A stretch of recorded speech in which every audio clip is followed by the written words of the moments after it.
Oh, hello. There we go. Microphone was off. It's penguin time. It's actually Kindle time, though. But I'm penguin. Or corngwin. I'm corngwin.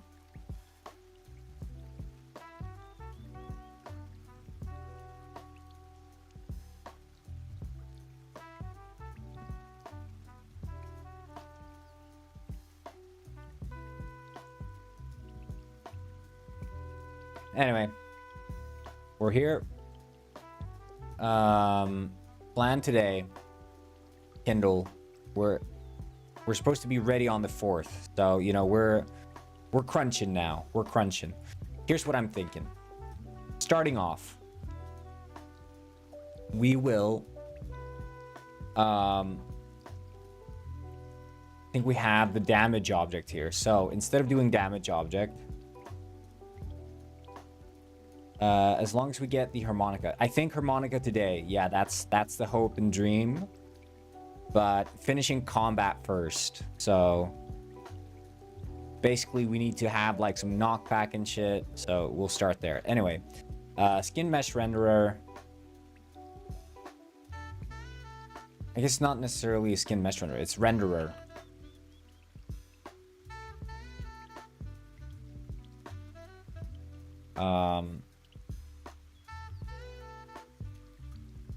Enemy renderers.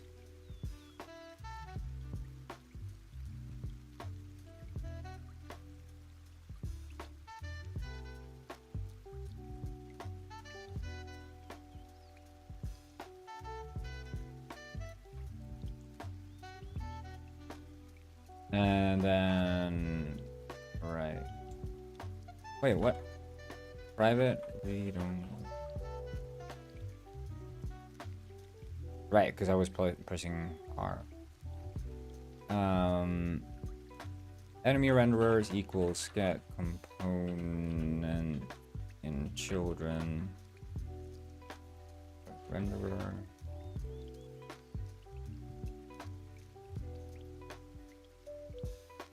Oh, it's not read only then.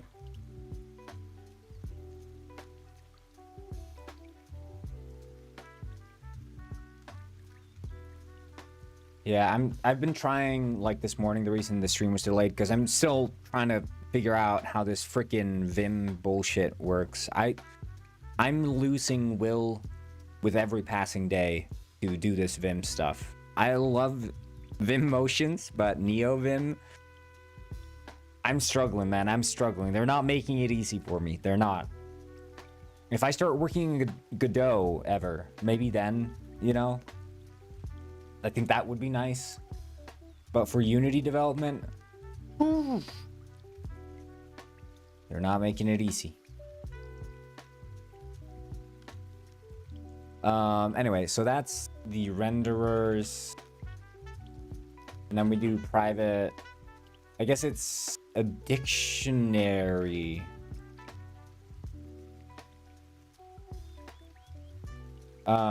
I guess it's not renderer then. It's renderer. A renderer pointing to a material array. Wait, am I on? Oh.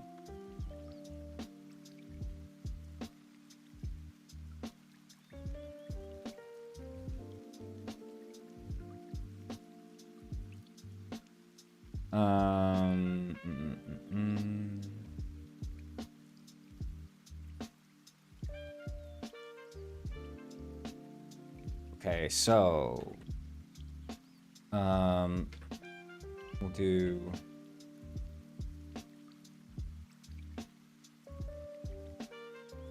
var renderers equal this renderers not for each var in renderers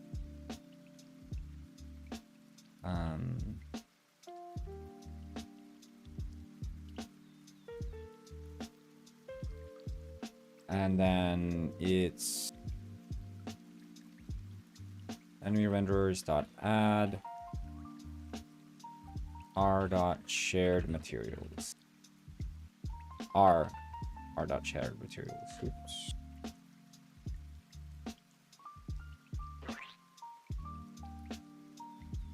And then we need to, I think, assign renderers here. So new.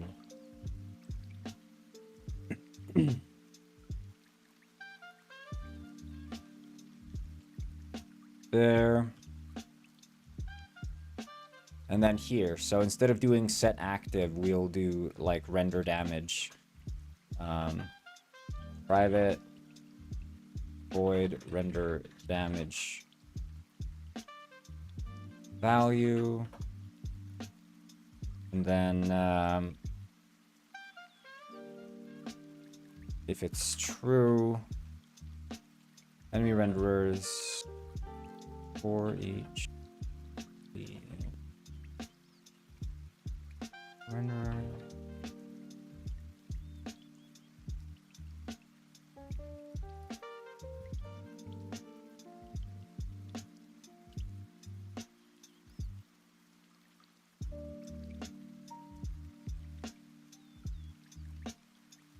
I guess we cache it, I guess. I don't know. I think we need to... Because, I mean, we're switching out the materials, and I think in switching out the materials, we would destroy the reference. So we might have to access materials so we can actually...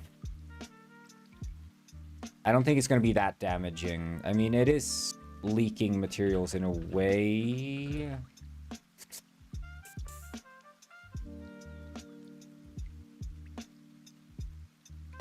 I just don't know when Unity cleans up the material. It's not going to be that bad. It can't be that bad.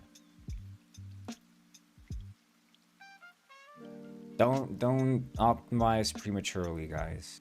So here, render damage false.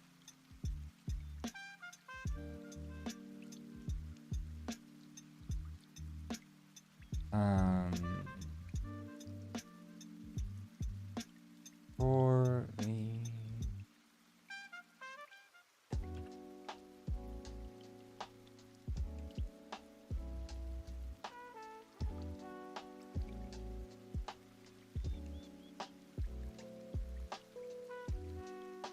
b dot value dot shared.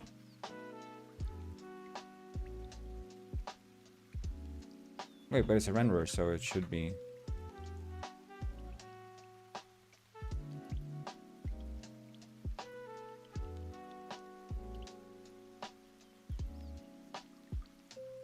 Does it not know?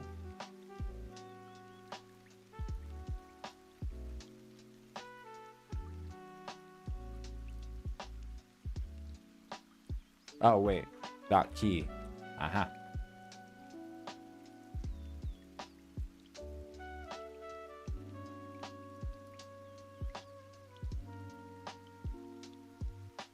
Formats.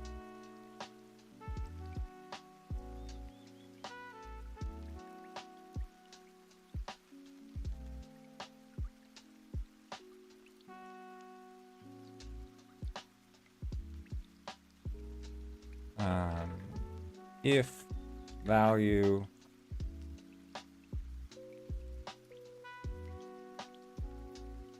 then mats dot, I guess mats is an array, so it would be for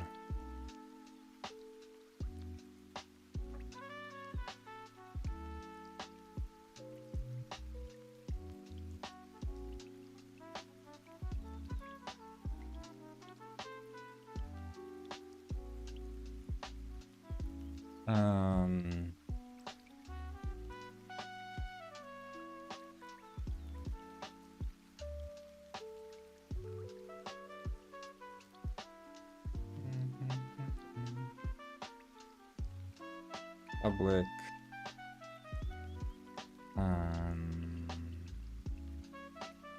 material damage material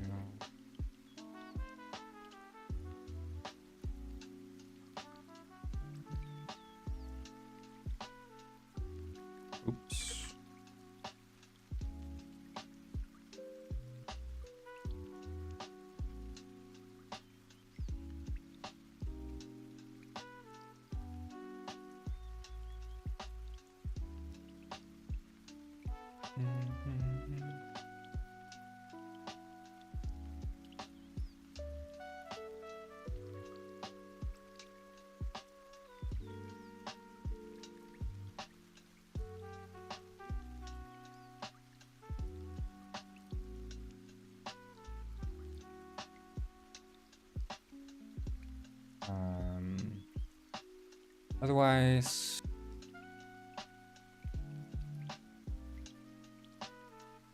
mats equals b dot value.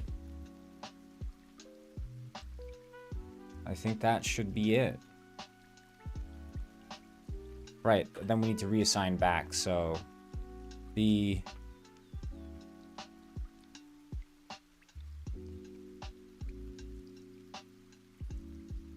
I think that's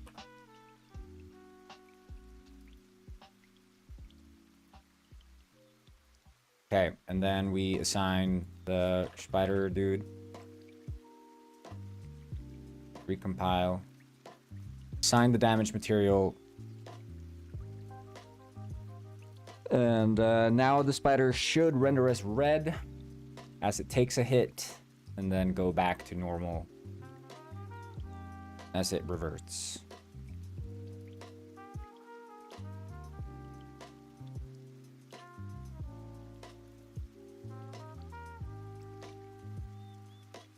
Fingers crossed, guys. Fingers crossed. By the way, I got a Nako calendar. The Nako calendar. That's very epic. I'm going to be drinking Nako every day of December now.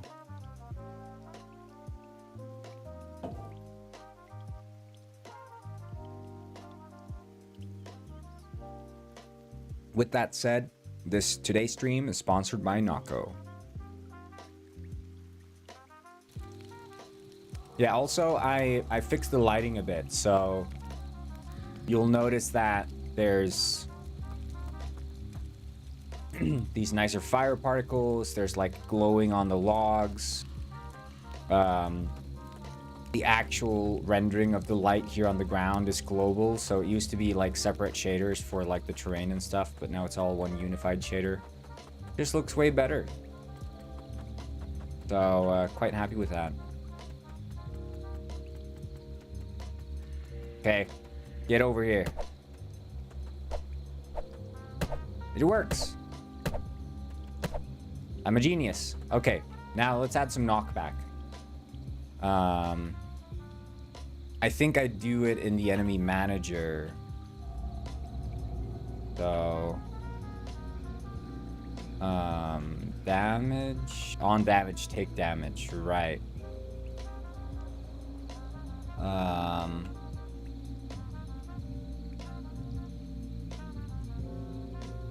Right, and take damage only reduces its health by 1. Maybe the knockback has to happen.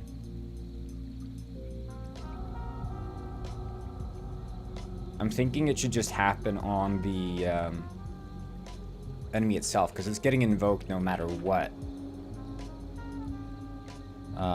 Because we invoke it here. Yeah, let's do that. Hey, hello, Reina Statine Atom. Wait, did I not enable YouTube chat? Shit.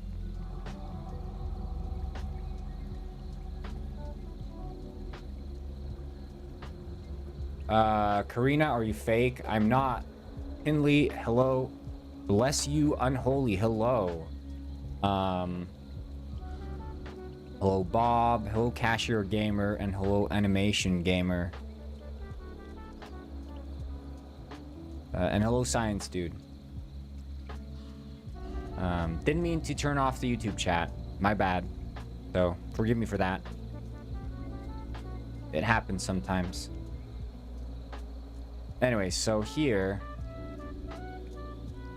on damage, right. So on damage, we can we go to start. And we can add render damage, private, void, knock,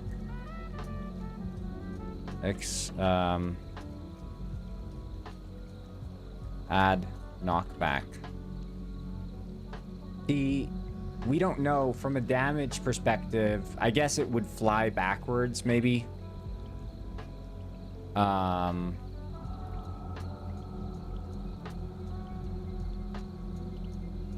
Agent. Stop. Can you set like the velocity? Thought velocity. Do I need to know advanced math and physics for going to game dev? You're a science dude on Twitch? Well, awesome that you joined us. You're science, yeah, you're a science dude on YouTube, you mean? But that's awesome that you joined us on Twitch. Really appreciate it. I would say if you're getting into game dev, needing to know math is like no. So it depends on what you do. Depends on what you do. And I'll say this for the reason that if you're gonna make a 3D physics-based game and you know nothing about physics, well, you're probably doing the wrong thing. However, you could still make a 3D physics-based thing and not know that much math at all, because so many of the engines these days just handle all of it for you. So if you just know like basic vector math, like, oh, you know, like what is the angle between two vector? What's the magnitude of a vector? What is like a global and local space, or like world and local space vector, and how does that work? Like that's just simple, you know, trigonometry really. By the way, my name is Rayan, not Rayana. Okay. Well, it's a lot of names in a row, so I'm, you know, I tried my best. You'll have to forgive me.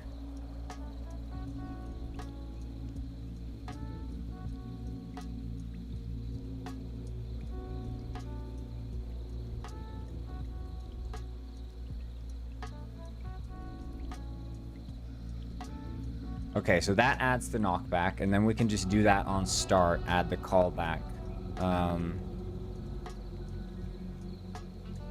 On damage plus equals add knock.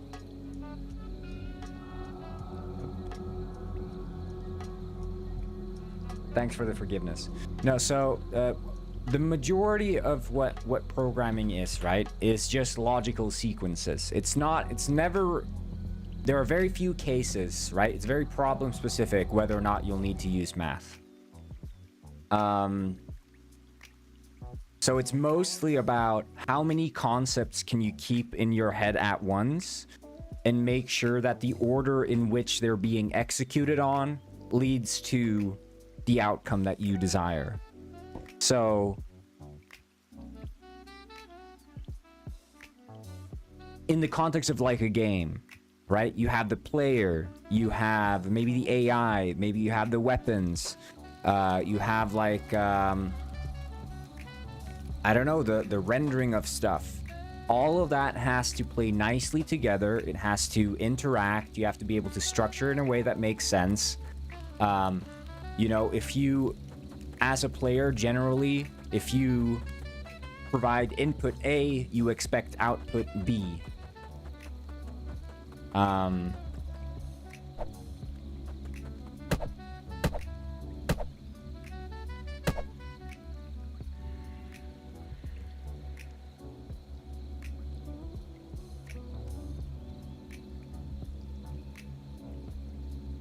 Wait, I don't get it. Go.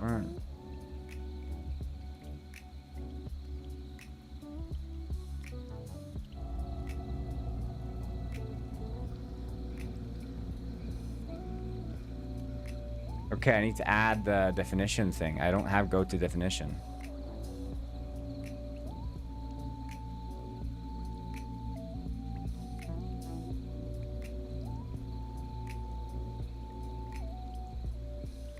Hello, Cashier Gamer. What's up? Zero Service. What's up?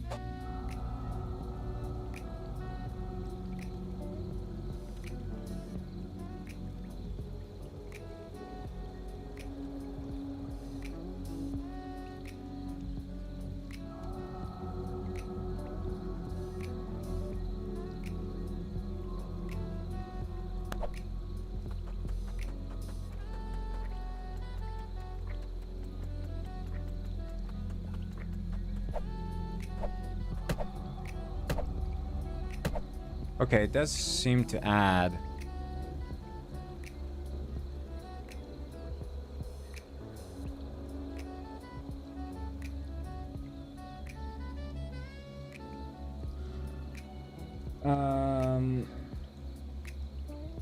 Play animation. Where's the heist game? I'm not working on the heist game right now. I'm working on a game jam game.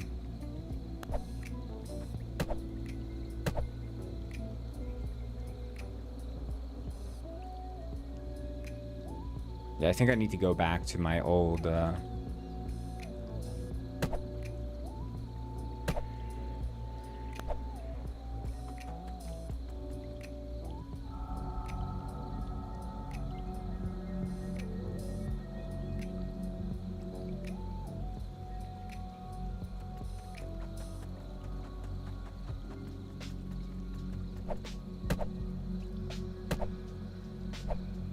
I think it might be that it's not simulating gravity.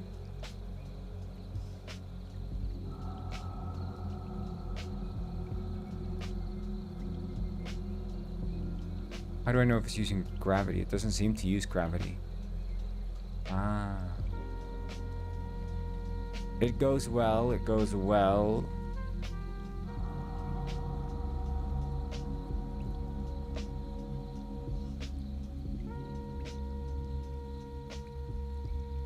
I already did it.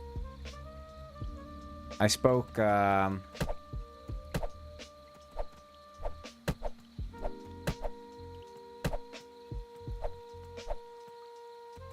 spoke there on Thursday.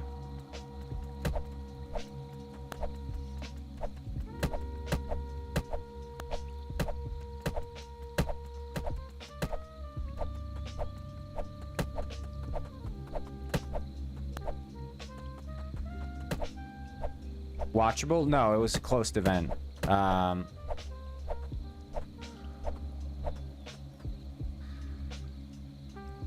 But I was there. I did not go in a penguin suit. No. Where's your system?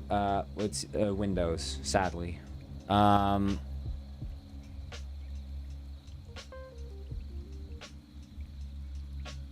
So the ones that were speaking there, it was Johan Pilestedt, the former CEO, now creative director of Helldivers. So he was speaking there. Harry Kruger, creative director or creative chief officer or something, whatever you call it, of Returnal, the PS5 game Returnal, also PC. It was the creative director of CCP, so EVE Online. It was also the lead narrative designer or something of CCP. And it was me. So, you know, I was amongst the greats. And the CEO of CCP was present. And I was, he spoke to me after I did my talk. And he said he really liked the talk and he loves this sort of metaverse thing I'm going on. So this guy's big into crypto. You know, he's like, he's a blockchain crypto fanatic, which of course means that he likes the idea of what I'm doing with like extended universe penguin stuff. But then apparently in another conversation with someone else who wasn't myself, he was talking and he said, apparently about me, he said that this guy's a rock star. If he touches up his slides a little bit, he can do a TED Talk. So I have the stamp of approval from the CEO of CCP.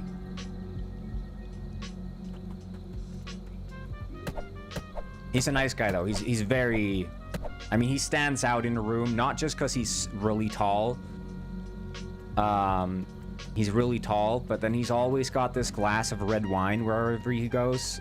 I've met him 3 times in 3 different places. Every single time, he's always, like everyone else, has like a beer or, you know, at fanciest a white wine glass, but he's always, you know, always the red wine.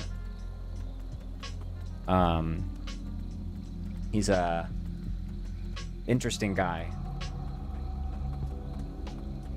And then after that, there was a mixer, you know, with the rich people who are doing like game investments in startups, which I attended that as well.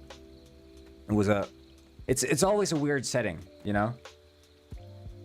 He's not the classic CEO, rather generous. That's what we need to see. No, I don't know. I don't think he's generous. I wouldn't assume so. I mean, he's bought me a beer before. So, you know, but I don't think, if in the context of a CEO, that's not super generous, you know. But I don't know. He's just he's a character. But I think all CEOs maybe are. But he doesn't feel like he's not, you know. You don't think of him as a CEO when you meet him. Bro, I think spiders have a lot of life. Yeah. Depends on who you ask. Maybe they do. Let's see here.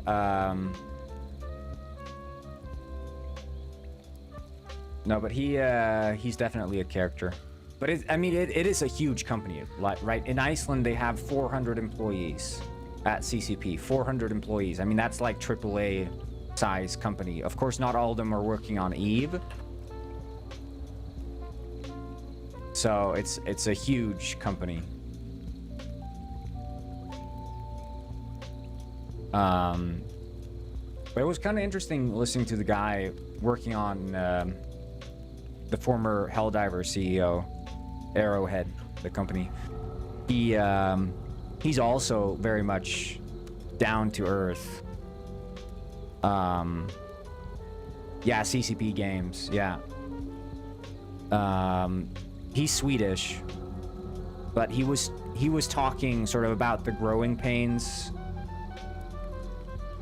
of like scaling a company. And it was interesting. The one thing he said he had like a fireside chat, so he didn't have like a PowerPoint or anything. He was just sitting there getting like interviewed by the creative director of CCP, and he was talking about how, you know, at some point company culture becomes like a necessity. So you because they were, for the longest time, he said that he ran Arrowhead the same way he was running Arrowhead when they were only 12 people is the way he ran it when they were 80, you know. And at some point it just didn't work out because the entire company just collapsed under its own weight, because you need to have like, it was kind of interesting. So he was talking about it in terms of vectors, right? So he was saying like, okay, so pretend, you know, your company is a bunch of people who have like directions, right?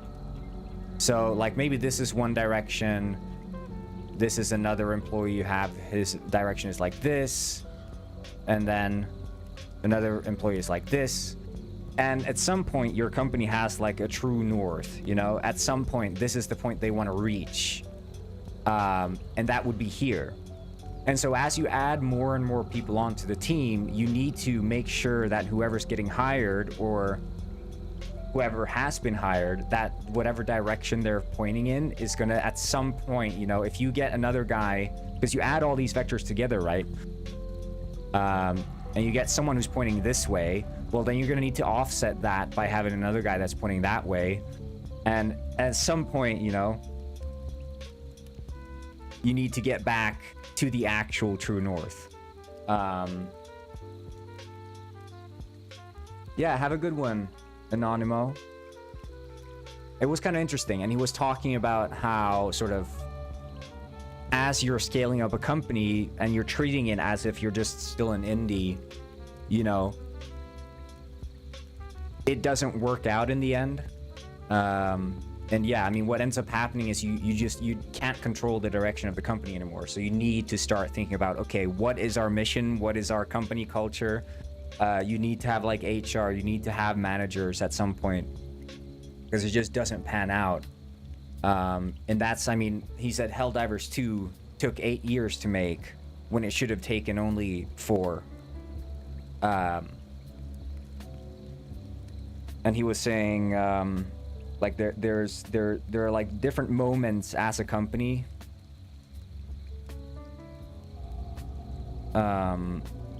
Well, it's, yeah, I guess it's not anti-version. It's sort of like if you hire a person who points in a specific direction, you have to know that at some point someone's gonna have to come in to offset whatever direction that is. So if you hire someone that's really lazy, well, obviously you're gonna have to hire some people that are really active. In the same way, if you hire like a bunch of introverts, well, you're gonna have to hire a lot of extroverts. Now, the Goldilocks zone would be having everyone in like the sweet spot for every single capability that you desire, right? And you can't just look at it like this guy's a good hire, this guy's a bad hire. No, you have to look at it sort of from the sense of, okay, how does this align with the direction that we're trying to go into? And that's why, I mean, you get like this sort of, if you get like a because again, some if you think about it in terms of vectors, some vectors have a stronger magnitude than others, and so you can get like a person who can completely shift company culture because you weren't careful enough in the hiring process, and then it ends up being almost like a bad apple spoiling the bunch kind of situation. And if you're not early enough to catch it, I mean, you can completely offset your company culture, and now the entire vector of the entire company is like going off route. Which, I mean, you can think about like Microsoft and stuff instantly, about companies whose culture is being completely ruined and blasted into like just pure crap, essentially, because they just haven't cared about like what sort of company, what sort of direction they want to go in. Well, so that's the thing. Do you fire the guy pointing right, or hire another person with someone pointing left? Or do you try to adjust, you know, because that's the thing, like with onboarding and whatever, that's also like onboarding is something you have to be very specific about, because you can hire a guy who's pointing right, but then through onboarding, offset that right pointedness into aligning more with like the company culture. And that's like, I think a lot of companies, before they scale into like enterprise, they sort of just assume like the good-heartedness of every single person, and like, oh well, they're gonna get it, you know, they work here long enough, they're gonna get it. But when that doesn't end up being the case, well, then you end up with like this essentially employee debt of like people that you should have taught them how to do this long ago, but never did. But I think he said this one thing about like as a company's growing, there are specific points where you notice that the company has grown. So he said the first point for him was when you try to book a table at a restaurant and they don't have a table that's big enough for you. That's the first point. Second point, when you try to book a restaurant but they don't have a restaurant that's big enough for you. And those are the sort of two big discrete points where, okay, this company has now ballooned in size, and now we have to rent out like a freaking hangar or whatever to do company events for. So there are like levels of growth, but he also, I mean, he sounded,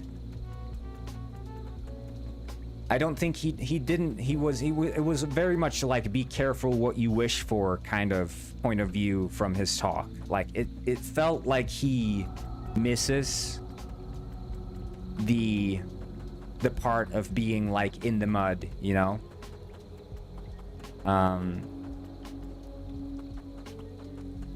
It doesn't feel like he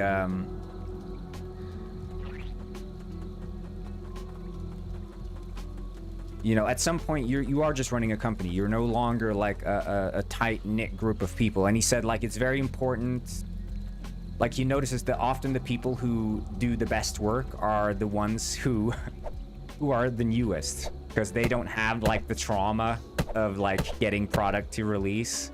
So like everyone who's worked on Helldivers, you know, they've gone through this trauma of the horrible launch, you know, with the account verification or account like PlayStation attachment account thing.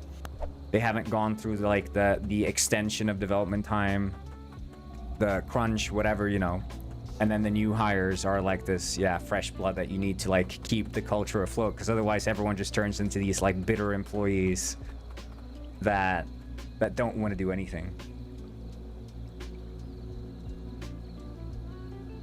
Yeah, so it's kind of illuminating. Like, even though I don't picture myself ever being in that like area, I think it's a very cool thing to hear about. Like, it's very interesting to see it, and especially from someone who seems to have sort of the same mentality that I have, like wanting to be like indie, wanting to do it sort of not by the books, and just, you know, because he says that, you know, there's sort of like this punk and rock and roll in the walls of Arrowhead Studios. There always has been, but you sort of have to iron that out as the company grows, because it's not a sustainable way to do enterprise development.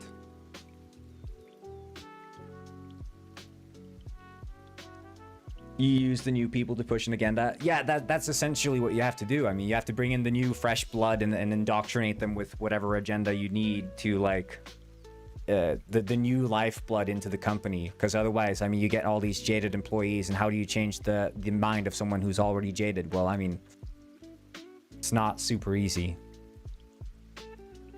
So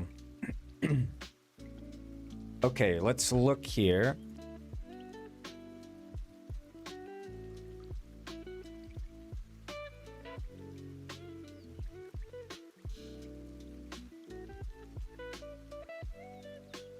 And also the Returnal guy. So you guys know Returnal, right? Returnal, very famous PlayStation game.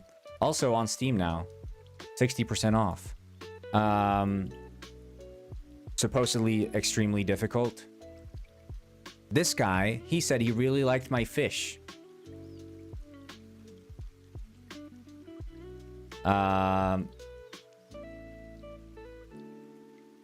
He really complimented my walking fish photo.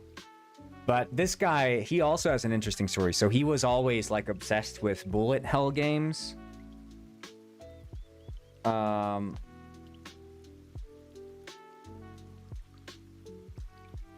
And he was telling, you know, he's like spending all his time working on like arcade games, and he was just like a gun for hire programmer at this company. And then, you know, going from like working Angry Birds and scaling up, and then falling into like a creative director role all of a sudden. Being like, yeah, essentially the lead for Returnal. It's kind of interesting. I'm good, Alice. How are you? Starting to scale my company. I'm facing an issue where my first employee is expecting too much. I don't know what to do. Can fire him, but that really sucks, and I'd lose 2 people instantly. Yeah, and that's the thing. Like, you know, when you're scaling a company, you're dealing with people, and then, I mean, you're essentially, I mean, it's almost like you're playing a game of politics now, because it's like, who you don't want to upset people, but you also want the company to thrive, and it's like firing takes a morale damage to the whole team, really. So it's all, you know, it's all a mess.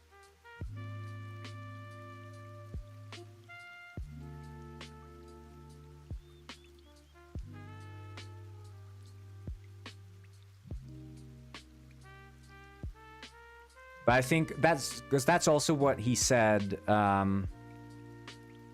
Like,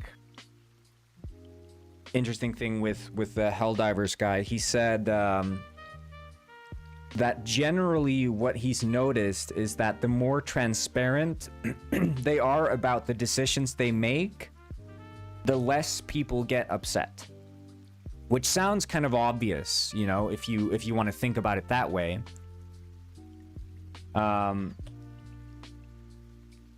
It sounds kind of obvious, but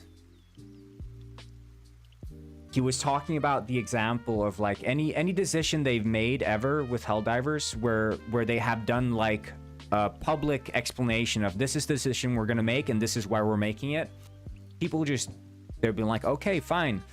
But with like the PlayStation account linking, They did the worst thing they could ever do. First of all, they just did it, right? No announcement. Then they made a press release where it's like, well, PlayStation, this is a PlayStation game, so we're gonna have to link the accounts. And that was it. They didn't give any context for why it happened all of a sudden. They didn't give any forewarning. There was no transparency. And so everyone just got upset because, you know, when there's no transparency, then people start imagining their own reasons as to why things happened. And so the best you can do when you're making any sort of executive decision is just be transparent about the decision you're making and why you're making it, and make sure to, like, as best you can, be transparent about it in advance.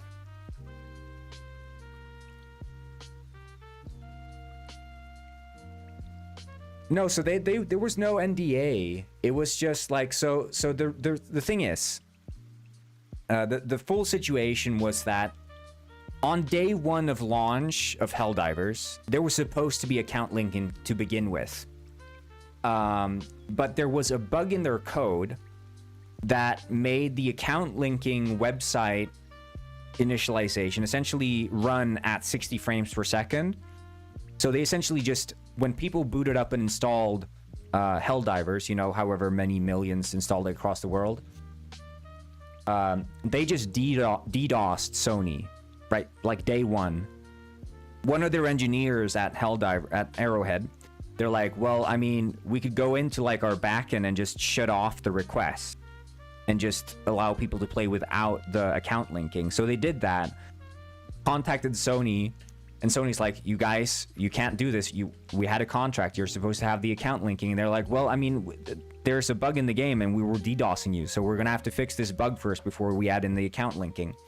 And so now people just got used to playing without the account linking. And it was like that for like a month or something.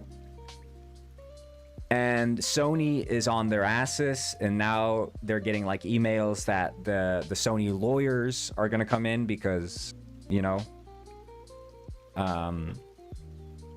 they have to add the account linking. And at any point in time, like, the Arrowhead could have been transparent about this, but instead they were just working in the dark, and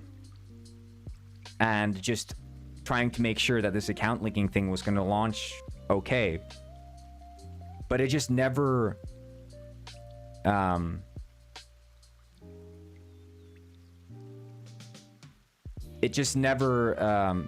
appeared to them that they had to be more sincere about sort of the issues they were facing, and not just do like a press release to say that, hey, we're gonna add account linking, sorry. You know, that's essentially what they did. They weren't transparent about any of the issues. They could have announced this way earlier, but they didn't, and so people just saw it as them caving into Sony or whatever, which really wasn't the case. It was like, since day one, this was already planned, but none of that made it through in the official press release, and so they just looked like the bad guys and got absolutely terribly review bombed. And if they had launched like day one with this, there would have been no issue. If this were their day one launch with the account linking, I don't think they would have had any issue. But of course they couldn't do it because they had the bug, and they just had to rip it out. So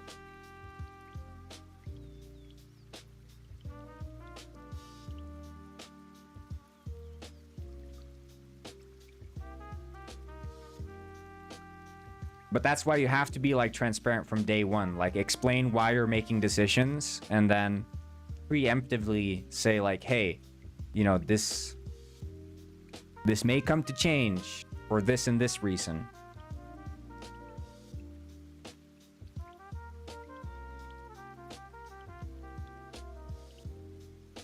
Disagreed. Tarkov recently did their launch, but hasn't Tarkov been early access for a long time?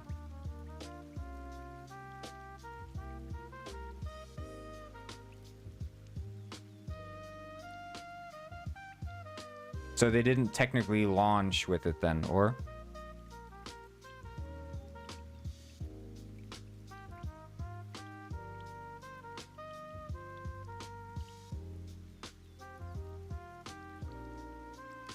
I think that's the thing. It's also it's definitely from the perspective of like who paid for the game, and that's also interesting. I was saying with like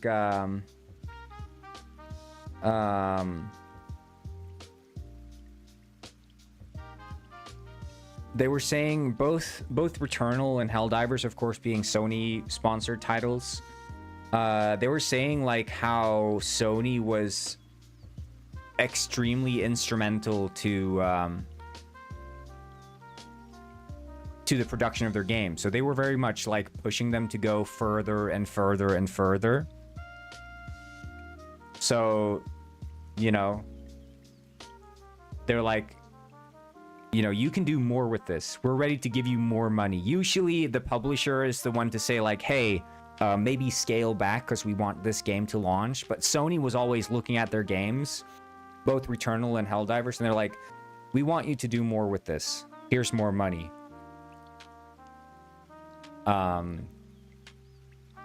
And so it seems like Sony are quite picky in terms of what they want to publish as an end product, which was kind of interesting. I didn't think of Sony that way, but yeah.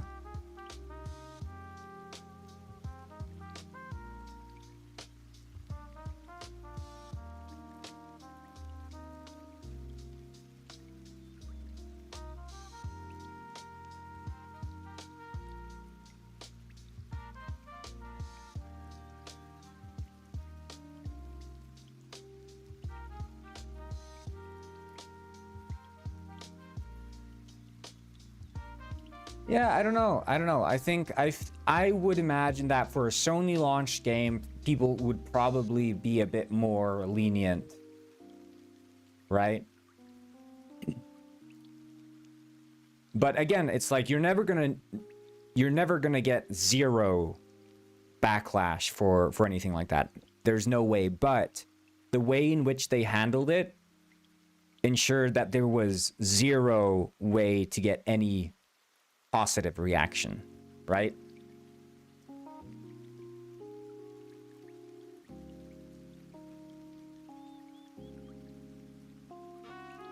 Like going from A to B, where B is objectively worse than A,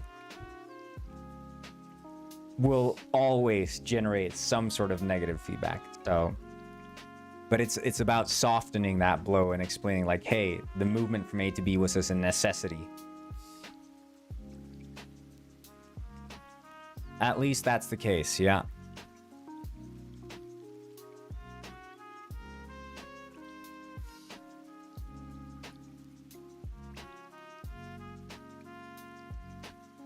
Yeah, I mean, it's annoying, but again, it's like, I think it's not really a question of like, do people find it annoying? Like, of course they do. Is it a worse situation? Yes, of course it is. But it's a question of, could they have operated in a way that would have reduced the amount of backlash? And I think 100%. Like an impersonal press release being the only thing they give people is like,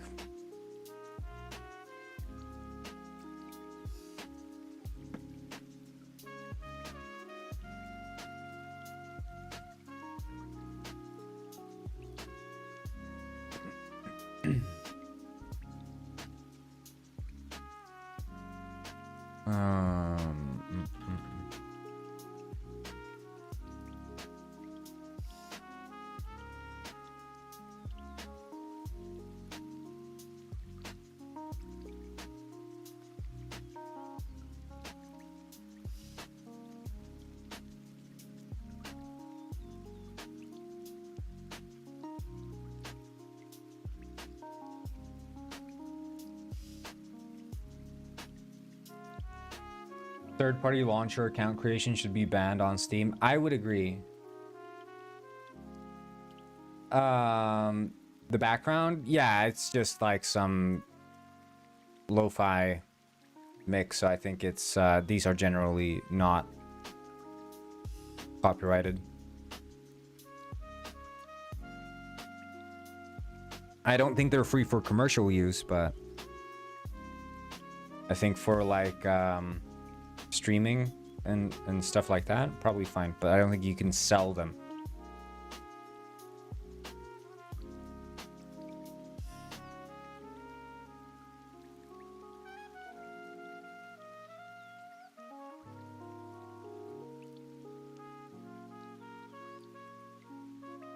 Yeah, exactly. But do you think from your perspective that you could have announced this in a different way?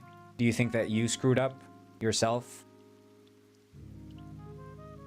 Because again, it's always like, you know, there's an expected reaction and then there's a reduction of an expected reaction.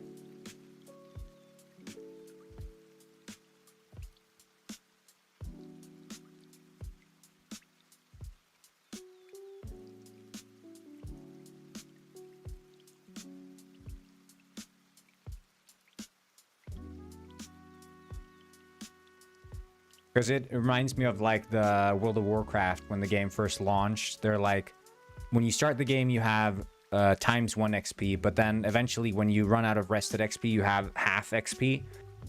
And everyone got upset, but then they rephrased it. So now it's like, oh, when you start the game and you have rested XP, it's times 2 XP, but then you go back to 1 XP. So then they're like, okay, well, at least I'm not on half XP anymore. When in reality, it was the same. They just changed the modifier numbers and people were like, yeah.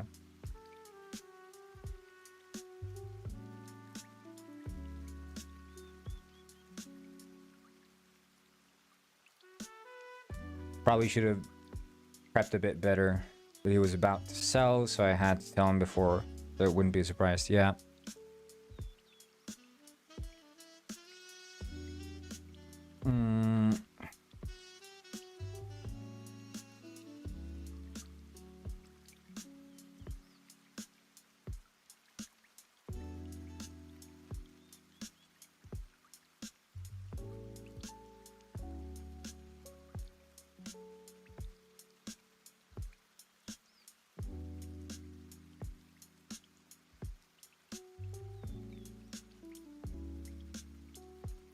I guess if it is bigger than 2, largest modifier.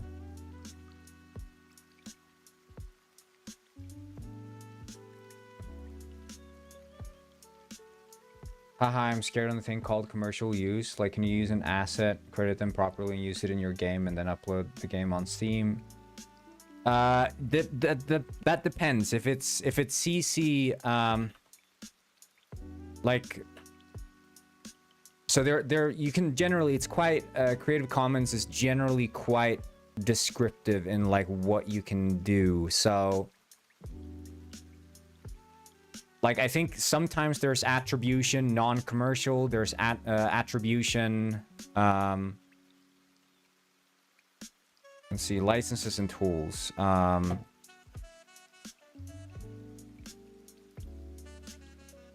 Yeah, so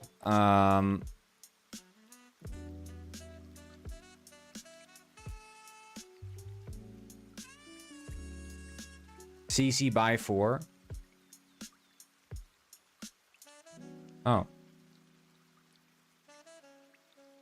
CC by 4.0. You are free to share, copy, and redistribute the material in any medium and format for any purpose, even commercially. Yeah. CC by 4.0, but you have to give appropriate credit, provide a link to the license, and indicate if changes were made. So that's you're free to sell by 4.0.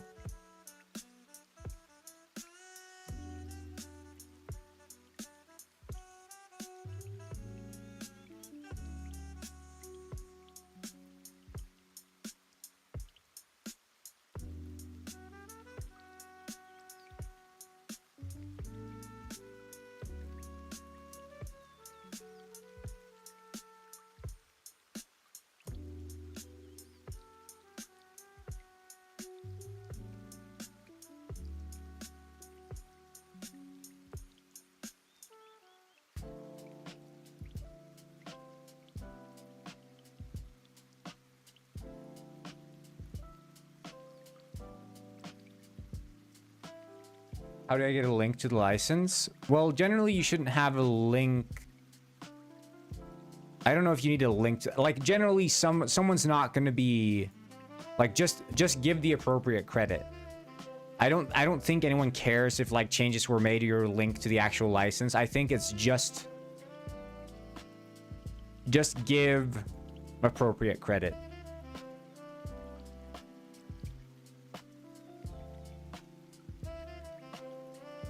I really don't think anyone cares about this part. And if they do care about that part, generally because you are using it in good faith, right? They can, you know, request that changes be made to the way that you present their work, right? Like, oh, you need to include the license, you know? But if you just include their name, that should be good enough. Because, again, from the perspective of anyone who's looking at this, let's take the worst case scenario that you're getting sued, right? In order to, like, sue anyone for, like, illegitimate use of creative content, I think there first has to be an assessment of, was this attempt to use in good faith, right? Were you trying to obscure the fact that this was being used? Obscure the fact that this was made by someone who wasn't yourself, right?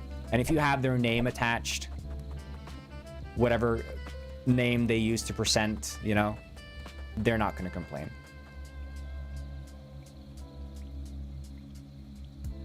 Assets made by name, then link. Yeah, I mean, it's just leaving the header in .c or CS files enough. You mean like in terms of using code?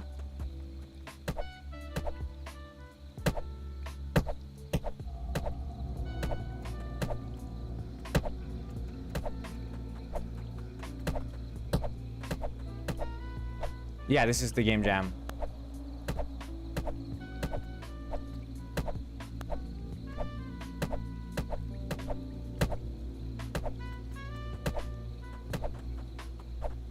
Ah!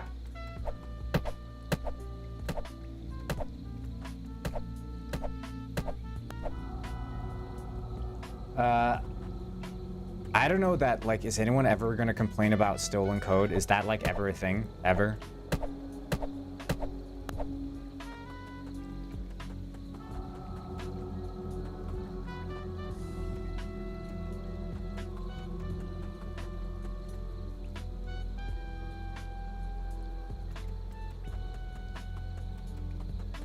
Yeah, I'm still gonna try the multiplayer, so it should be up and ready. I'm doing, I've never done enemies in a data-driven manner before, but I'm doing it here. So I actually have, not entirely data-driven, but it's mainly data-driven. So there's actually, like, their AI is being run by just iterating over a list. It is a Moomin-ish creature, yeah. So I just have enemy data that I'm iterating over, which is quite fun. It's not like, I'm not trying to do it in like a serious way where I'm like, oh yeah, I'm gonna have thousands of enemies. I just wanted to try it out, see the vibe, and I quite like it. I quite like it. It's quite nice.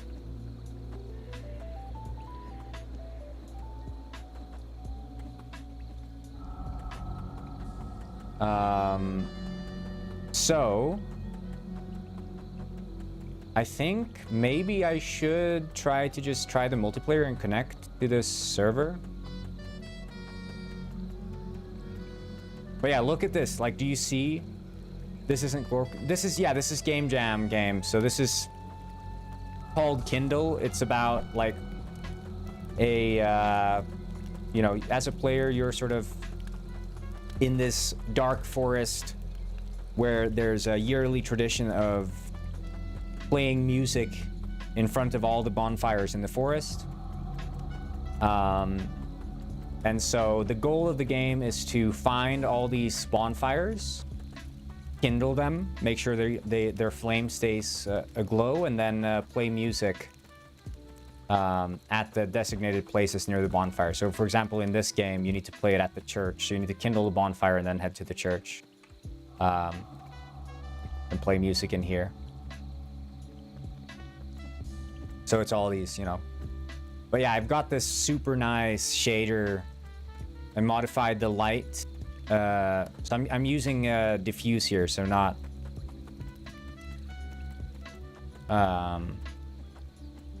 this is not forward shading. Because the lights kept flickering when I was doing forward rendering. It's quite annoying.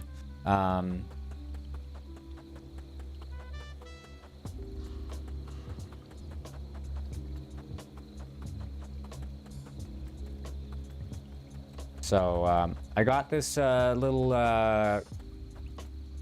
sort of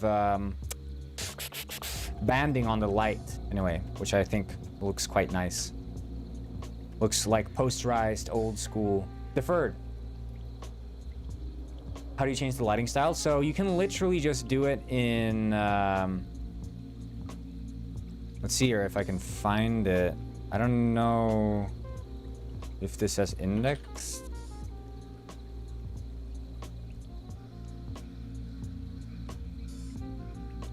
No, that's not there. Or is it? No, okay, yeah, because this one only indexes. It's not post-processing, no. Although I do use post-processing, but that's not how I do it. This is modifying the lighting shaders, so I'll need to go into the packages. So you can just modify this one, lighting here. Let's see, oh, do I need to... Crap. Okay, well, I can just open it here. Do I have visual code? Yeah, this one's.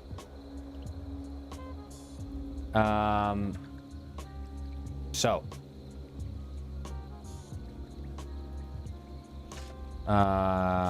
Physically based. So you just modify here, essentially. Let's see where the final... There's so many, like, layers of abstraction in this. It's so annoying.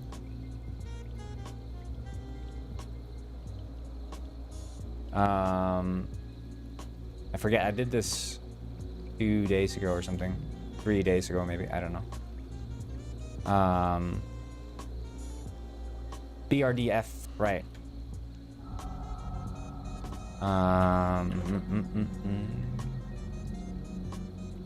And then, see here, I think,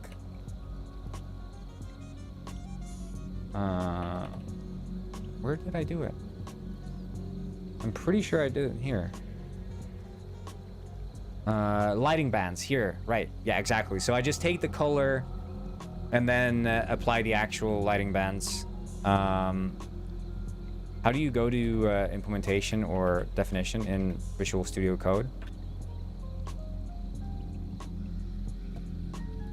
So yeah, I mean, that's basically it. So this is a global banding of 32 bands. And that's for all lights. And this just gets applied to the color that is output in lighting physically based, the final step.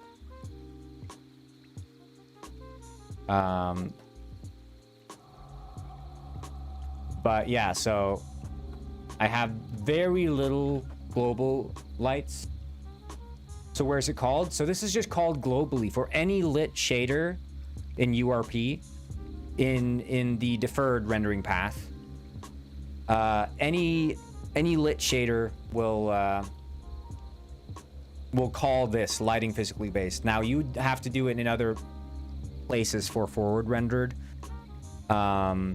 which was the annoying part, because yeah, I mean, deferred calculates lights in a different way than forward. But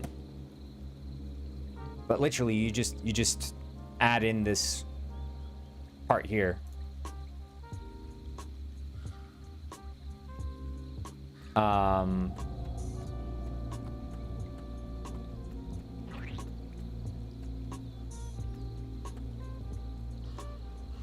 Yeah. So with URP, what you do is you can just embed the package, right? So, you can literally just go into your Unity project. So let's take like Penguin Pet, for example, which is URP.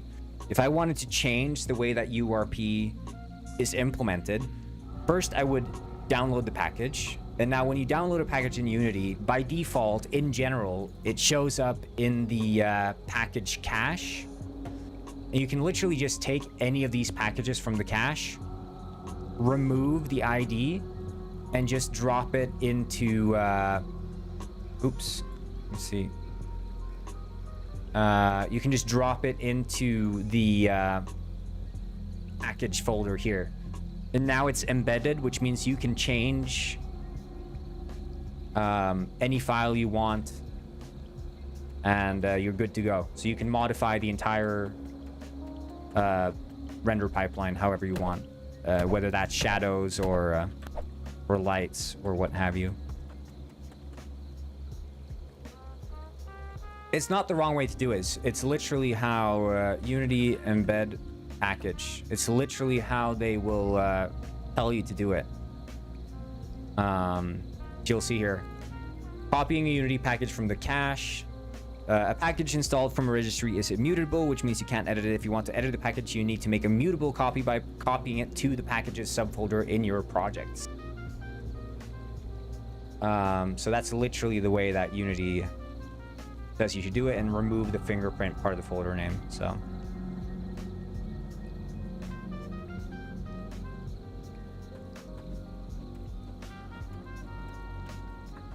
but the reason you need to do this is because the package manager will just overwrite old packages, and packages are never guaranteed to be backwards compatible. I've had going from Unity version A to B, old packages that I've embedded will break and stuff. So it's like, if you start modifying the URP, you best be prepared to like move it over manually, because parts of your code will break. They are quite frequently updating and changing the implementation of different stuff.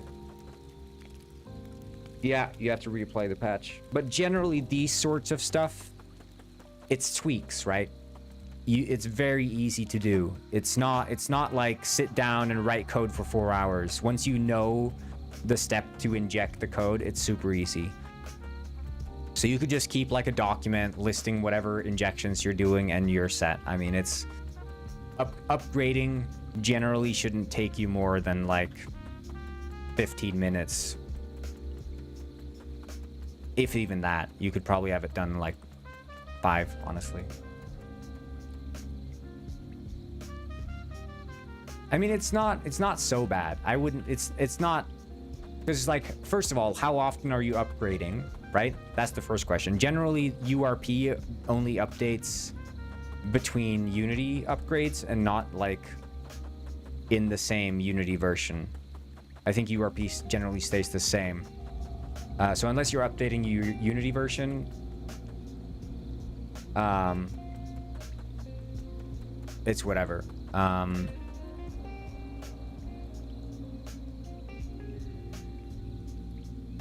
But yeah. Let's try multiplayer and see if that works.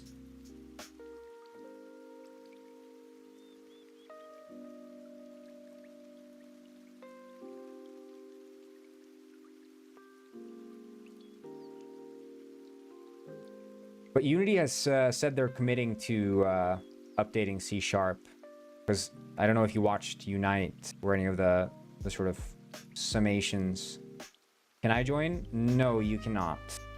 This is still just a closed project, so.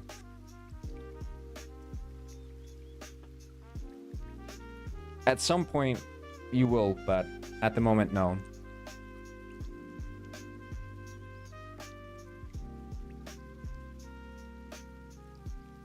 But yeah, because they're not going to rush into Unity 7 anymore. And they're keeping Unity GUI, so they're not deprecating that anymore. They decided to walk back on that, which I'm happy for, because just this like last week, you know.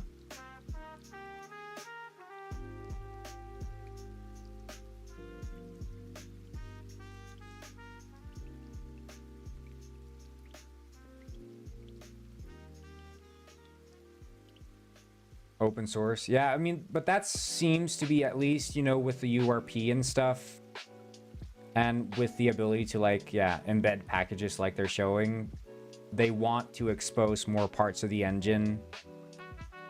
Because, like, it feels like to me that their design direction is like everything as a module, essentially.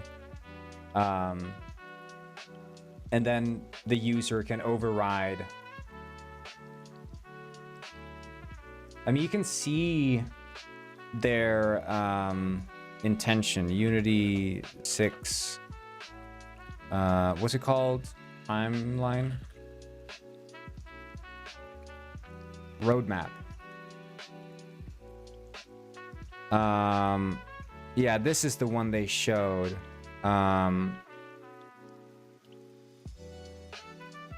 So, like, they're sticking with Unity 6 for a long time now. They're not just gonna ditch it and move on to 7 as quick as possible. And I think it is in 6.7 or something they're considering, or like the intent is to get, like, update the whole .NET backend.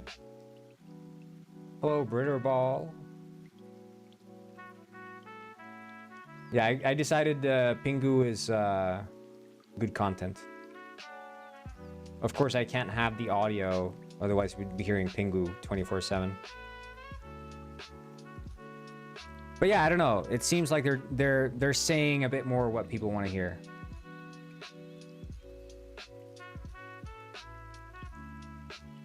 For a long time, like, they've not been saying what people want to hear. They've been like, what is it that people want? Okay, cool. Let's do the opposite.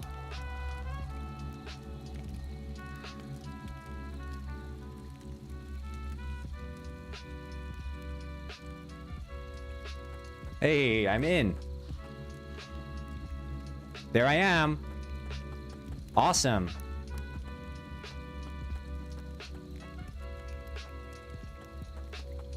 I'm playing on my MacBook right now. I didn't expect it to work. It's even got the jumping and stuff. Sweet.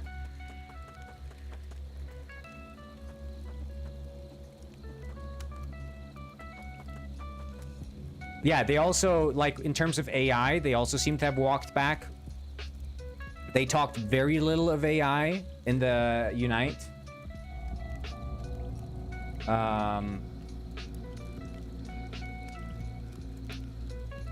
What they did say about AI was AI as a way of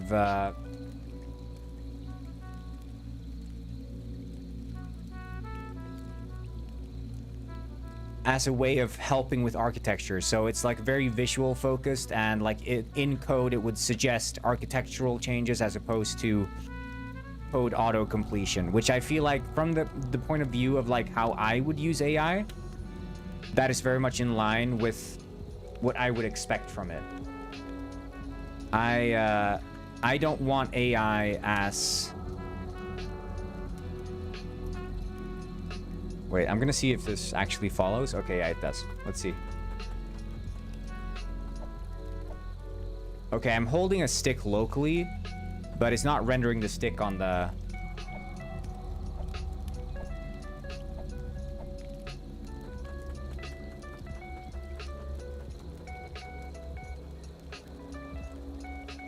I think I need to do some smoothing. Yeah, and it's so you know, it could tell you, like, if you say, like, and also the same thing, which Roblox also has now, but like, you know, in-engine suggestions for like, hey, how do I add this stuff or whatever to like, how do I make a physics object or whatever in Unity? Okay, yeah, it seems like it's super janky with the spiders. I don't know why they're so fast.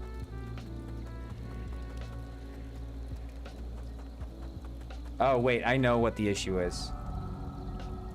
Yeah, it's spawning in the freaking spiders. Close this out. Spawning in the spiders on both clients.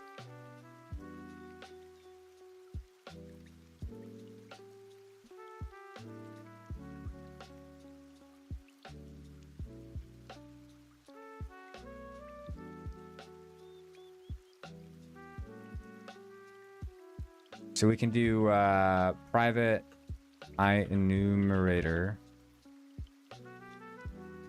How should I set up my humane UI layout tree? Yeah, so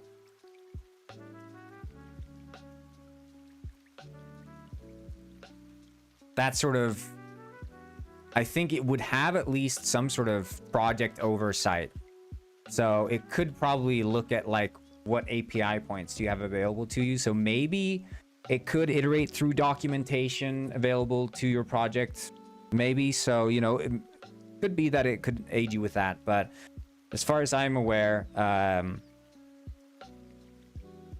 like I'm trying to use, because the resources on like setting up NeoVim are kind of shitty. And so trying to use AI to aid me with that has been horrible. It just, I mean, it just doesn't know what to do. It just gets lost. And I'm like, well, why can't I do it this way? And it's like, it doesn't work that way. Trust me. And I'm like, well, can we just try it? And it tries it. And it's like, oh, well, it turns out it worked. So yeah, screw you.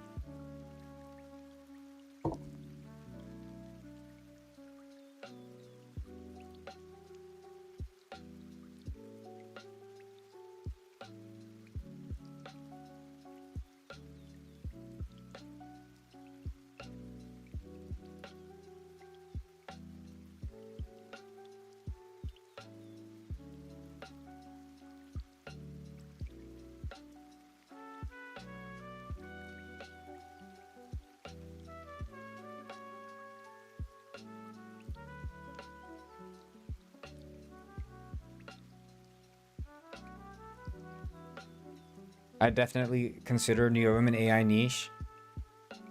But that's, I mean, the thing is, like, if we're trying to talk about, like, oh, right.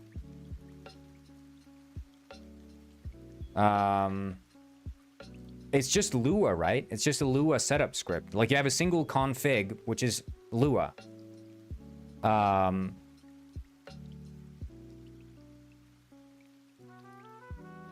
Like, let me show you here. So like, this is my Lua setup script here. And I was trying to set up Roslyn, right? Which I've been struggling with for so long.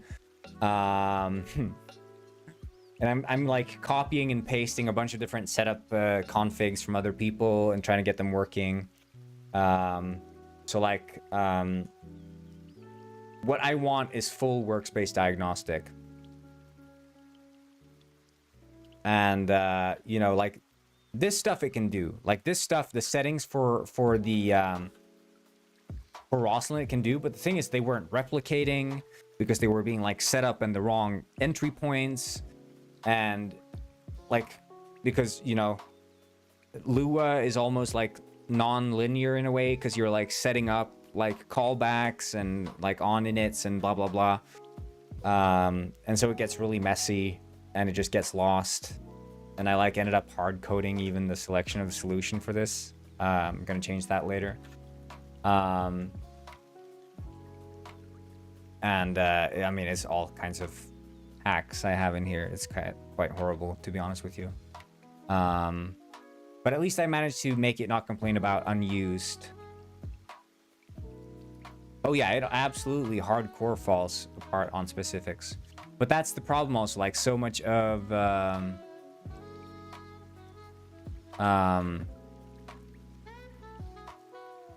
so much of game dev is about the specifics when it comes to like looking for help. And much of it is architecture, like saying, you know, what's the best way to simulate like a bunch of vehicles at the same time. But, you know,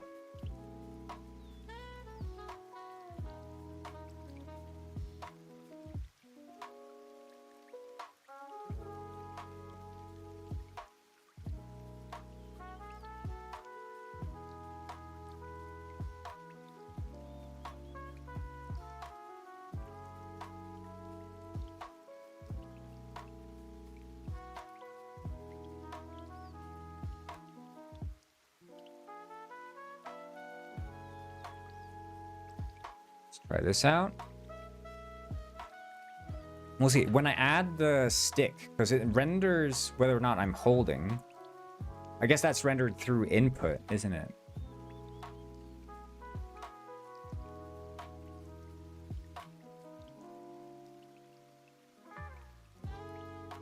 Yeah, no, so specifics, just don't even bother. Let's do this.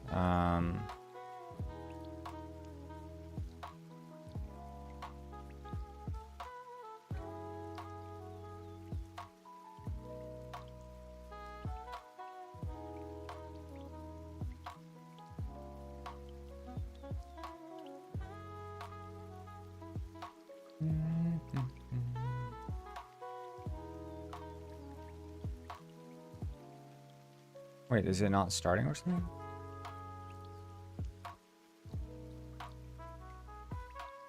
Oh, it is active. Okay, cool.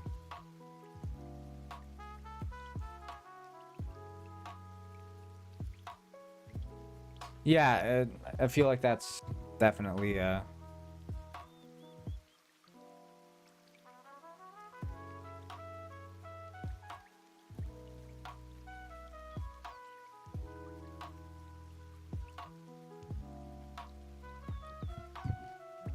I like asking it questions.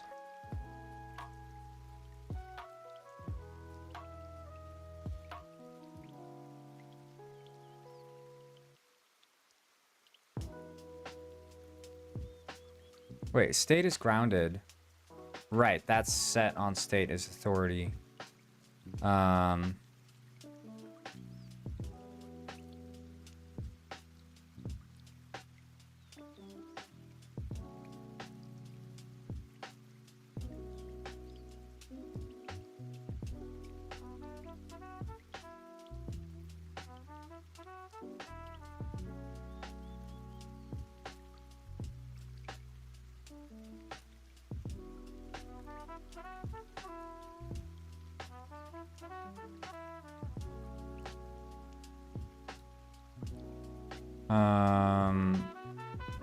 State is holding, right? So it's not aware of it's aware that I'm holding the stick, but it's not aware of anything else.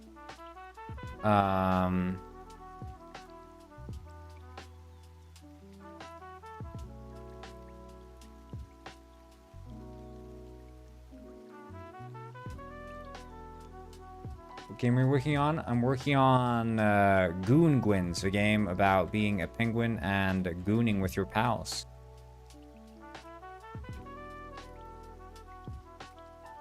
Yeah. A null value. So I need to check if it's null, I guess. Okay.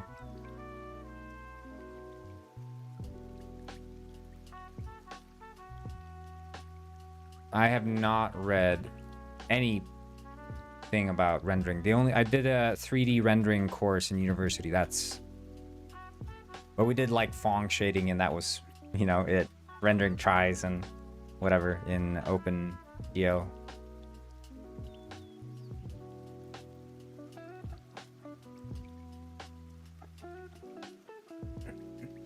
Textures as well.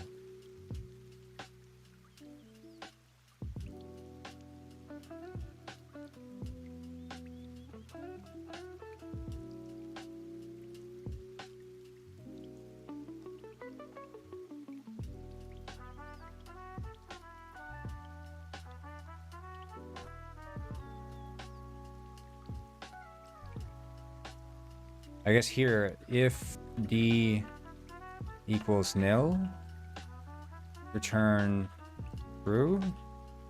Can we do that? Oh, then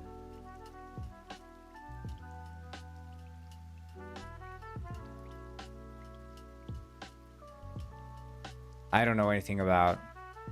Oh, end.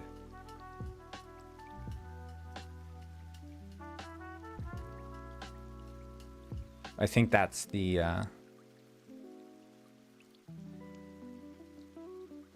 I have not heard of Freya. No, I just took a course in Unity in university.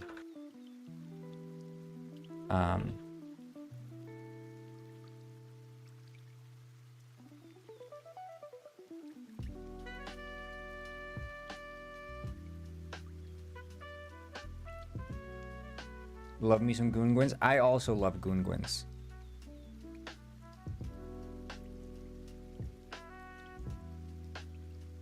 Okay, so the stick thing.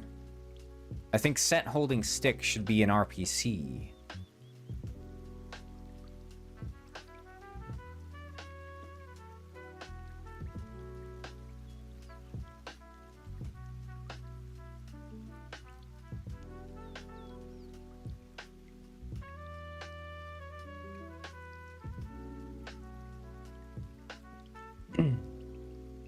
RPC source would be state authority, and RPC targets.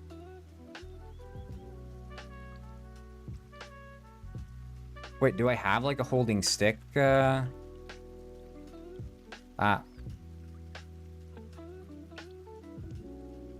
no, okay. Well,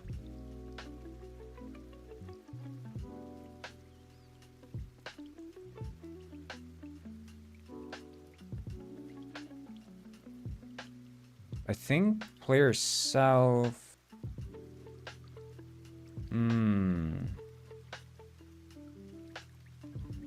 I wonder, will this get initialized correctly if we run this as an RPC? Let's just try it.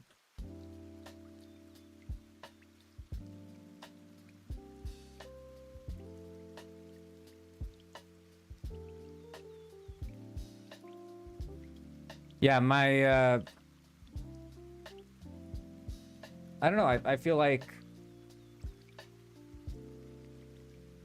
you know,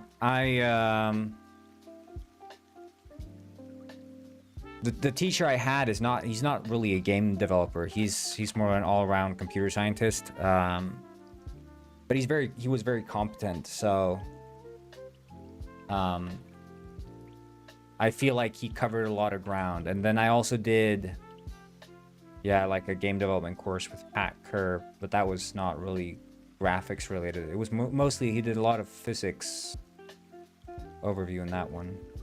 I think that's sort of like as far as I went with like game dev related teachings university. The rest I'm basically just, I like reading about the stuff. I generally don't watch too many videos. I maybe should watch more videos, but yeah.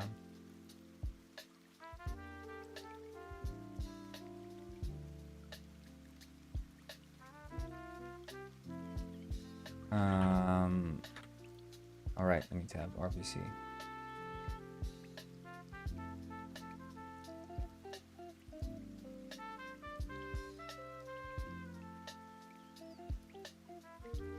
Yeah. No, I feel like I do want to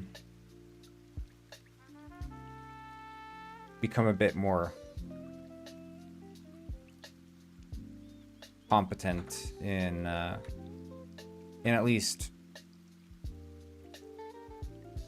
you know, reversing shader files.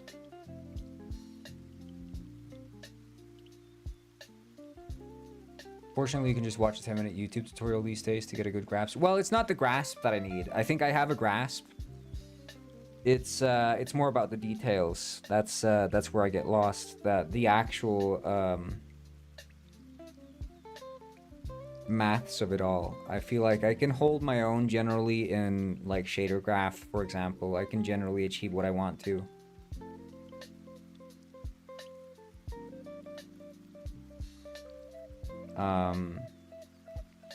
But I feel like as far as like concepts go, I have a good enough grasp to make my way around. Wait, but when are you saying shading wasn't even invented? How old are you? 80?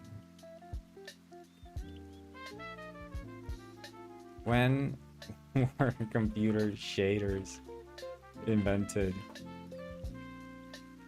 1980s. Okay.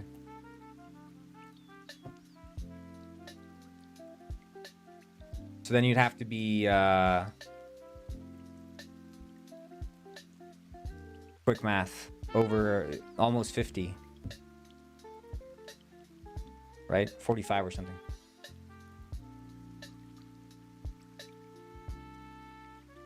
Yeah, I don't think we can do... We need to replicate this in another way. We can... Let's use... Yeah, because that... I mean, in general, what Photon Fusion does is it doesn't really recommend using RPCs. So it's more like just network more variables if you have to. So we'll do that. State has stick. Okay, well, there you go. I apparently have a... Oh, wait, but that's being set on spawn. Only on spawn.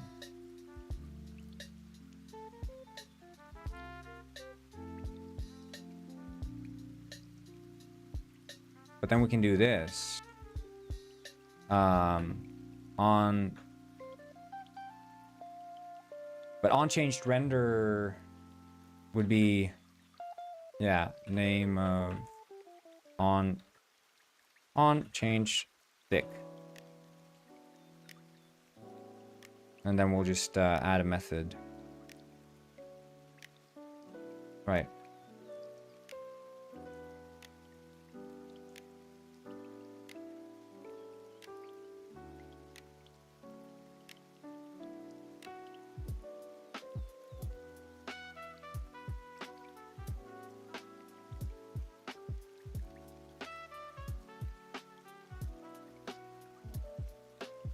Damn it.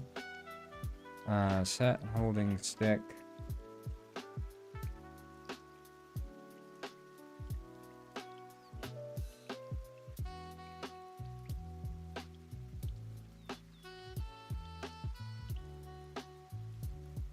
It has stick. Okay, cool.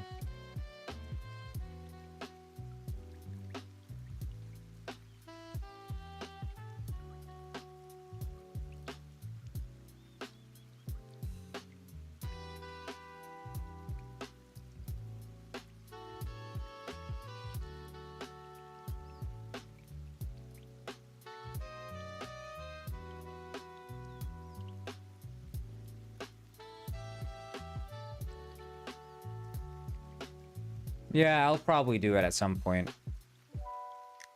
I'm, you know, I spend so much time working that I just never, I don't spend too much time absorbing new knowledge beyond of what is practically applicable to whatever I'm currently doing.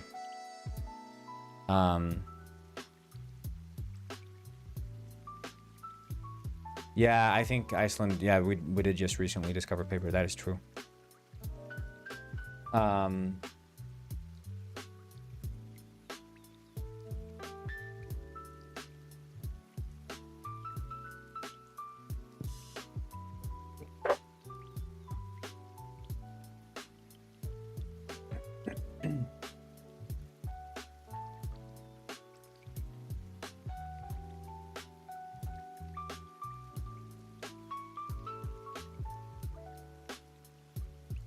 So also, I'm gonna be making a new game. So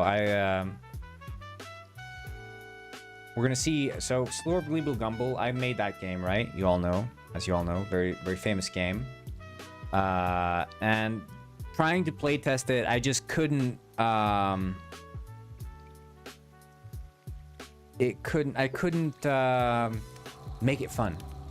And I always said to you guys that if I can't make it fun, I'm probably gonna quit it. You know. Which means that for the time being, Slurp Gleeble Gumble is like on indefinite hiatus.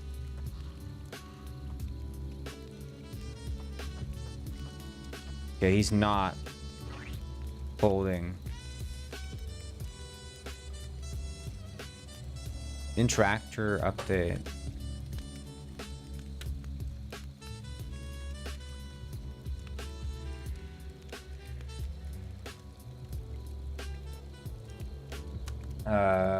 Shmulushu 2.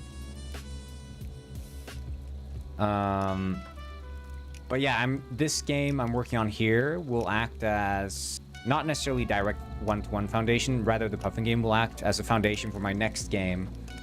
So I've always dreamt about making like a social hangout game, you know, because I used to play Club Penguin as a kid, right? That's always what I like doing. And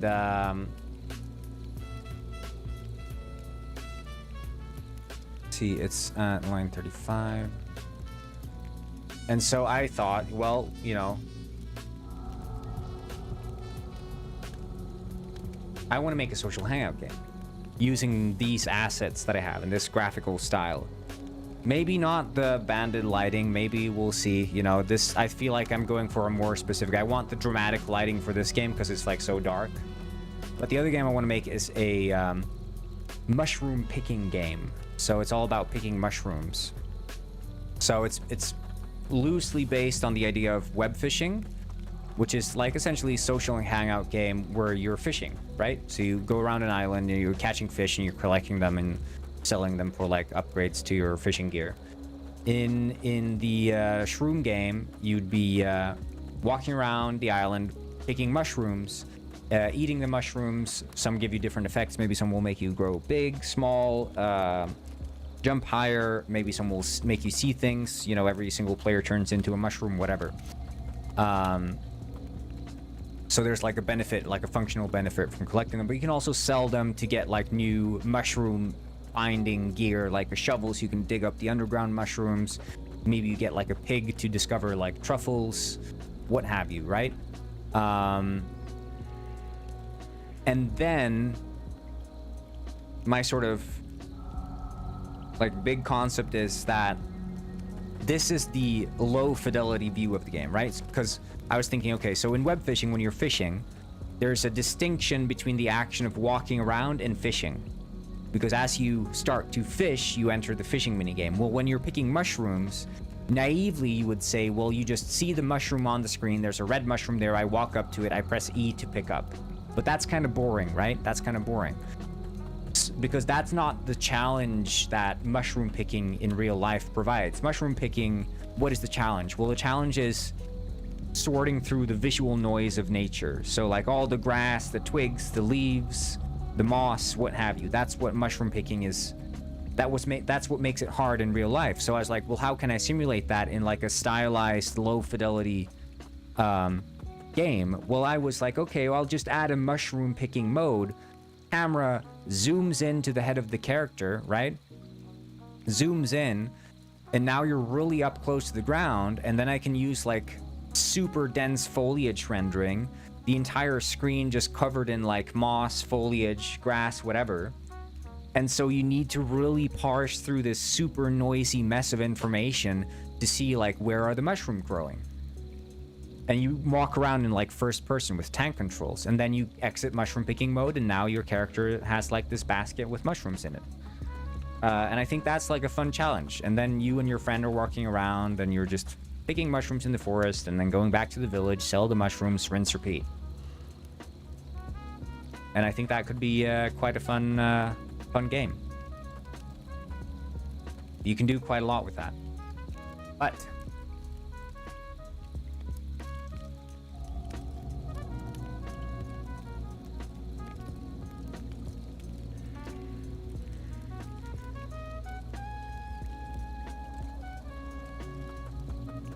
I want to see if the enemies at least attack me.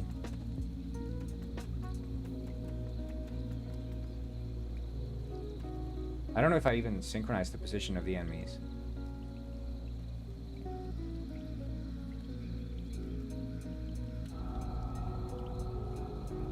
Yeah, they just seem to be standing still. EdTech game?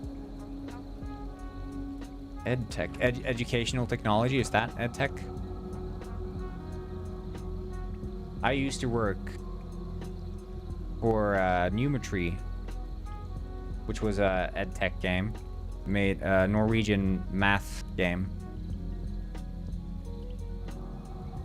That was fun. And then I also It sounds fine on paper, but could you get messy and tedious quickly? Could you elaborate on that?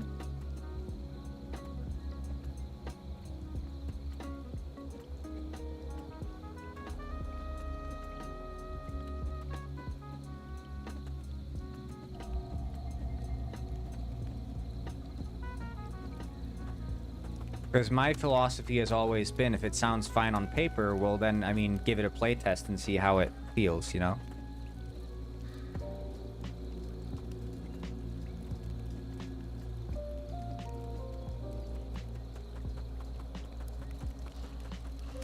I feel like there are too many game developers who will sort of not allow themselves to be creative and try new things out of the fear that, well, it might not be fun. I always prefer to just start working on shit and see if it actually ends up being fun, as opposed to like pen and paper sketching out and assuming, oh, this probably won't be fun.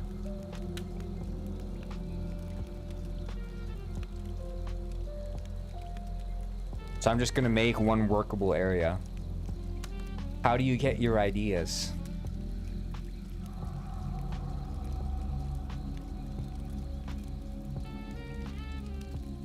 I agree on that, but it's important to consider player motivation. The more bland a task, the higher the motivation needs to be. Well, that's what I'm literally comparing the game to the game Web Fishing, which is a smash success, right? What is the motivation for playing this game? Well, it's literally just catching fish, right? It's catching fish so you can catch more fish. That's it. That's the player motivation.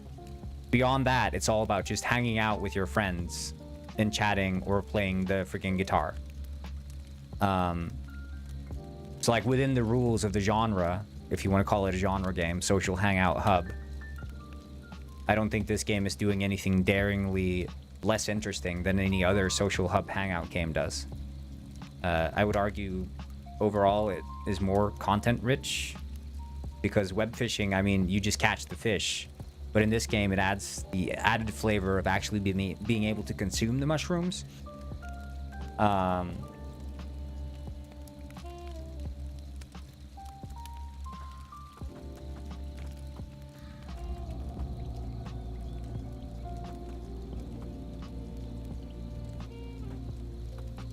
So, I mean, I find that there are all kinds of assumptions you can make before, you know, playtesting, but, you know, I don't see any value in killing off an idea just because you're, like, scared that it might not be fun. I think it's better to find out, is it fun? Unless, obviously, you know, if the game you're making is GTA, it's a bit hard to like make a modular vertical slice of that game and say like, yeah, this is fun. Like generally a game of that scale comes together when you got all the systems rolling all at once. But like, I think I'll soon find out if mushroom picking in and of itself is like a fun activity and relaxing activity to engage in. I think it's, you know, a very low risk idea. Same with like story games, also big risk, because you only know that a story comes together when you've written so much of the story that it actually starts to get exciting, you know? So I think in big concept, it's a very not risky idea. Same with Bleeble Gumble. I mean, arguably, I could also tell, you know, was that going to be fun or not quite quickly. And I think, in my opinion, every idea, I think the sound you use for the picking must be satisfying. 100%. I think like the more I can pack in terms of like making stuff feel satisfying as you're engaging in it, the better it's going to be. I mean, that is, I think, the end all be all when it comes to any sort of relaxing game with an activity you're supposed to be engaging with for however long. You have to make the actual engagement with the activity be like a satisfying thing.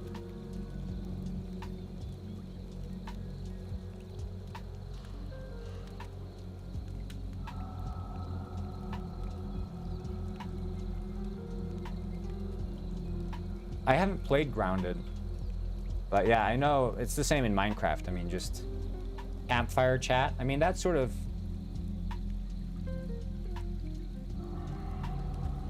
Is that a game or is that like... No.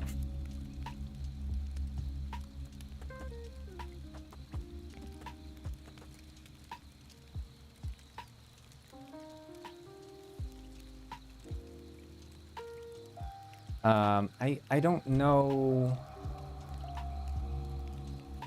Is this confirmation dialogue?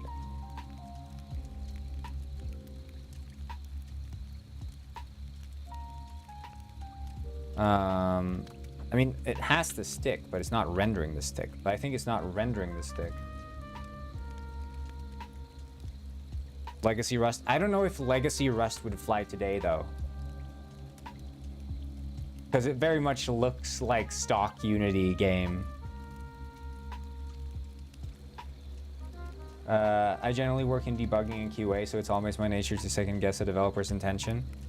Yeah, but I mean, I will, you know, I think I let my ideas fly free in the ideation phase. So like, when I'm coming up with a concept, and I mean, I've released successful games. I mean, Penguinized has sold over 200,000 copies. Walking Fish over 10,000. Probably even more at this point. I mean, it was a free download now, many years after release. So I feel like I have, you know, a tried and true technique, which is, yeah, just let my ideas fly free and then reel them in, as opposed to during the ideation phase second guess every single decision I make, because I think that's the worst thing you can do creatively, is starting out second guessing as opposed to starting out like before you even sat down and started working, you're already like second guessing your own ideas. I think that's how you absolutely 100% definitively kill any sense of creativity or desire to create. The culling should start occurring after the fact, like when you've sat down and actually started working. Like, of course you're doing some sort of culling, like, maybe we need this, maybe we need that, even before you sat down. But like some, you know, when I was making Penguin Heist, I didn't really have an idea of what the game was. I just knew I wanted to have penguins stealing stuff. So I sat down, started coding the penguin stealing stuff, and then the rest came later. It's the same thing with the mushroom picking game. Like, I know I just want players walking around picking mushrooms, and then the rest is going to come later. So I sit down, start coding the mushroom picking, start adding the chat mechanics, and then like, picking mushrooms is fun, but I can only do it for so long. What do I do now? And so, you know, we expand that sort of horizontally and vertically at the same time. Because I think what many developers want to do is they want to expand vertically the first thing they do, and then assume that they're never going to spread out vertically at all. Right? So they write their entire concept from the start. That's it. No changes. And then they just scale up like a tower from there. Right? But that's not how it works. That's never how it works. But some people, you know, get obsessed over like proving the fact that their game idea is fun even before they've sat down to actually make the game. That gives me hope. That's how I work. No planning really. Just started with a survival game that had creative ideas. We'll see how it goes. Yeah, and I think, you know, I approach it like a painter. You know, I draw some broad brush strokes, and then I let the painting tell me what it wants to be. I'm like, I'm gonna paint a fish.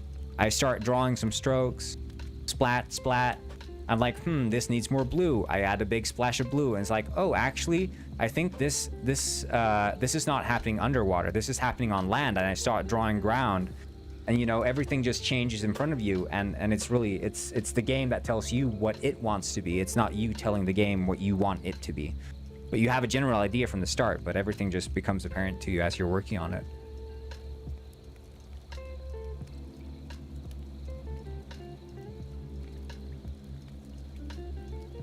And sometimes that means you make a big pivot, and sometimes, you know, like I said with Floor Blue Gumbo, you start out, you want to paint a fish, and then you realize, I don't want to paint a fish anymore. A fish is, I thought I wanted to paint a fish, but a fish is actually not what I wanted to paint at all. And it's a scrap, you know? You scrap the idea, move on to the next one. But you don't want to realize that you didn't want to paint a fish when the painting's almost done, right? Do you think I can use assets on Unity Store on Godot? I think for models, I don't know what their licensing is actually. I think you can. I don't think they're strictly tied to being used within Unity Engine, but I'm not 100% sure on that actually. I feel like Unity Store should be like a separate entity from Unity Engine, just sort of intuitively.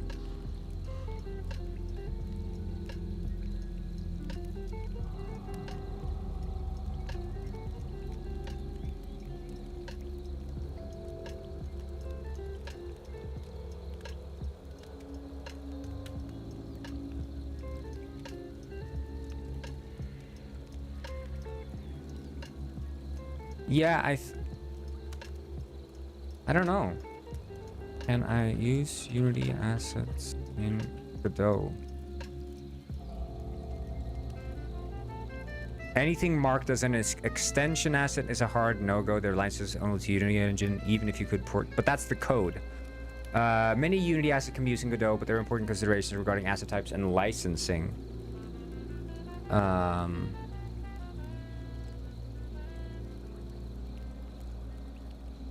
Yeah, the Unity Asset Store end user license agreement permits using purchased assets in other engines, provided you comply with the terms. You cannot use third-party downloaders and assets directly from Unity technologies. Yeah, okay, well, seems like you are allowed to, yeah.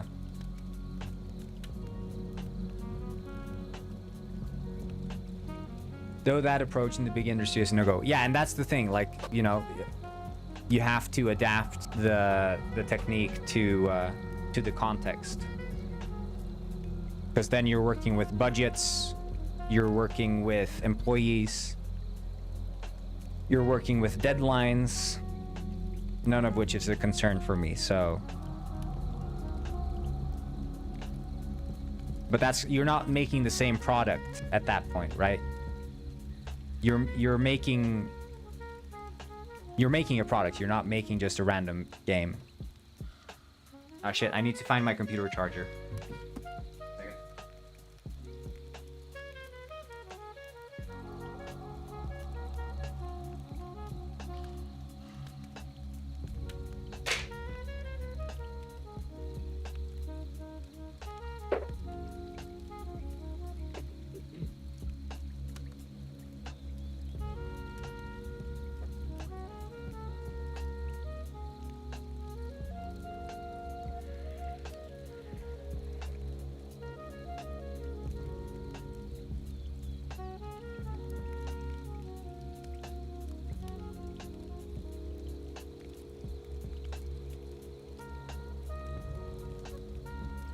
But I will say that listening to the guy speak about Returnal at the Reykjavik Game Summit, I mean, that's a huge company, AAA, and Returnal actually started out as a top-down twin-stick shooter, which then pivoted to third-person, story-driven, like very cinematic, high-fidelity game.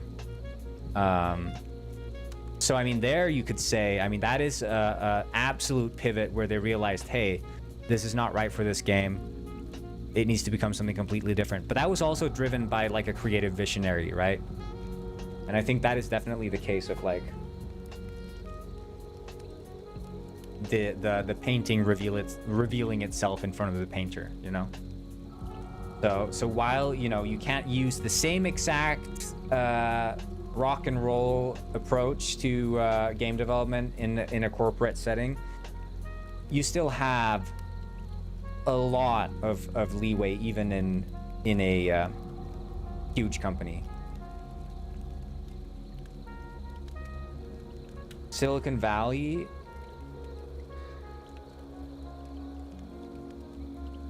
on N64? What is Silicon Valley on N64? I'm unfamiliar.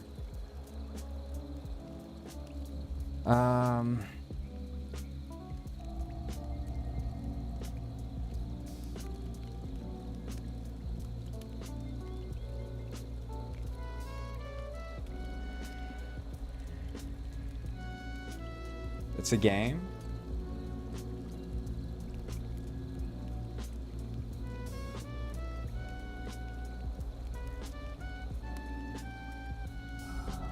I just know of the TV show, and of course the physical location.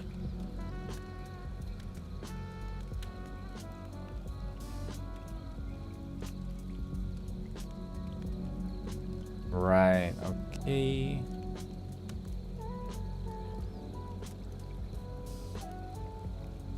Really goofy.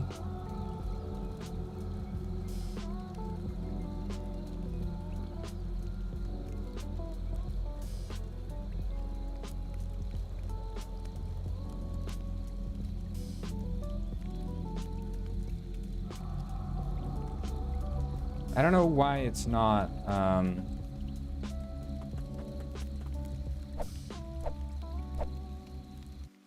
wait, hold on. I don't know if it replicates the first sent information. That seems to be an issue. Roblox after? Unsure, we'll see.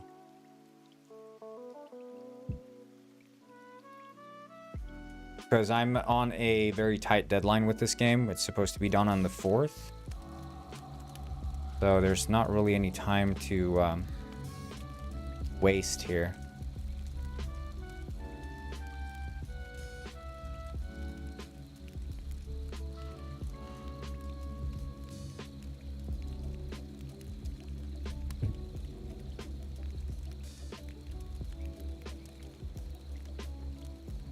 Okay, let's see if I can join this server.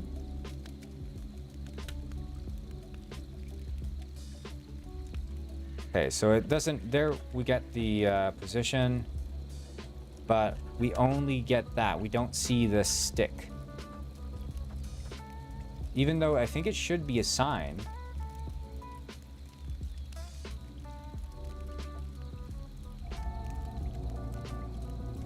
So that's player 1 clone. Debug.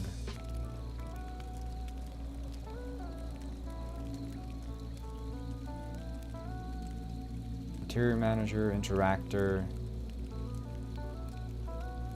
Inventory manager. Held item manager. Yeah, okay, it is holding a stick. Held item stick. Wait, is that me or him? Oh, that's me. Yeah, he's holding nothing.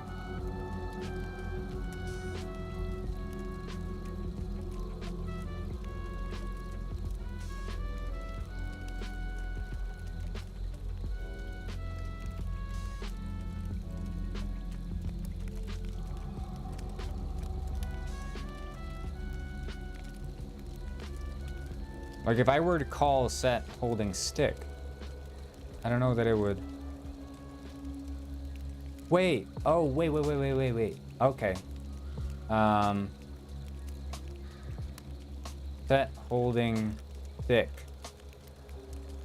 Right. State has stick is never updated. We can say if has state authority equals true. So now when I hold the stick, it should replicate onto, yep. Sweet. Awesome. Just check that in, and now the server should also be able to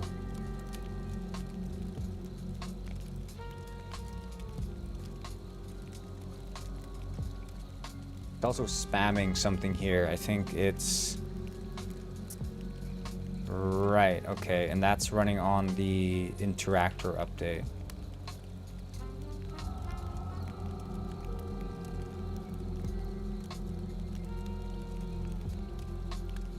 We can do private void spawn. Where is it? No, it's mono behavior. Okay.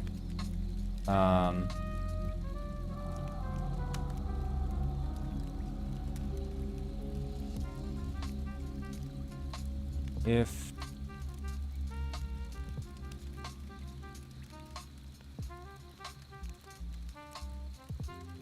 return.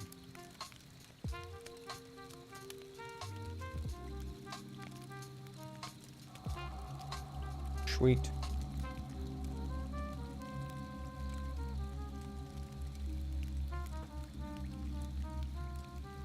Heyo, look at me. Look at me. I think we want to have... We could have...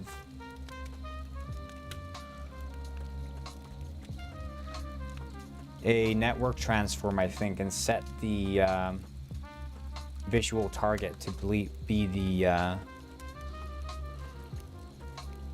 emote face. Yeah, let's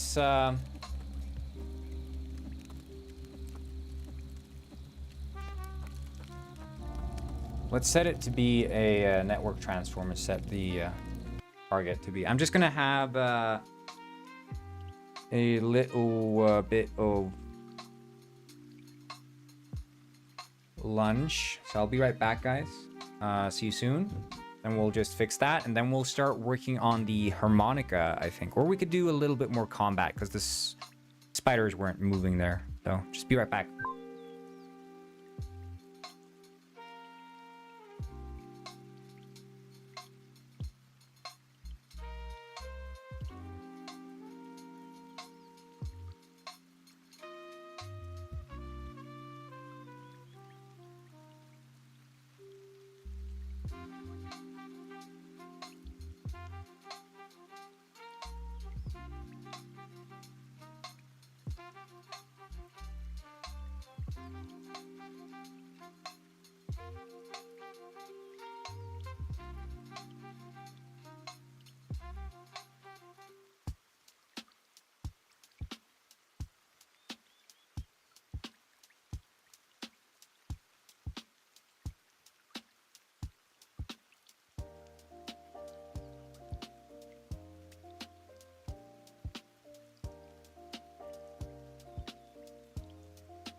All right.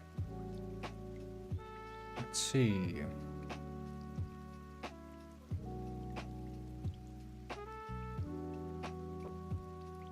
Low cashy.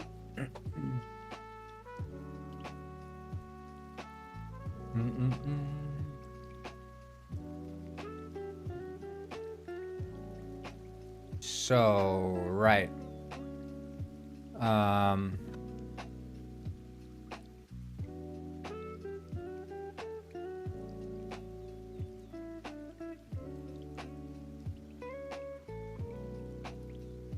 Right, players. Get players here.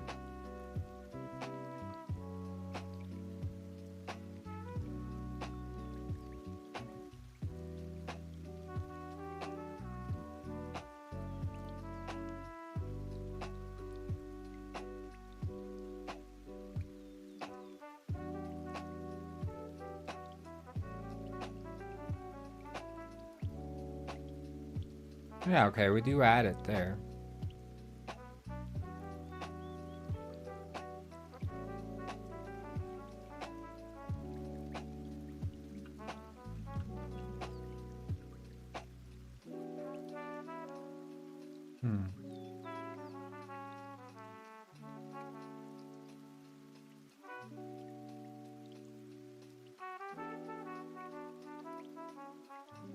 But the spiders weren't even walking around though.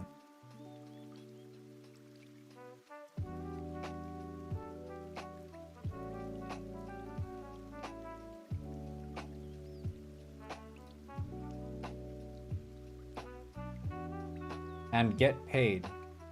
What do you mean, Kim Jong-il?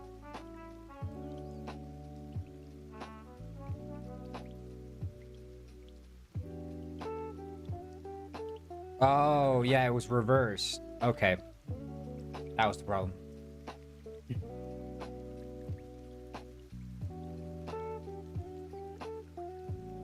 I don't know, I really like maneuvering around in NeoVim. I feel like a wizard. I really like it. And I feel like the motions translate so well to the keybinds. But, and also love the look of Telescope. But I just need those workspace diagnostics. It is becoming a bit of a breaking point for me.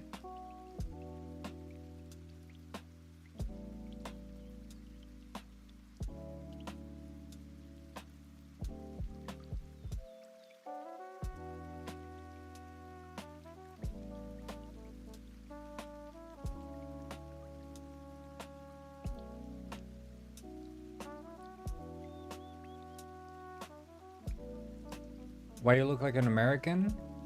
What's that supposed to mean? You mean like my penguin? How so?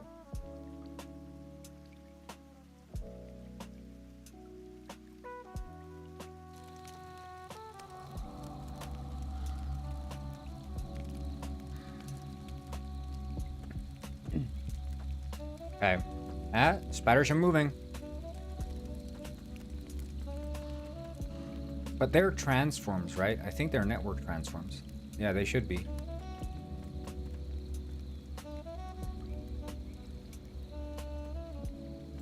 Yep.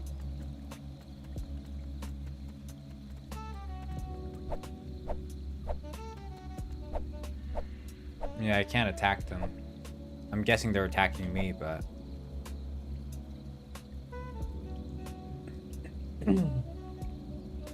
I still need to try the Rider bin plugin, but just can't be asked, can't slow down. Yeah. No, you shouldn't do it because you will be slowed, like, considerably. So, wait until you're safe. What do you think? Think for yourself? I have no idea. And you look like a reclusive. You must hate traveling or seeing people or places. What are you on about, dude?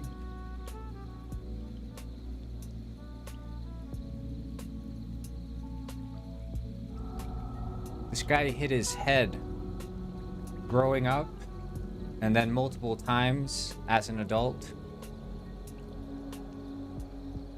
And now he's suffering the consequences.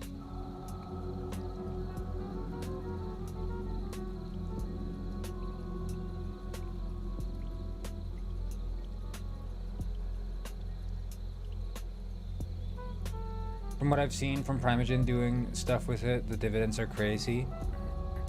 For me, I think that what I'm realizing more that I'm working with it is that it can be like a catch-all editor, right? So let's say I'm transferring from Unity to Godot. I don't have to change anything about my workflow in my code editing. Like in Godot, I'd be working like GD script, C#, whatever, right? I have just this catch-all solution in this. This is my IDE essentially. What's the point? You're here streaming when you're not introducing yourself, so introduce yourself. No.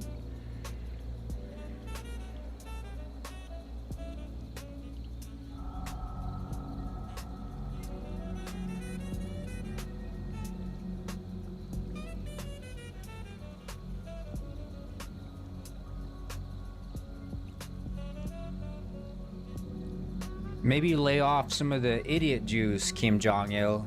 Then we'll talk more later.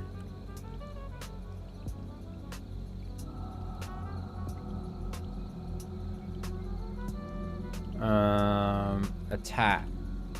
Right, so attack nearby enemies. Then how would I know who you are? I would just think you are Corngwin. There you go. There you go. That's who I am. You're a genius, Kim Jong. If you introduce yourself, you would understand me and I would understand you. No. I don't think so. Here's the thing. I would understand you, but you would not understand me because clearly your IQ is in the single digits.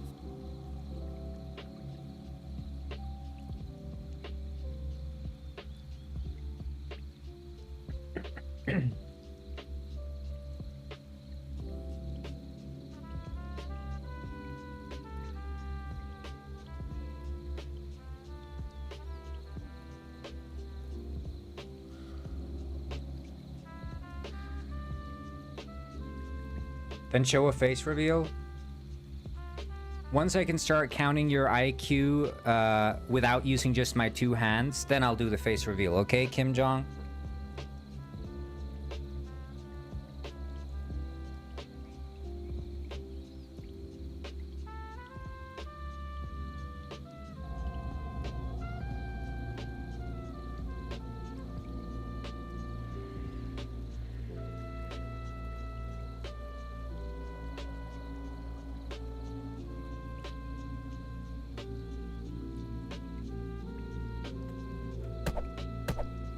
Wait, I can hit that one, but I can't.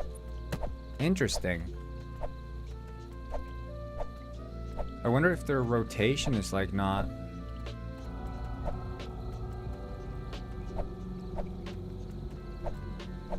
Oh, is it maybe not using my own position or something? Bro's probably 5, yeah. 5 IQ.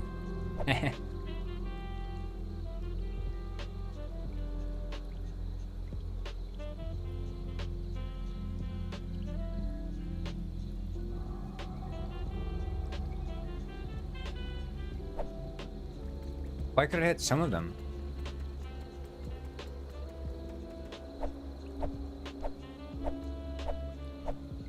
My IQ is 102. Literally, literally 2 IQ points above average. Bro's a genius.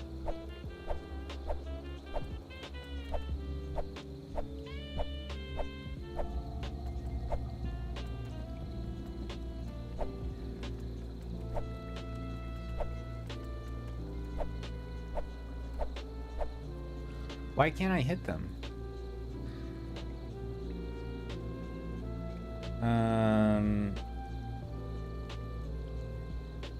I guess, right, they're the transform position. No? Okay, wait. I think Rockhead was treated better, not gonna lie. Well, I like whenever anyone comes on and they're upset about the fact that I have a penguin as my avatar, I'll just go all in on them. Like, I'm not holding back one single bit. Because I know they're not going to be the kind of person who wants to stick around in the first place. So I'll just use them as, like, figurative and literal punching bag.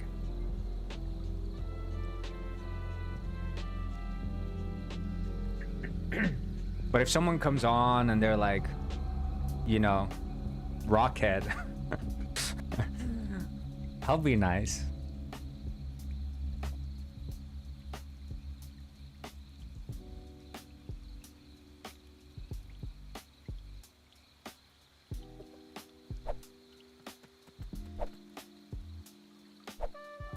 Yeah, it seems like the distance, but like the actual transform of the spider.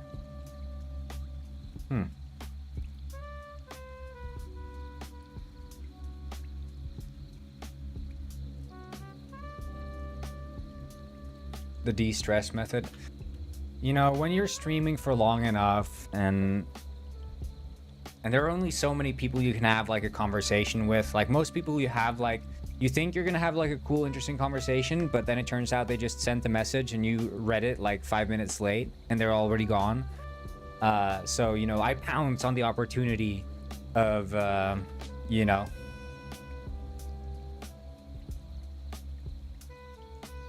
just attacking people. If I'm given a clean shot, I'll take it.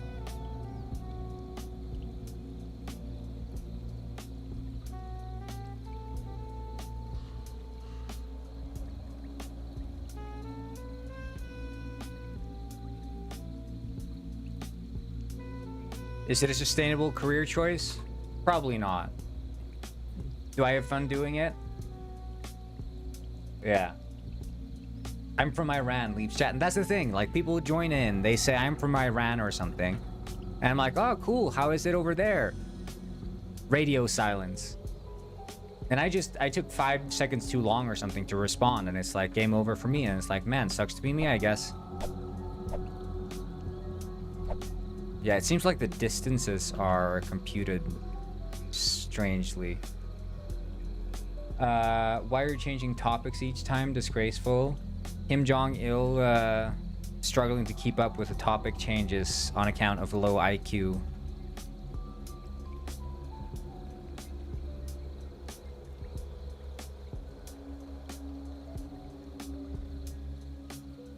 Kim Jong-il cannot stand to wait on account of low IQ and losing track of the question he asked in the first place.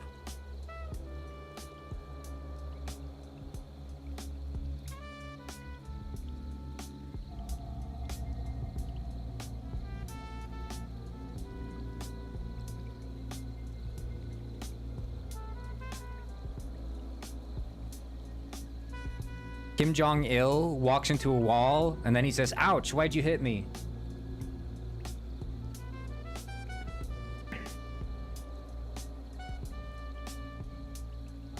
Kim Jong-il walks into a wall and says, "Ouch, where'd you come from?"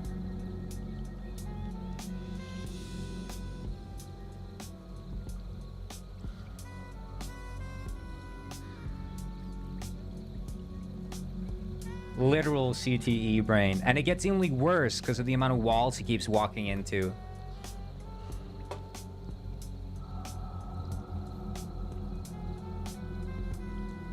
At this point, it's like compounding interest. It just gets worse and worse.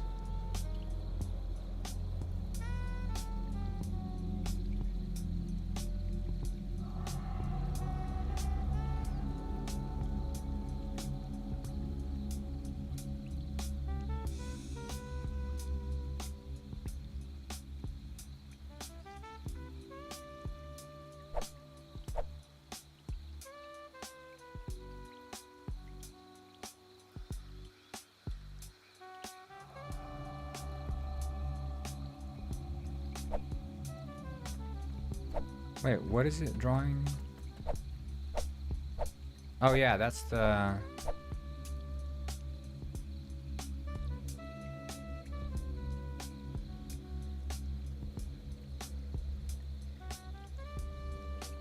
Oh, color dot...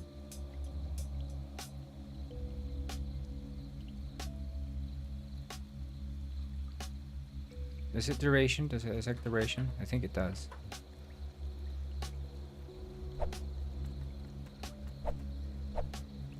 I guess it's not really drawing any... Well, where the frick is it drawing from then? Kim Jong is so stupid that when someone says follow these rules, he'll just say okay and walks into a wall and say I broke one of the walls, but actually it's just broke the rules, we're just being dumb. Yeah, I mean, sounds like the average Kim Jong-il life experience. I don't know where the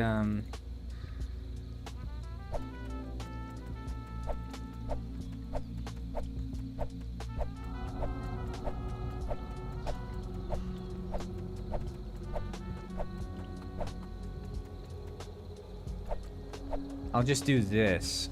Scene.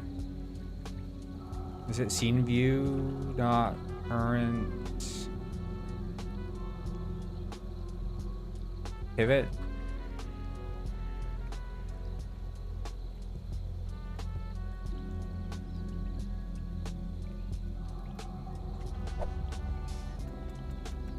All right.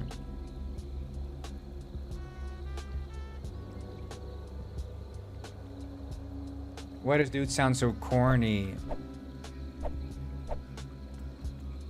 Because as a child, I was attacked by a corn.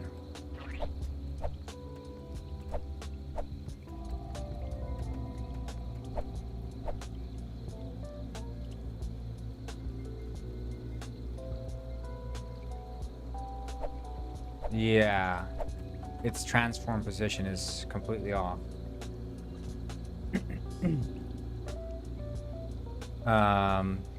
So it shouldn't be transform, it should be get component network trans, or we can just do that instead, just dot state.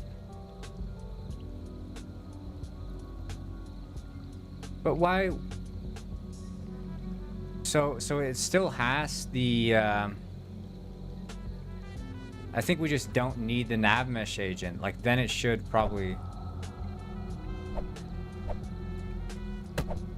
Okay, yeah.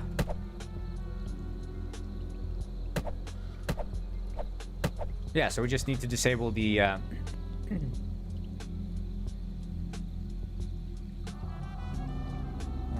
great live stream. Have a good afternoon or day. Greetings from... Thank you so much, Arglue. By the way, did you know women are allowed to eat in Saudi Arabia? Wow. See, that's what I call feminism. That's amazing. These guys in Saudi Arabia, they've got it figured out. I heard they also recently let women drive. That's amazing. And drink water, too. Someone, can you ban Kim Jong-il, Cash? Let's just get him out of here. We've had enough of his hijinks. Guy's stuck in a loop.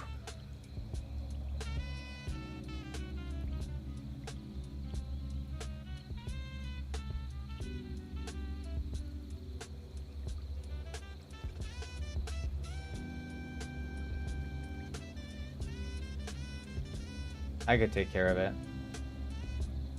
I don't know if Cash is still around.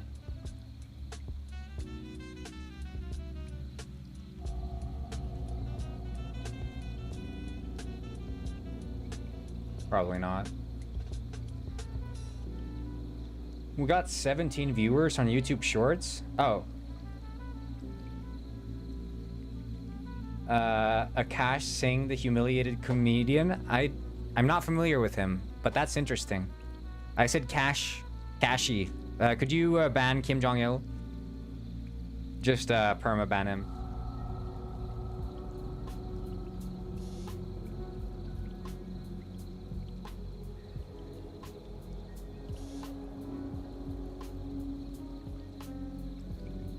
Humiliated comedian. Interesting.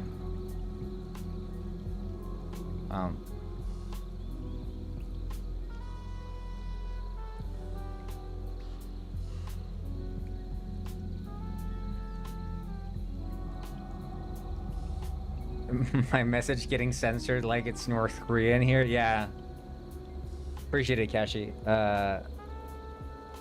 His wife has spent weeks humiliating him online. What did he do? Akash Singh, wife.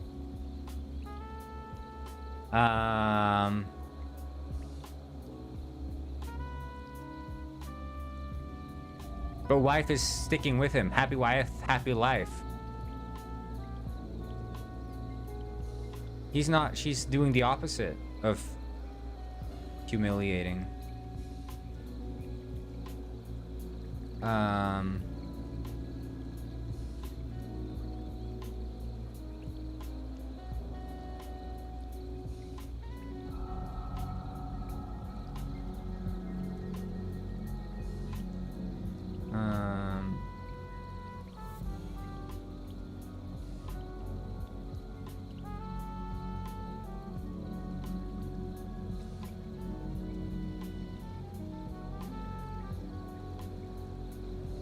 She's a gold digger, but she's literally happy wife, happy life. Comedian Akash Singh's wife, Jasleen, hits back at trolls, calls them broke men.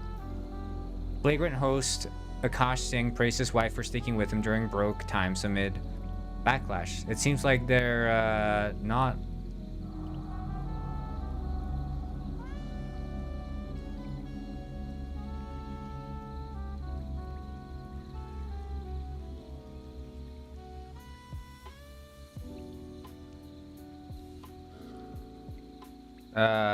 Okay, yeah, it seems like there's some disagreements here in the comments. Zero by... Okay, yeah, it seems like maybe most people would say that she's bringing up a little bit too much about her previous college lifestyle. Okay, yeah, okay. I see. Well, I'm not invested enough in drama to know the full story, but that sounds interesting. We're doing good here. If not, has state authority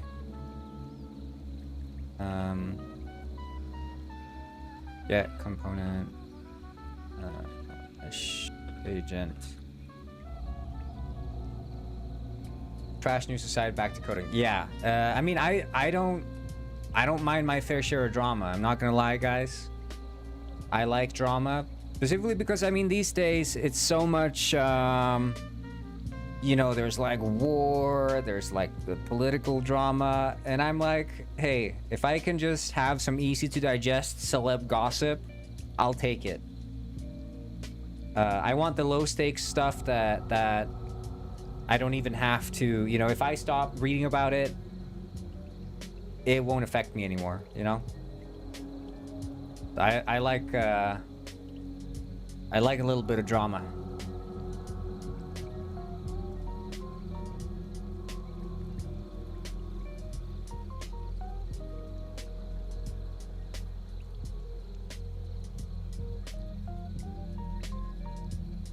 Yeah, we're popping off on the... Will we end early again today? I don't think so. Maybe. We'll see. I can't make any promises. I don't want to say yes or no. So we'll say maybe. Maybe not.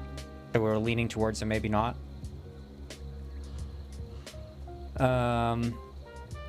Right. Okay. So instead of state position, we're going to do this. No more state position.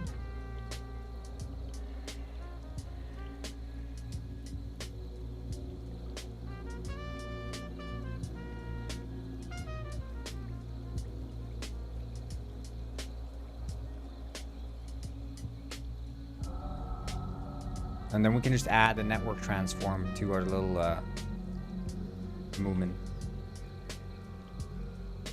put on some Christmas music. I'll see. Lo-fi Christmas music. Oh my god, I freaking hate what this music has turned into, but this is all I can do. This is all I can do. Because I don't want to get copyrighted. I got copyrighted once. It's brilliant. Have a great 100 views stream. Wait, are we on 100? We're not on 100, are we?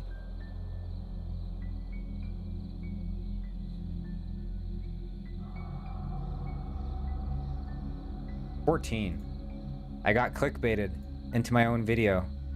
Guys, let's get to 100 views. My favorite is the Muslim Christmas song. What's the Muslim Christmas song?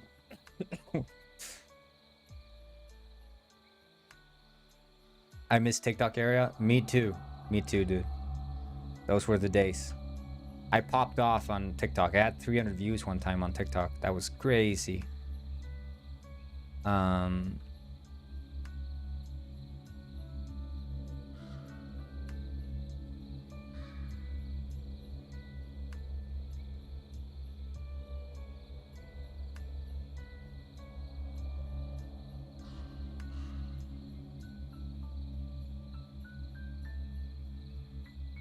I don't think I want to look it up on stream, so I'm just looking it up on my second computer.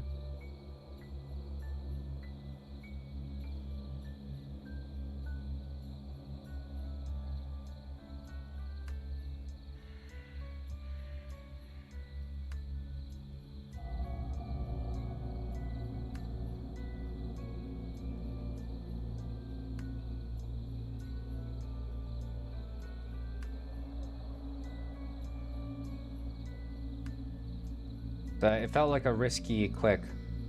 I can't hear the lyrics, but it looks safe enough. I might play it later. Me personally, I like the traditional Christmas music, like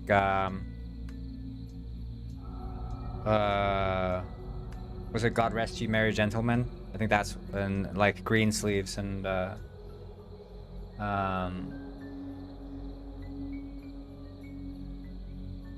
it's not offensive. Well, that's what I saw. It didn't seem to be offensive. But I like one of my favorite Christmas albums is David Bazan's Christmas, Dark Sacred Night. And yeah, his cover of God Rest Ye Merry Gentlemen. I like Silent Night, also absolute classic. I think my favorite, all-time favorite Christmas song all-time favorite Christmas song is by Low on their Christmas album.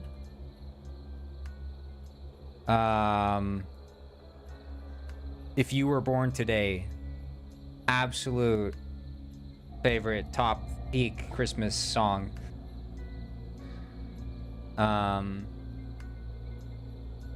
Anything made like 80s and onward. Arguably even the jazz classics. I don't know, man. I struggle with it. I've had too much exposure to that kind of stuff. But like All I Want for Christmas for You, you know, the Last Christmas and all those, like that doesn't work for me. It just feels like bubblegum pop commercial. I like the more dark, you know, Christmas songs in minor, not the major.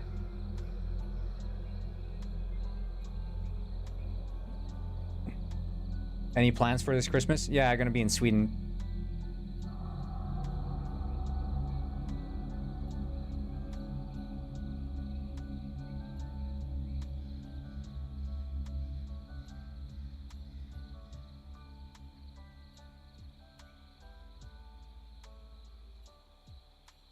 Yeah, well, I mean, the thing is, like, every single one of these, like, 80s pop songs, Christmas, it's just...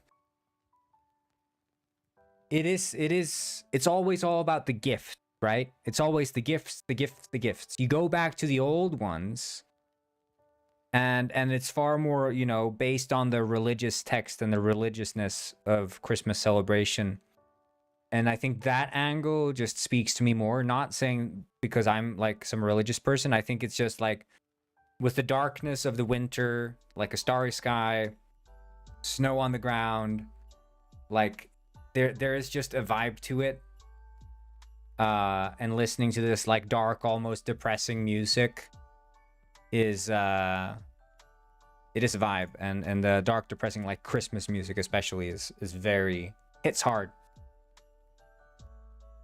But then you got Christmas, Santa Claus is coming to town. I saw Santa Claus, Santa Claus. You know, it's like it's too much. I can't stand it.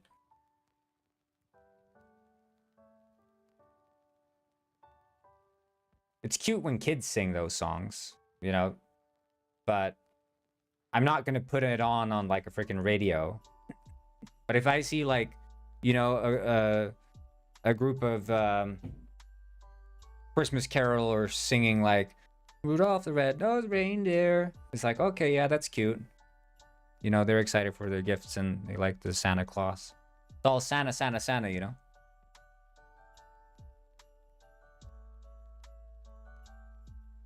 Heavy metal in the snow? Yeah, black metal is arguably also very much winter, Christmas genre, so November, you know, that's they had the Nothing But Black Metal November, NBBM or NBBN, I guess.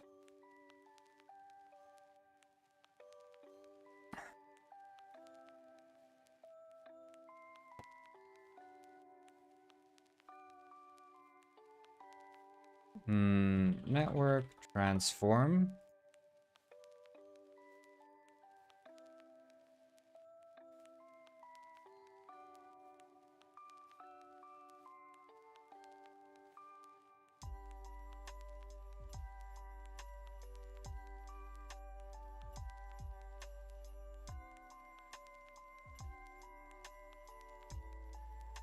I guess we can just do, because you can have a child transform, but it's not gonna,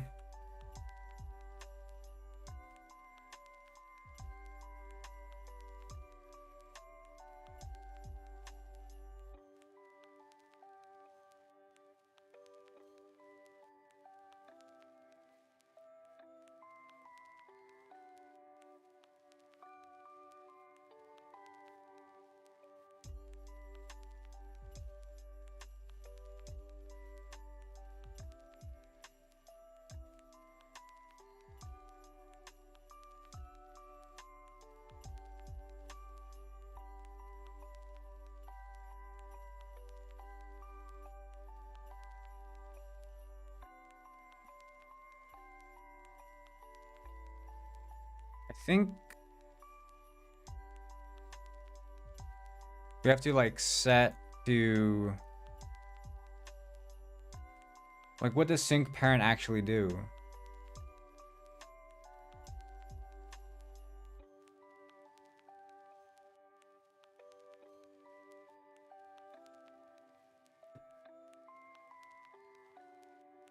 I don't know, we'll see what happens.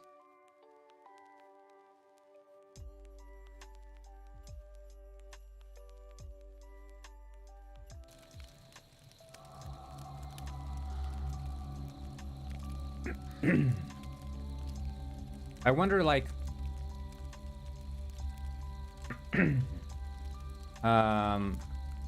get component network transform.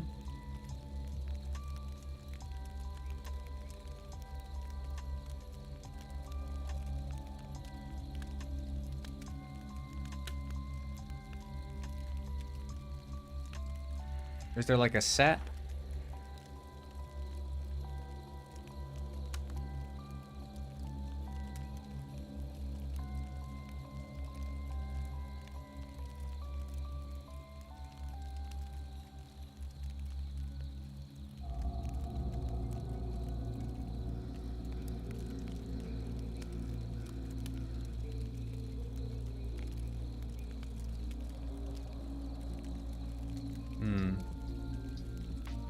Network DRSP, right, that one.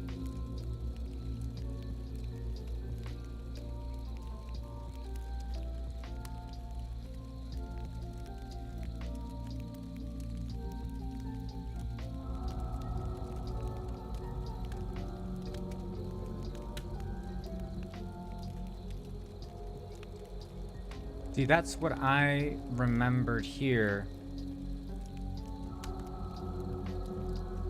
Like there's a transform which we're updating, and I think we need to set the transform to be something different than what it is.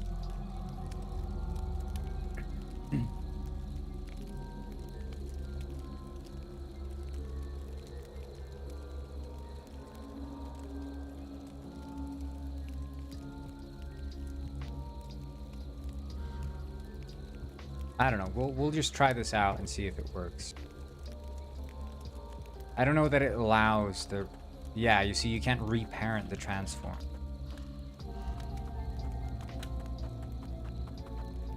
But did I just join? I think I just joined.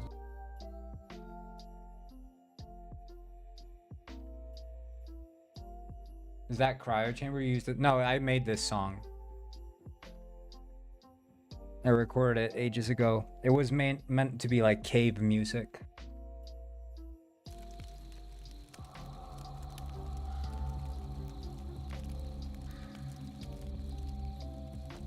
Yeah, it doesn't move.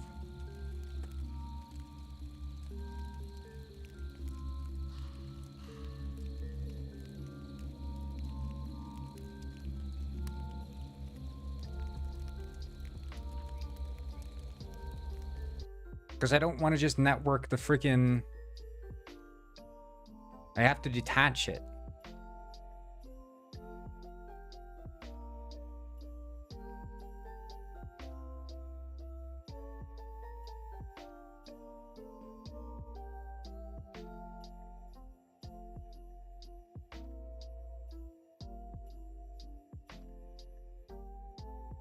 Yeah, I like it. I like it.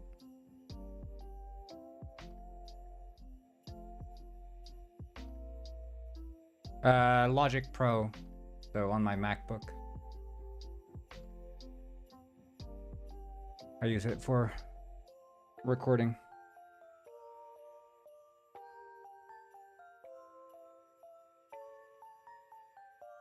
I've got a full-size keyboard.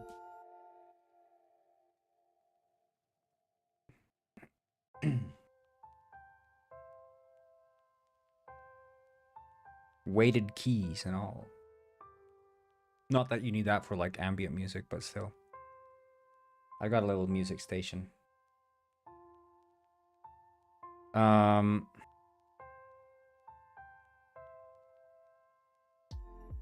just don't know what the best way to... I mean, I know in Penguinized I use like... I'll see. I have network transform underscore ph. I can open this with Visual Studio Code and we'll see here. Because this is a custom implementation here, which uses interpolation target, which is the visual target. And we could set the interpolation target to be exactly, yeah. So we could set that to be another object. So we can just copy this one. We'll just use network transform ph.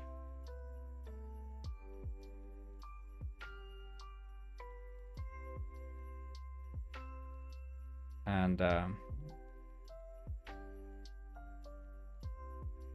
assets, script, networking. I like making music. I do. Most of the music in Penguin Heist is not made by me. I've made a couple tracks, mostly like for the radio and stuff. But I made for this Puffin game. I did make another track. Let's see. I think I might have to open it in another part here. I don't know if it's going to be loud enough. See.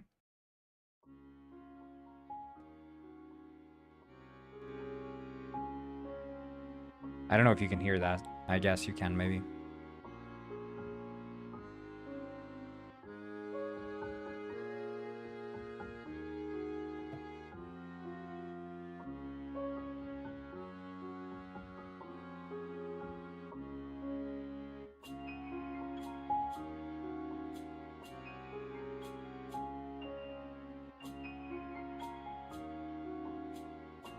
A little bit of a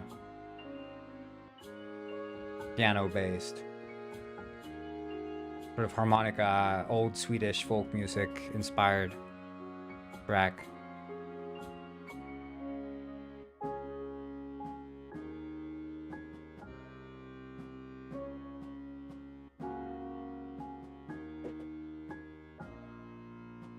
Whereas the other one is more ambient cave. So it's like this one would transition into the cave music as you enter caves, was the idea.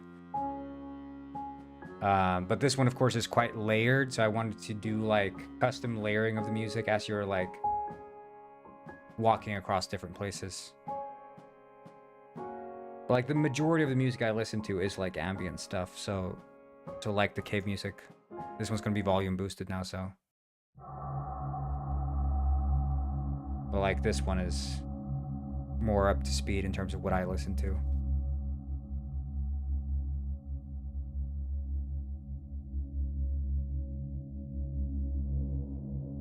Like generally when I'm working, this is what I listen to and stuff, so.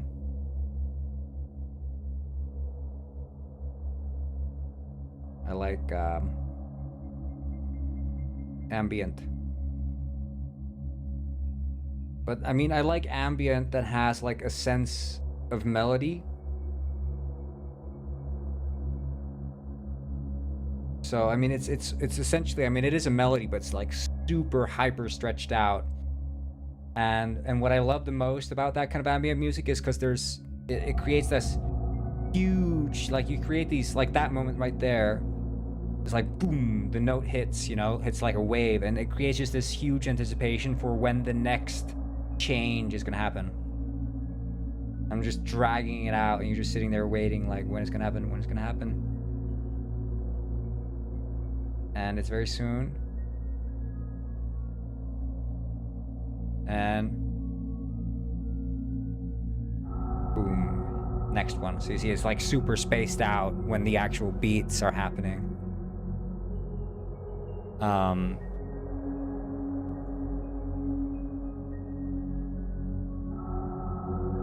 And it just creates, yeah, like this suspense almost. But in the background, it's like super satisfying to just listen to. And then you can hear like these, yeah, like pianos in the background just playing like nonsense, sort of. Like just super distance in the background mix pianos.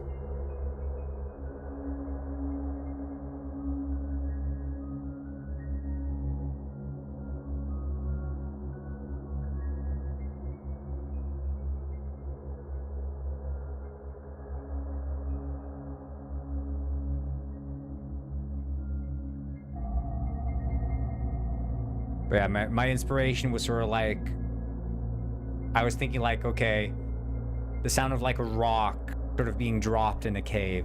That I want that to be like the center and focal point.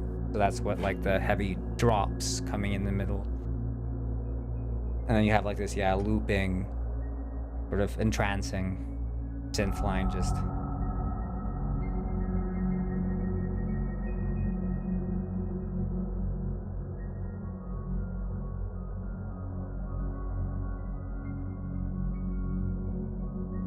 But I kind of like, I like this style of music. It's fun to make. You just get into like such a vibe when you're playing it too. Light some moody candles and you're just listening to it on repeat. Good fun.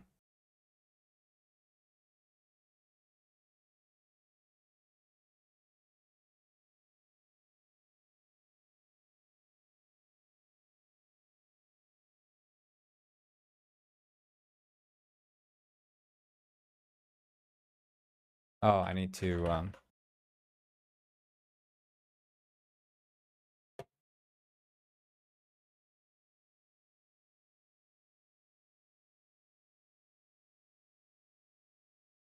yeah, it's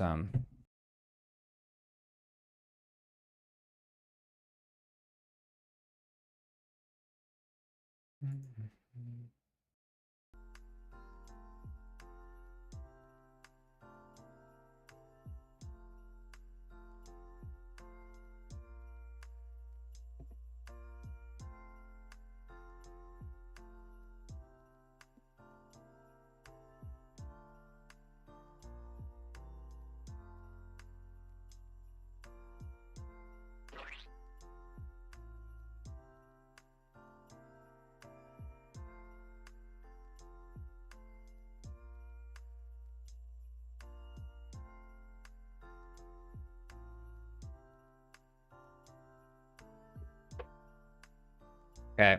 Let's see. Um and then we'll set the interpolation target to be the puffin, because then we should always follow the puffin. I don't know if that means we'll replicate. Oh, that's the tricky part. I don't know if we'd replicate.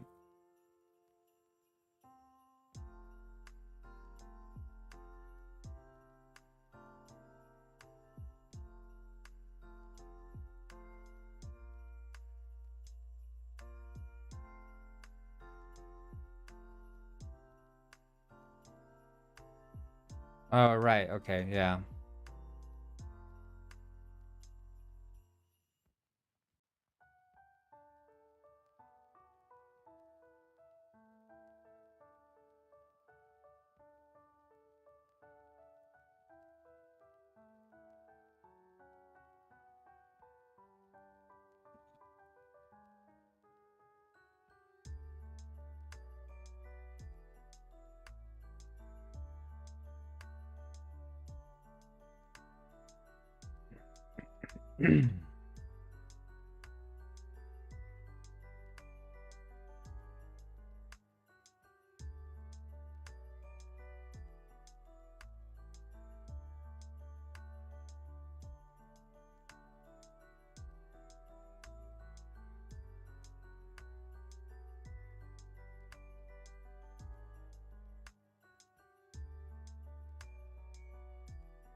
Interesting.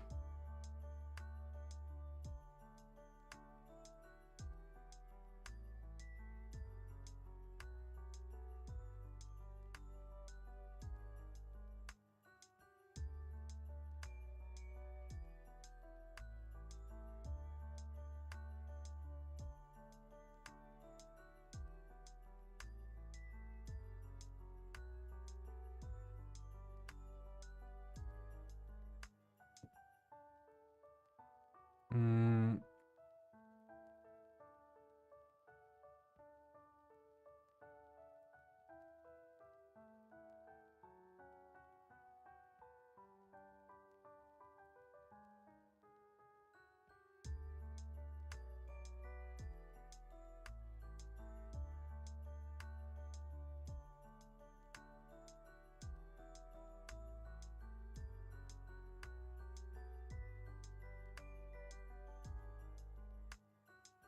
so the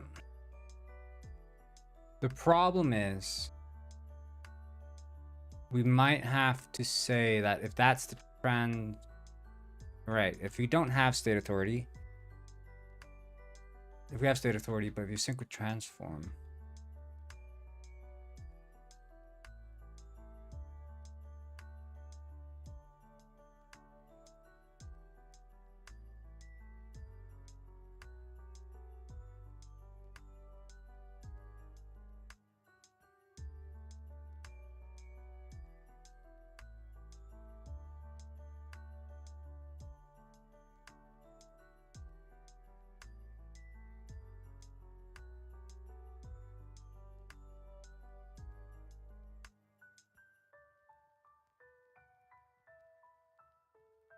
yeah, player visuals. Dot position equals vector 3 smooth damp player visuals dot position transfer position. Oh. It is Colonel Cornelius Cornwall. That's me, Arvel. True.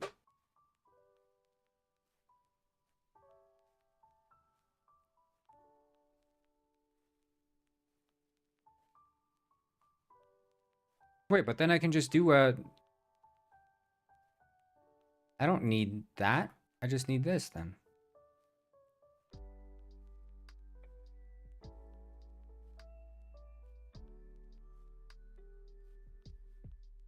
Right, the only reason I had the state stuff was because I wanted to use it as input. Okay.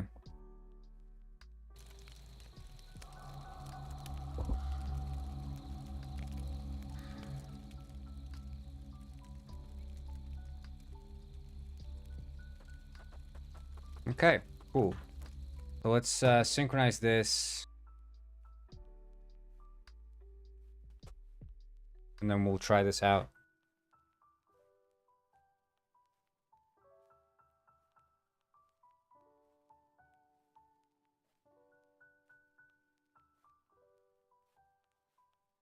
Because then if we're done with this, we can then move on to the harmonica, which is key. It is instrumental. No pun intended. Key is also a musical pun.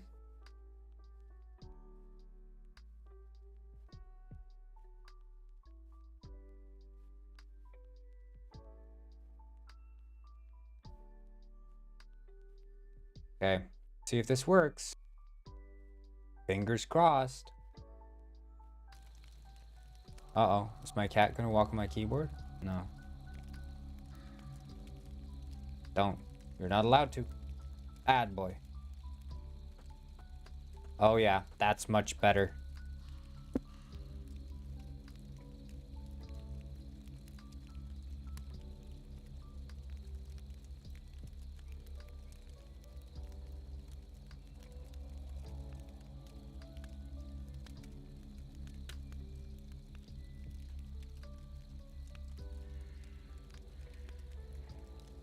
Hold on. I'm just petting my cat here. He's a bit of a attention hog.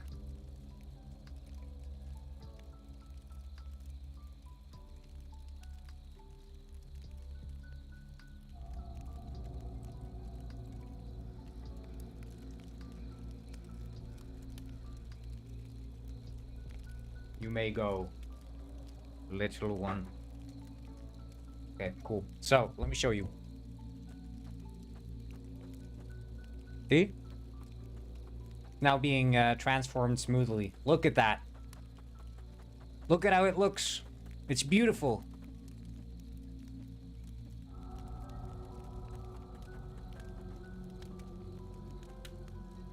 That's my remote player. Except they all seem to spawn in with a freaking stick. Maybe that's not such a bad idea. I don't know. Anyway. You gotta go? Yeah, see you around, Cash. Have a good one. Whoa.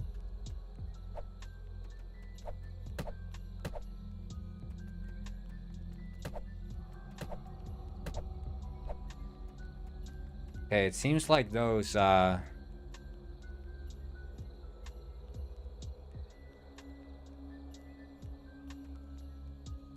Wait.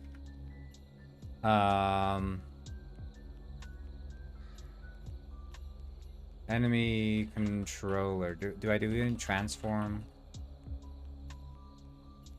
I mean, I do add the knockback, but that should only be called on the host. I think I just use the transform network transform the enemies, right? Yeah.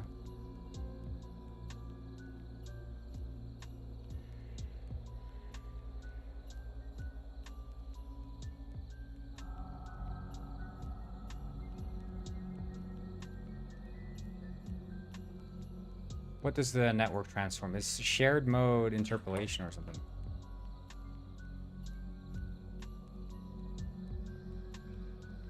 And gonna go to the documentation for it.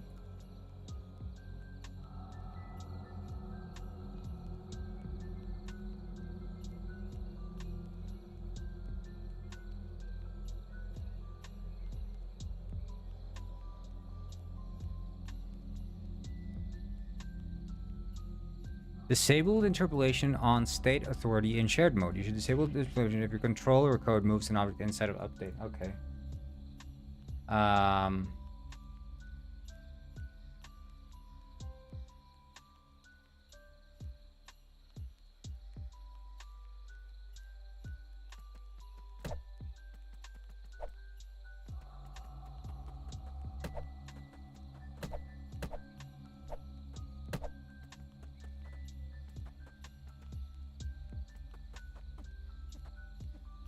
I don't know why.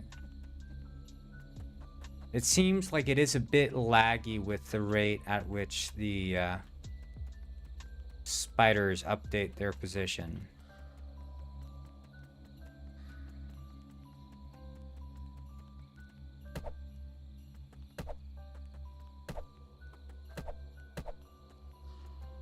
But, I mean, it's not so bad. And this is as bad as it's gonna get, because this is running in shared mode, so running through the relay either way.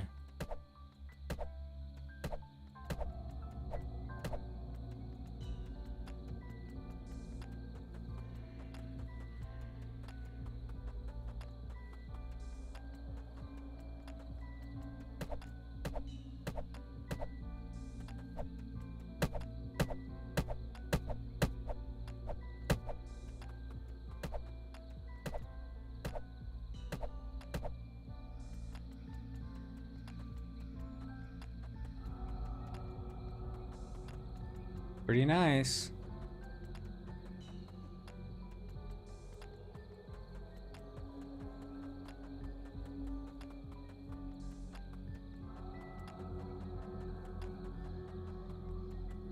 I wonder if I don't know. No, I don't see. I think I need to add like area of interest override because I don't need the update for all those spiders all at once. I think I'm gonna do area of interest override.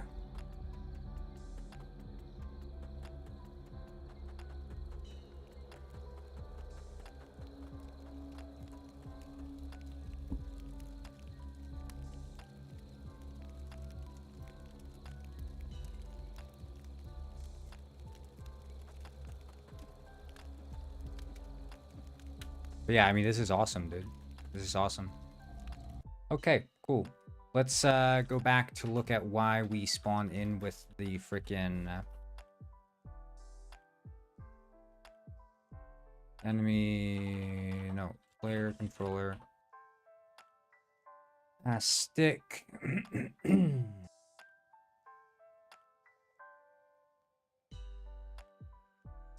Oh, if it has state authority, state has stick equals B. That was the problem. Okay, so now we can add like sticks that we can pick up, but we should probably start with state move there. I don't know.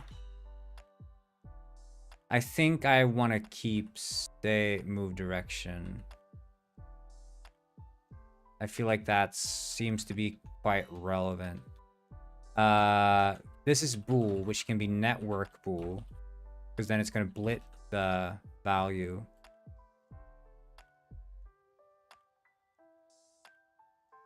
Which is quite nice. They do automatic bit field bit packing for Fusion, so you can just set it network bool.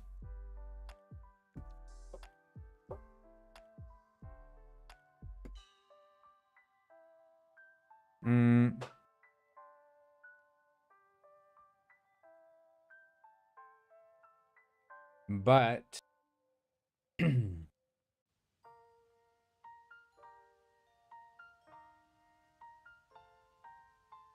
what we do now is we need a harmonica model. I don't know how many holes are in a harmonica. Anyone know? We can make like a smaller one, I guess, but that seems fine. It's 10 holes. But it's not like, it's not a scale per se. That's the thing, right, with an harmonica. Yeah, exactly. It's C, E, G, C, E, G, C, E, G, C, and then drawing is D, G, B, D, F, A, B, D, F, A, which is super weird. But that's a harmonica in a key of C.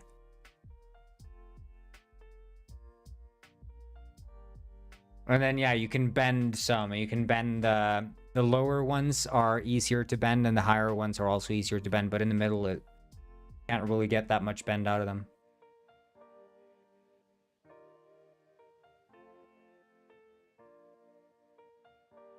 Yeah, C, D, D flat, E, G, F sharp, F, G, B, B flat.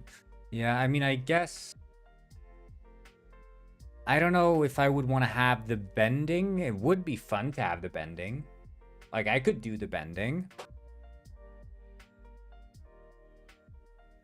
But we'd have to have, like, quite a complex interface.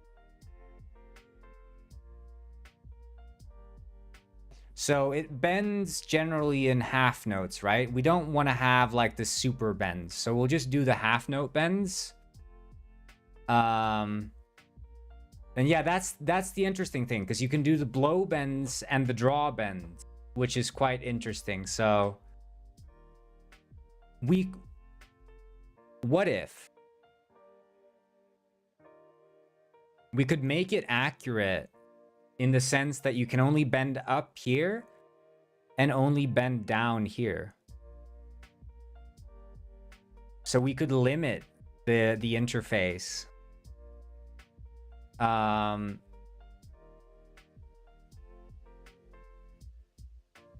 So if we have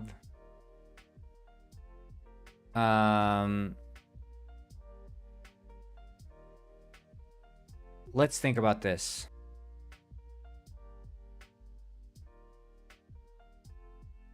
I don't know how hardcore we're gonna want to go with this, but we could copy this layout. So, you know, if you have the harmonica with 1, 2, 3, 4, 5, 6, 7, 8, 9, 10, or we'll just do it like 0 indexed, not have double digits. So 0, 1, 2, 3, 4, 5, 6. And then we can say here for the first 4, we can allow bends down. So this would be C, E, G, C, E, G, C, E, G, C, and then D, G, B, D, F, A, B, D, F, A. And then we can say here, we allow the bend, we allow to flatten this, right? First 4 you can flatten, and then the last 3 you can sharpen, right? Or we could do it like that. We could do it, you know, bend down, bend up. Now the input could be, if we allow the mouse to control, I don't know if we should allow the mouse to control.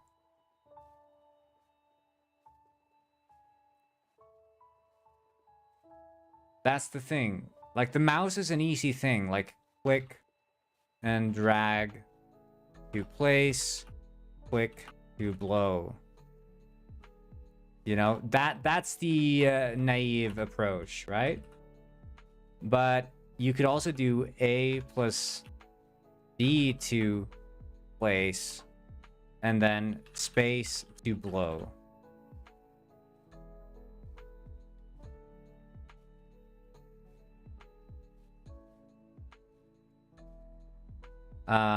But then you'd have to have like a modifier, so it's space. You could have B to blow, V to inhale. So like,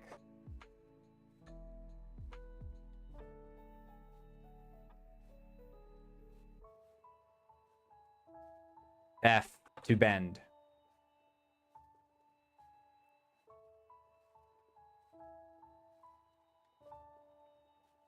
But the problem is that's not really fast, is it?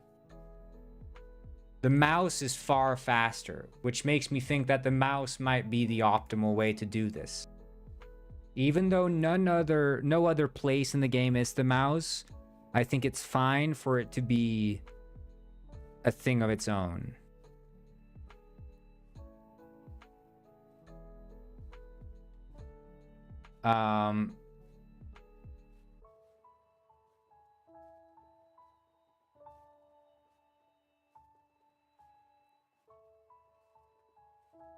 So then we could have F to blow,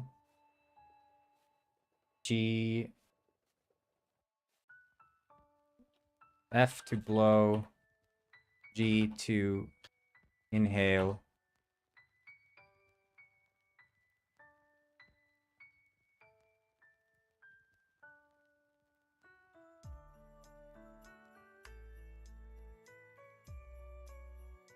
See, the thing is with a bend is that it's an action, so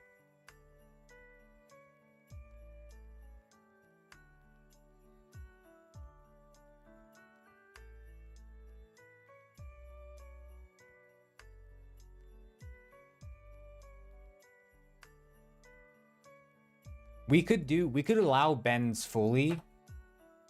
Mouse up, down to bend.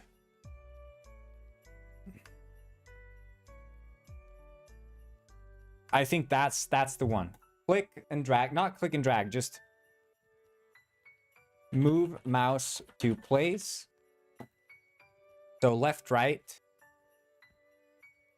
Mouse left, right to place. F to blow, G to inhale. And mouse up, down to bend. We could also do space to bend. But I think up, down is like that, the wiggle, you can have... Because then we just synchronize, basically. We're synchronizing. Are you blowing? Are you inhaling? Is your mouse pointing up or down? And what is the, like, you know... So you can do... Just synchronize those variables and then replicate the state sort of near perfectly on the clients. But I don't know if CEG is like a loop or not. Wait, hold on.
Yeah, just a second.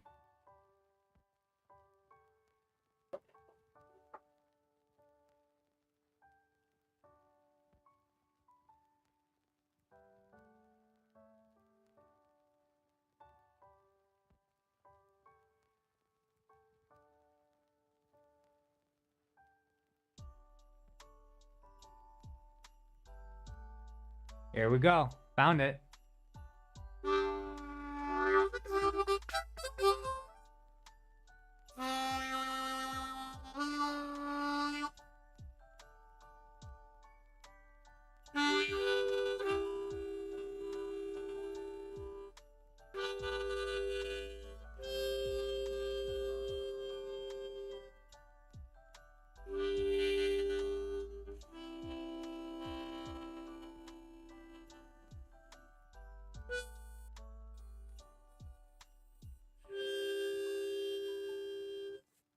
And that's called having a harmonica, guys.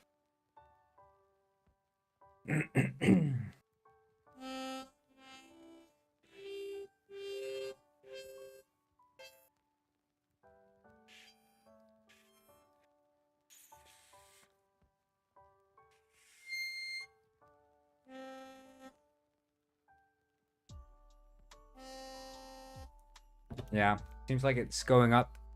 It feels like 1 to, hold on.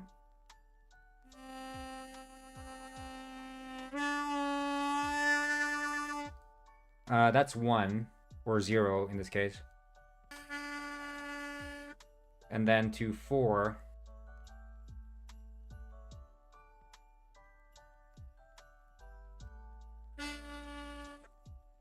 And then 4 to 6.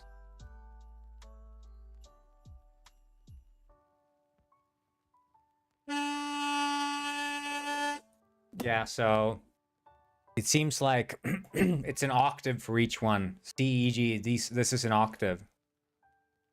Quite insane. So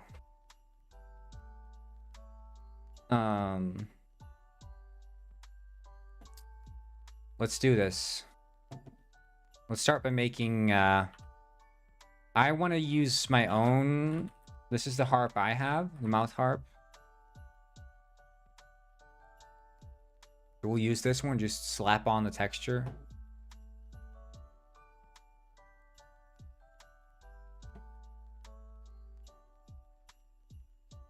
I don't.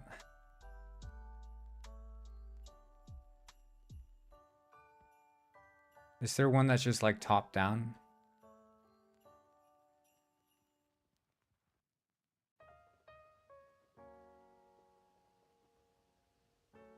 I mean, it's not going to be super detailed, is it?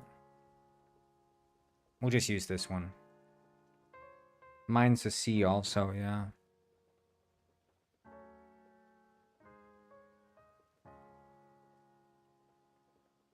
Like, isn't it called a harmonica? Mouth harp? Harmonica? Okay.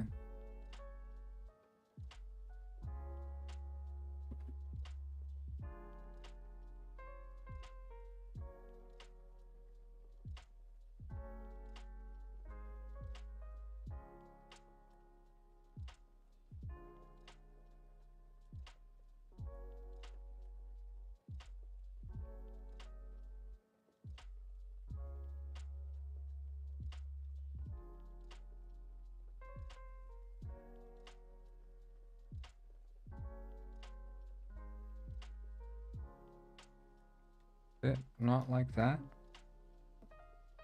No, that's not quite it.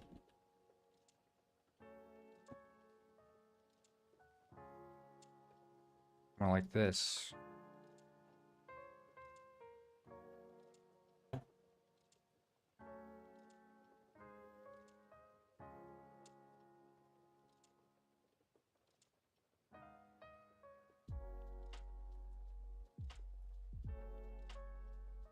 And then we add their modifier. I think it's the array modifier, right?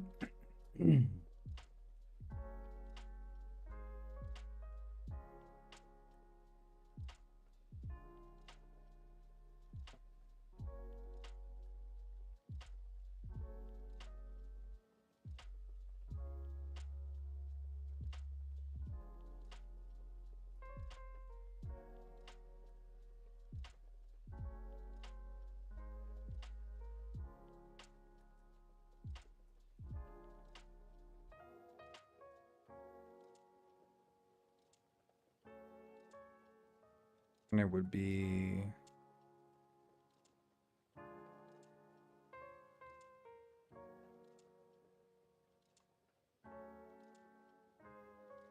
harmonica? Yeah.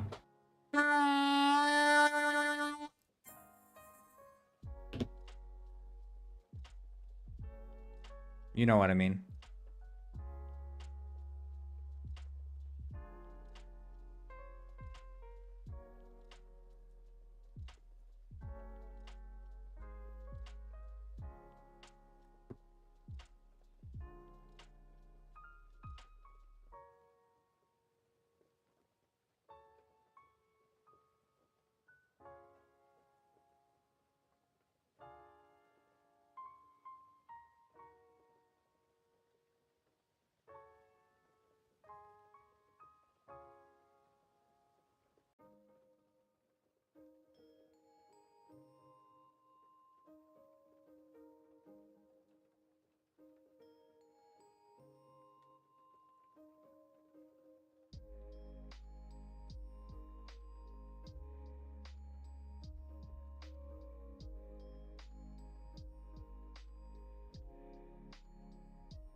No way, is that a wall? It's harmonica.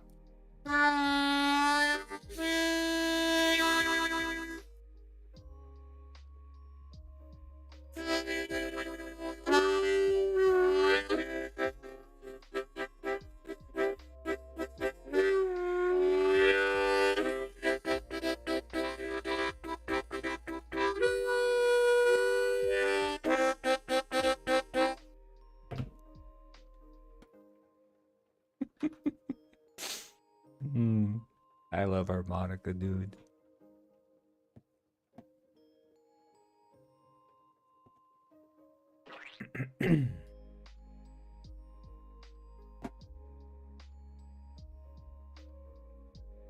Bro studied harmonicas over the weekend. Yeah. Should I bring? I should bring the harmonica to the game jam. That would be so based.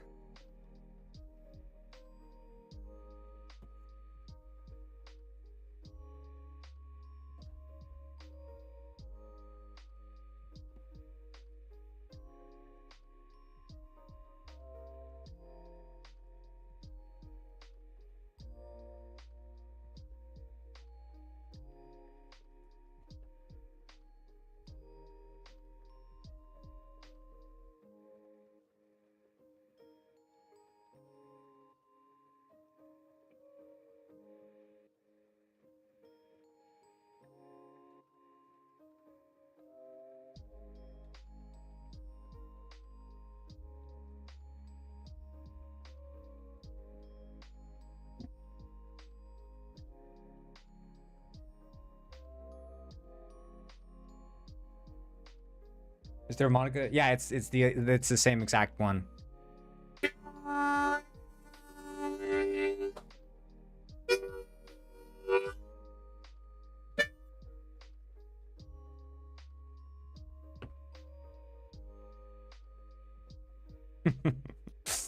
Oh my god. I'm obnoxious. I'm sorry.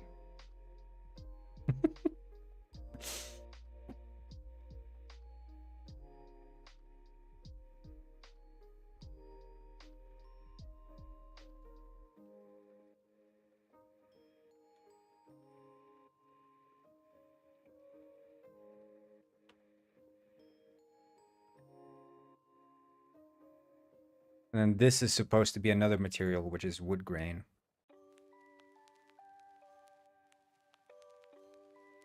Or just make that like brown or something.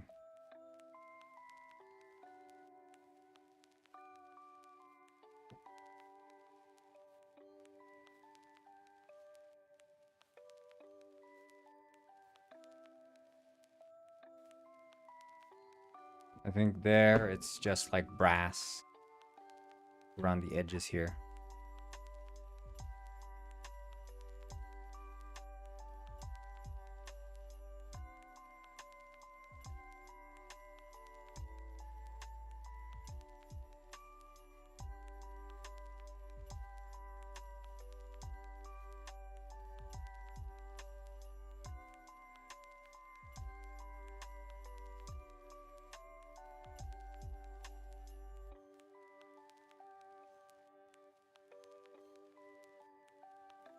And then the harp there in the background, I guess we can just there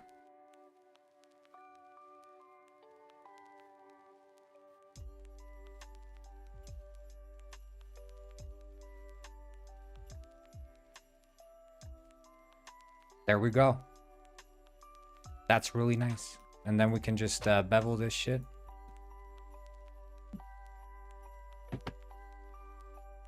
Bam, bam, bam, bam. Bevel. And bevel. And a bevel. And tell me you ain't never seen a more beautiful harmonica than that. And then join. Oh shit, we need to apply this modifier.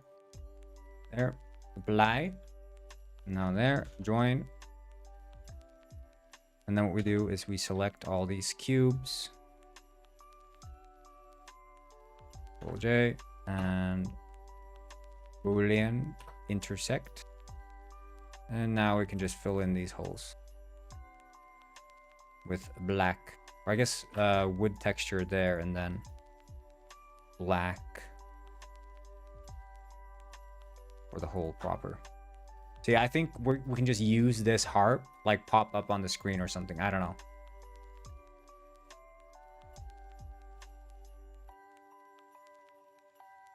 Oops.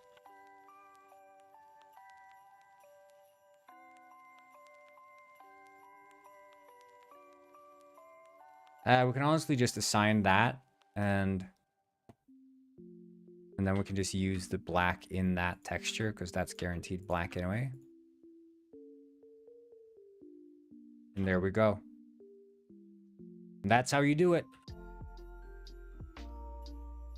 Speedrun harmonica model done. You guys thought modeling was hard? Turns out it's piss easy.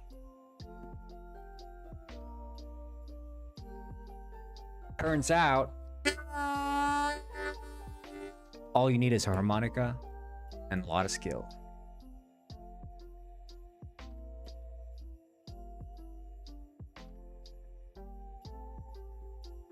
I don't know if WebP works. We just WebP to PNG on.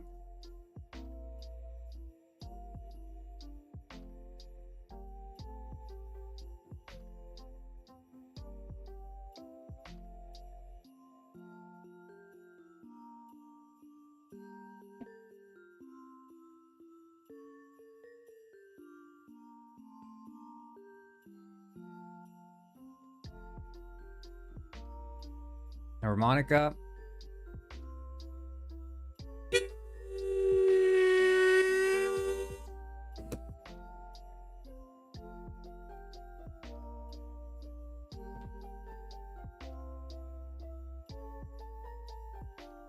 Look at this. We got a harmonica here.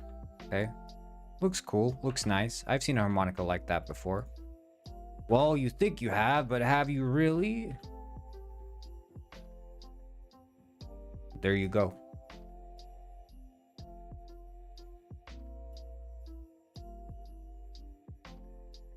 Do I have to say more? Vintage 1923. Extra rare.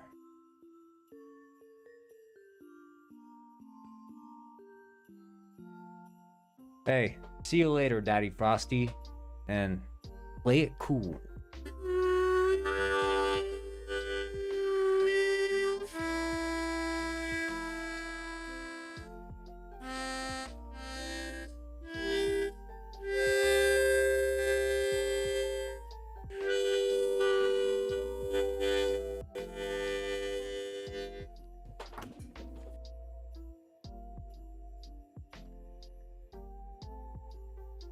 How's this harmonica going to work in game? So I'll show you what the idea is. I think we might want to have a different wood brown.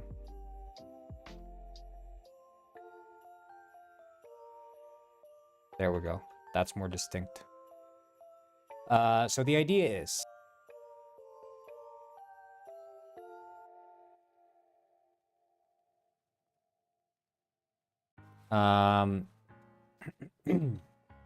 when you pick it up and play, the harmonica is going to pop up on the screen, on the canvas. So we'll just do this asset, prefabs. Put this as a harmonica. There we go. Nice, cool, awesome.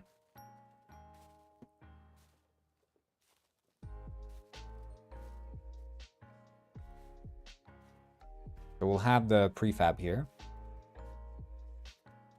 Or is it player camera canvas? Yeah, that's the one.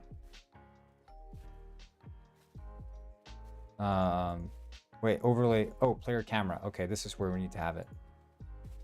So the harmonica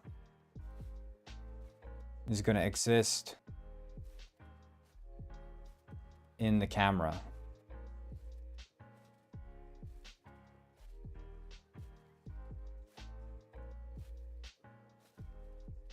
But we'll have to, I think we'll just have to adapt it here in game. And it's going to pop up in front of the camera, and then you're going to control it like this. I was drafting this up just earlier. So this is the layout of a harmonica, right? C, E, G, C, E, G, C, E, G, C. Where every C, E, G, this is a, like, C, E, G going to C, E, G. These are octaves apart. So these are 1 octave apart. Same here. So there's 3 octaves, technically 4 octaves on a harmonica up here. And then G, D, G, B, D, F, A, B, D is also, like, D to D is 1 octave. D to D is 1 octave. F, A. And so you'll mouse left to right to place the harmonica. So you'll move it left to right, hold F to blow, hold G to inhale, and then you can move your mouse up or down to bend. 1 to 0 keyboard? No. So that's the thing. I think for the purpose of, like, the fun part of, like, a harmonica is the sort of fine-grained control, and I feel like I was debating with myself, like, the pitch bends, you could, like, move your mouse up and down, like, wiggle it and do, like, these micro half bends and stuff. You get so much more expressive with a mouse than with a keyboard. So I feel like the mouse as the placement, and then F and G to blow and inhale. I feel like that's the compromise.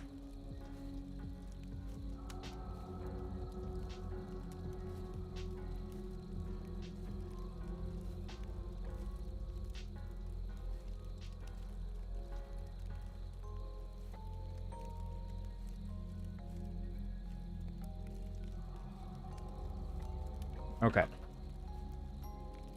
Let's see here. Player camera clone. So we can add this one in.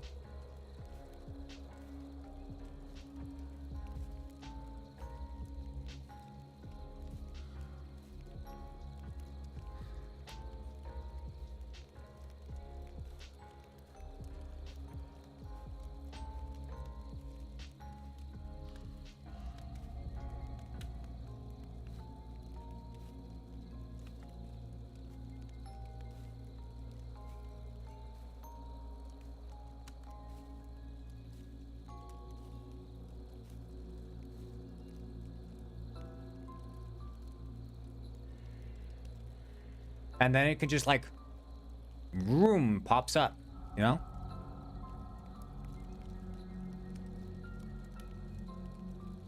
That's all you need.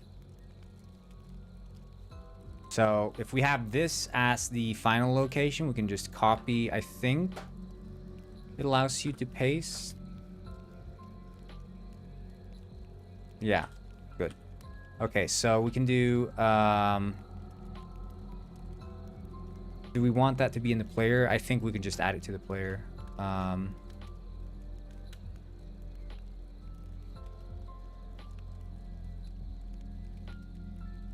Okay.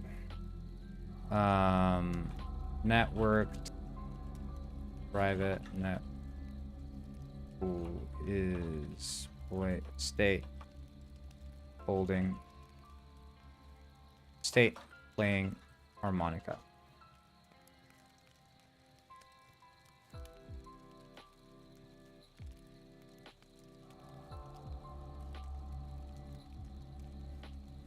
Oh, get set. Of course.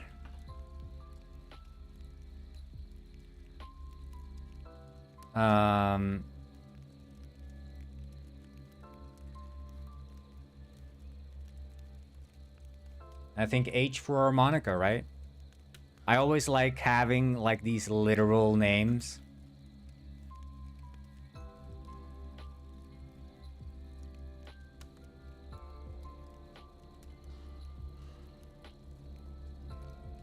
N to newt.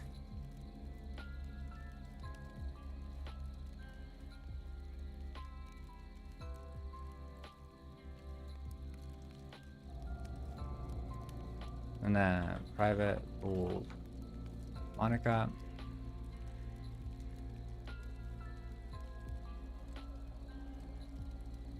Private bool bend.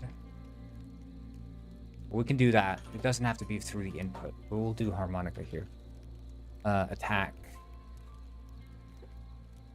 Key code. Harmonica. H.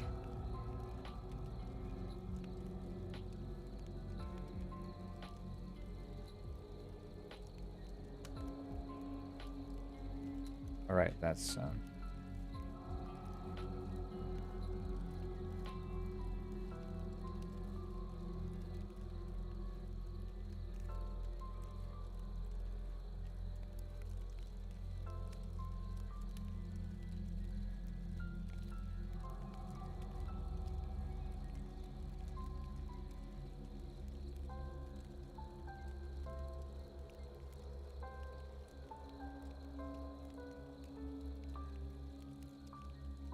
take care, corn boy. I must leave, but I will be back to claim that corn outfit. Just a warning. Uh-oh. Hello, Takido. What's up?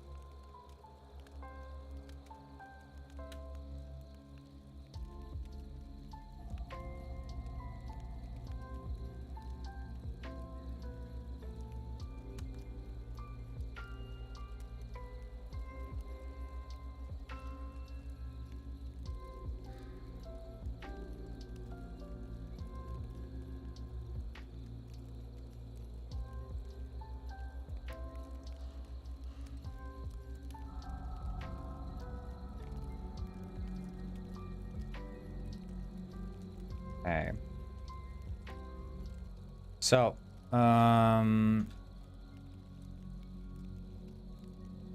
fixed update, I guess.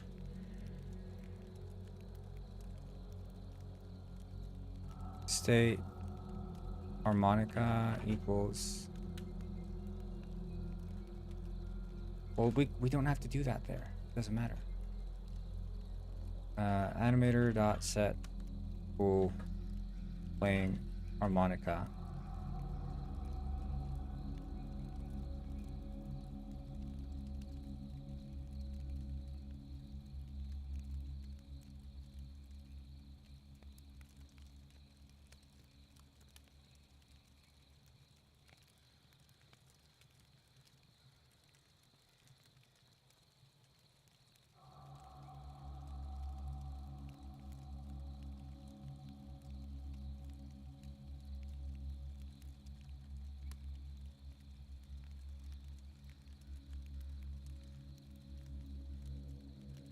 Okay, so that's playing their harmonica, and then that should trigger the animation once we set one up.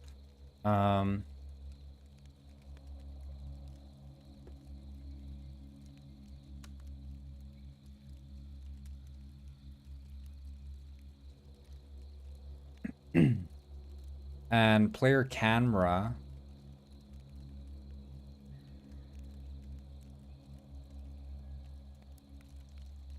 Yeah, here.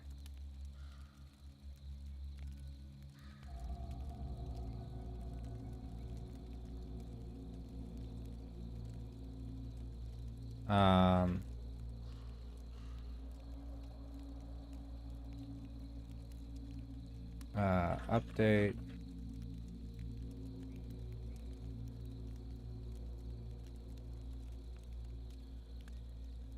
If input not get key down, but get if input manager dot harmonica.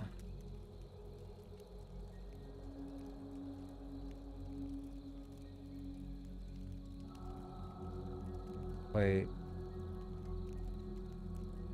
toggle harmonica.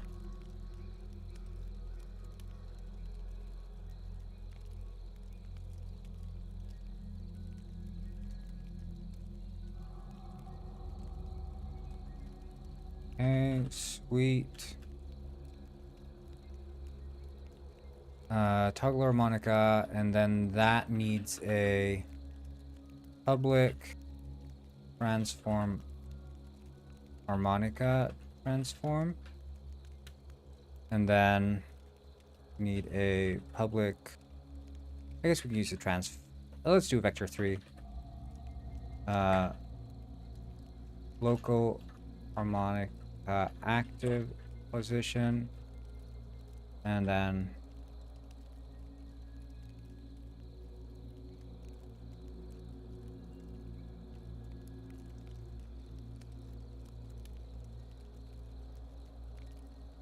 inactive position, and that should be vector 3 as well. And then we can do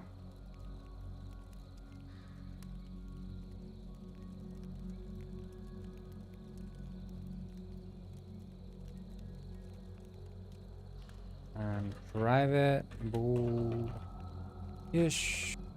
playing harmonica. Toggle harmonica will say ish playing harmonica equals not. Just toggle that, and then we can go to the update.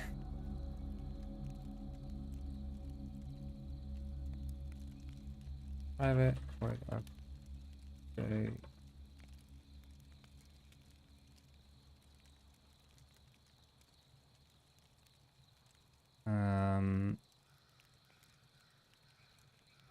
Then if our target position equals ish playing harmonica, active, otherwise inactive. Pause. And then transform dot position equals vector 3 dot lerp harmonic transform dot position towards the target position at a rate of, I don't know, 1 time dot delta time. Okay, so that should be a start at least. We'll start there, and then we'll see what happens. So this would be the, can simply do that, I guess, and copy this. We can say also that the starting position here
we'll see what happens.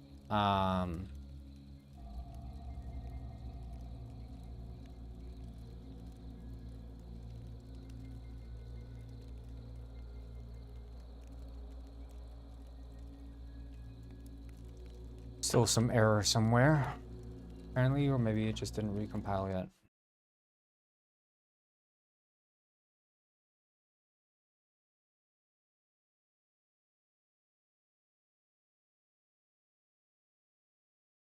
Like they say, life on the bayou, it ain't easy.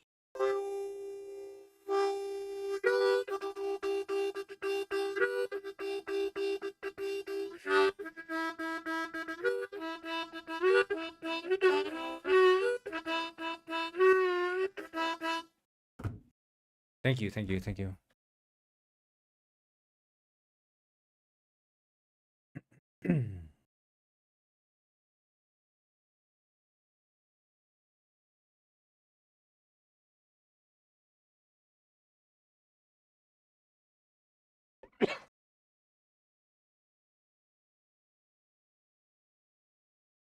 Oh, is there no get harmonica?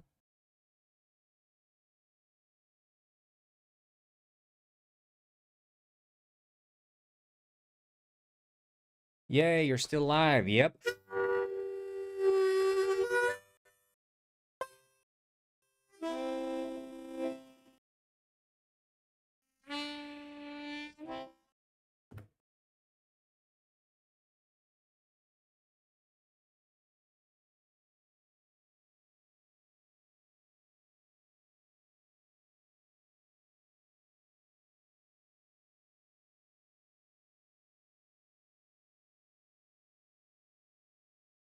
Um, let's see.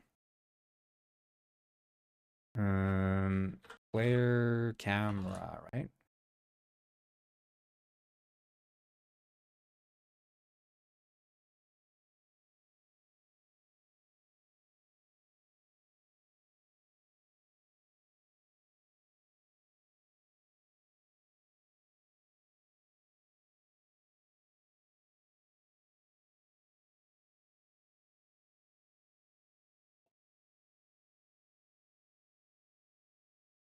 No, that feels wrong. You can play harmonica? I had to. I had to learn harmonica so I could make harmonica in this game. The only way.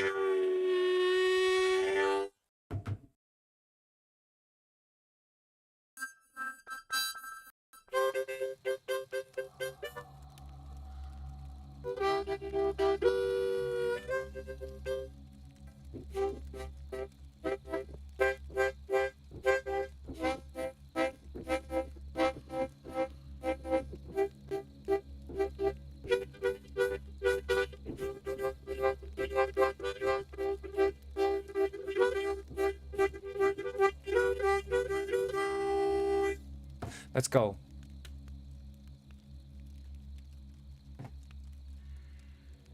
I've had this harmonica for ages. It's just been sitting around gathering dust, and I was like, oh, wait, I have a harmonica. And I'm making a game about playing harmonica. I had to bring it out again. Dust it off.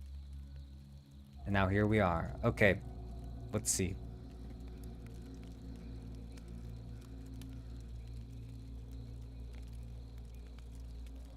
Oh, the inactive.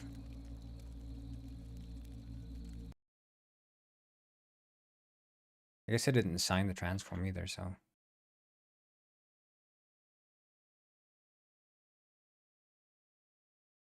So that would be the active.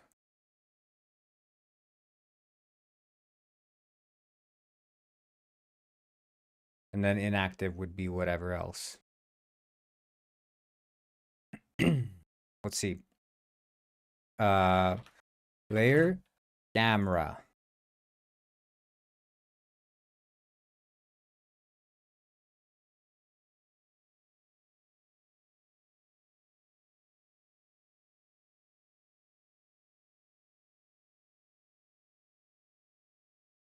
Yeah, do it for the love of the art. It's all about the art. But yeah, we're gonna have I'm using the same idea for the harmonica here, so it's C, E, G, C, E, G, C, E, G, C. The octave each grouping of 3 there, same D, G, B. D there is another octave, F, A, B, D is another octave, so it's gonna be kind of fun to add that in, and it's gonna be like you can do manual blowing and inhaling, and also pitch bends with your mouse, so it's gonna be pretty cool. And now if I press H, H, H, no, it doesn't do anything. Okay, where's the oh wait, I know why.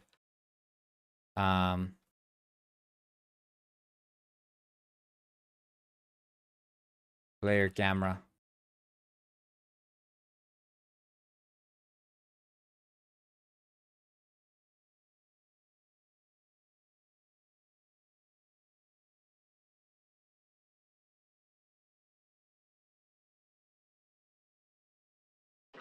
Now it's gonna work.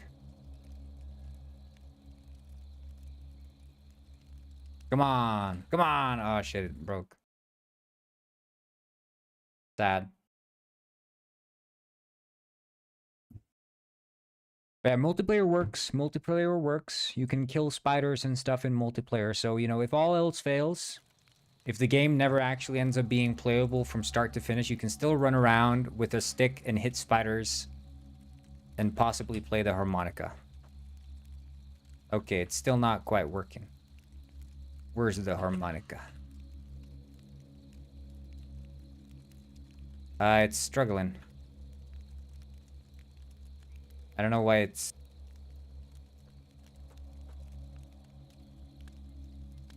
Is it the floating point?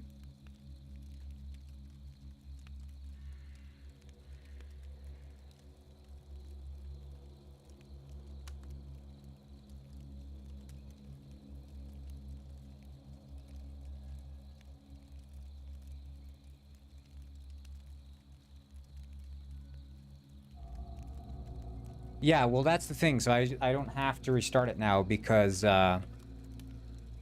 it's actually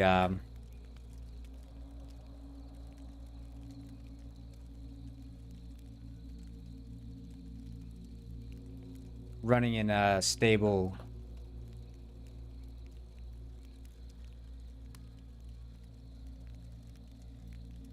Oh, I know why it's toggling.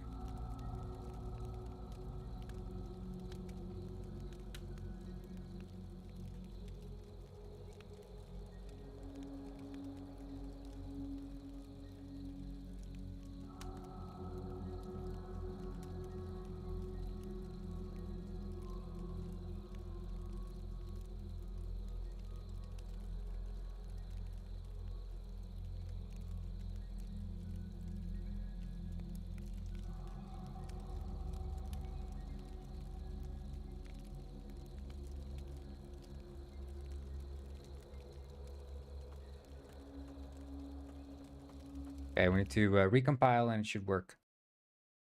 Yeah, I don't, that was the biggest fluke of my life, having the, you know, server crashing every 5 minutes. If even that, like every 3 minutes. It's too much. This game, stable, runs like butter. I should have made the game in this. Okay, it's still broken. I don't know.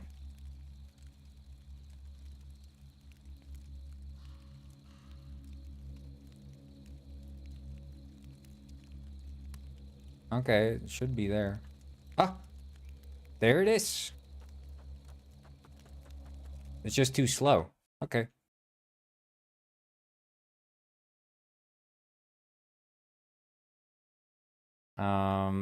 Camera. Player camera. And then we can do,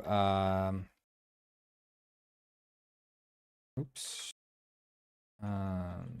Private. Vector 3. Val.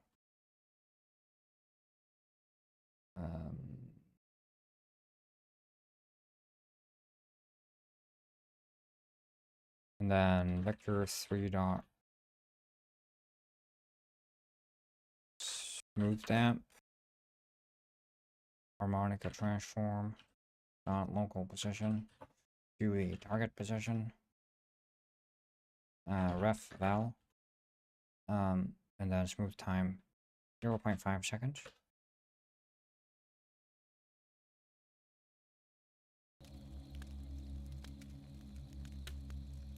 Ah, shit. Broke again. Is the TV a YouTube stream? No, it's a downloaded. I downloaded 2 hours of Pingu. 2 hours of Pingu. It's like maybe 3 hours of Pingu actually. A lot of Pingu.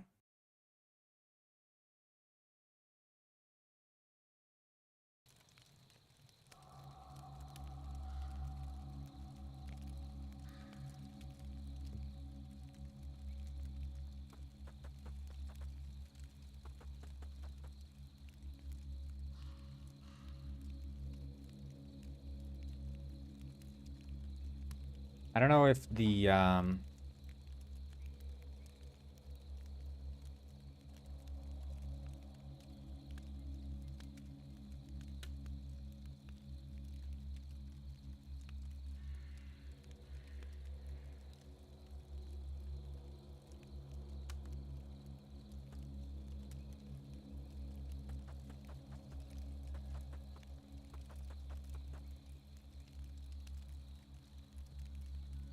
uh-oh.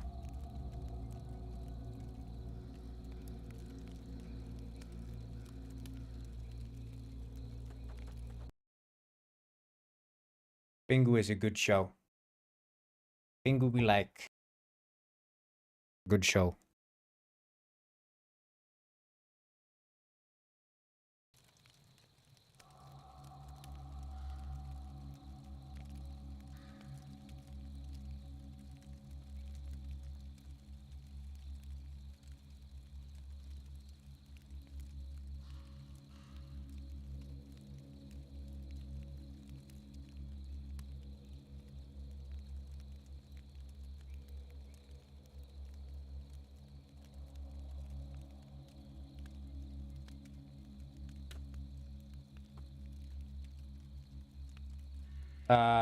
Where do you download it? I downloaded it just from a YouTube video. So it is a YouTube video that I downloaded. I used the YouTube downloader.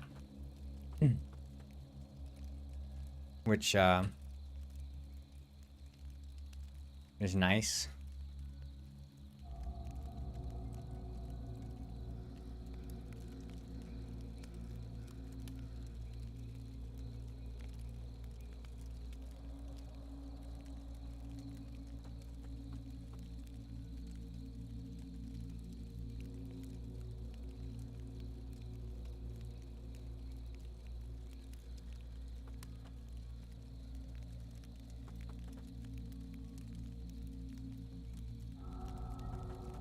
Because you press H, brings up the harmonica, and then you play it. I think it shouldn't... I don't know, should it go up all the way like that? Oh shit, it gets lighting on it. It shouldn't be affected by the lighting of the fire. I don't think it should go up all the way. Maybe the camera could zoom in.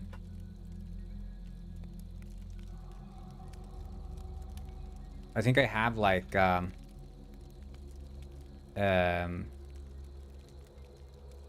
some like distance. No? I don't have that shit.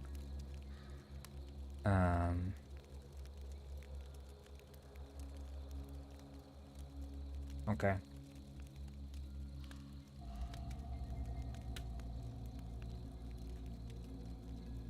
Awkward.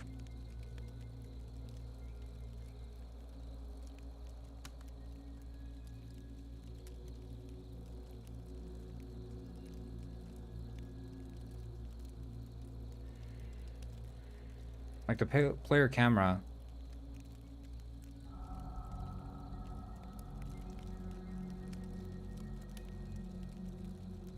There's only the player camera and then there's like nothing else.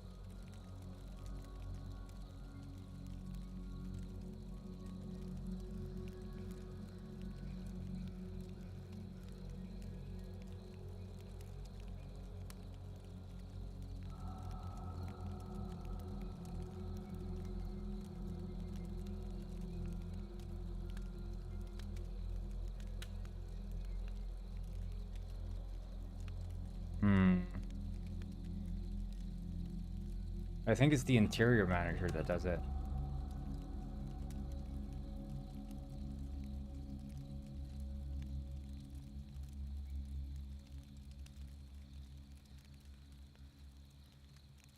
Yeah, okay. Well. Ah! Spiders!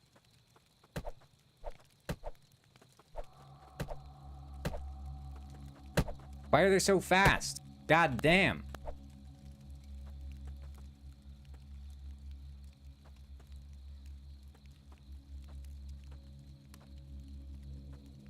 Holy shit.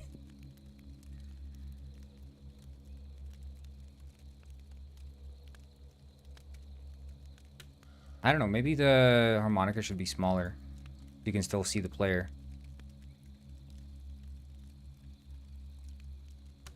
Let's make smaller harmonica.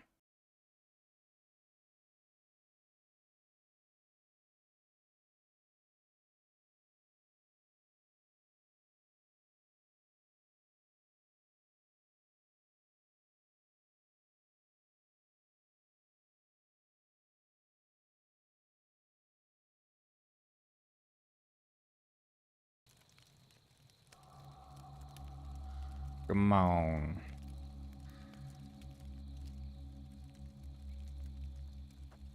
Yeah, and then we just bring it down a little bit.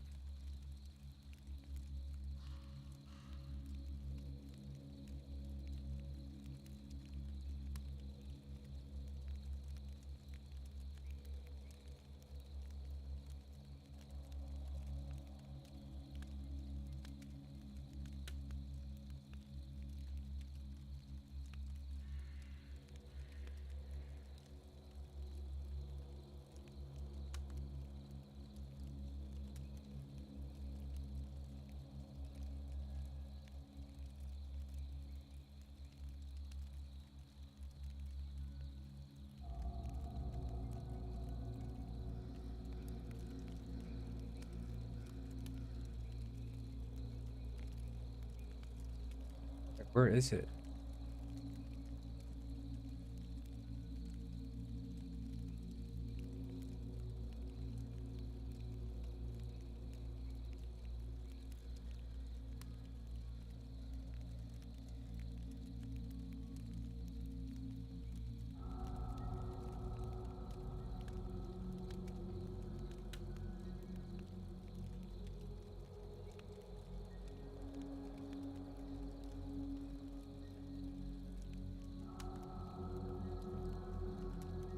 Were you like inside it?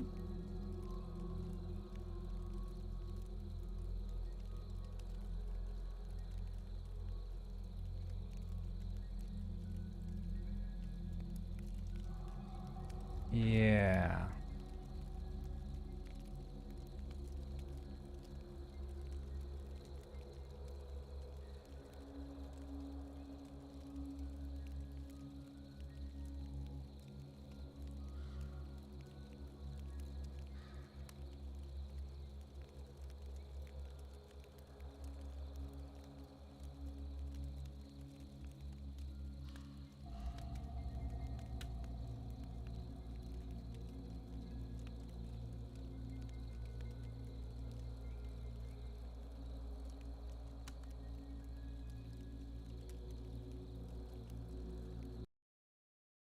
Can we bring it out so it's like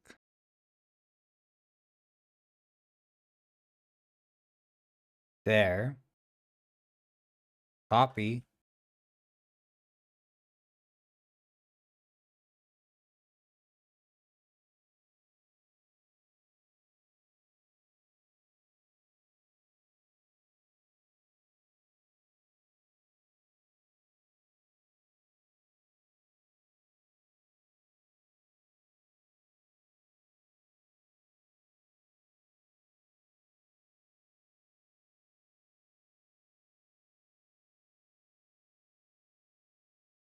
And then also to the end.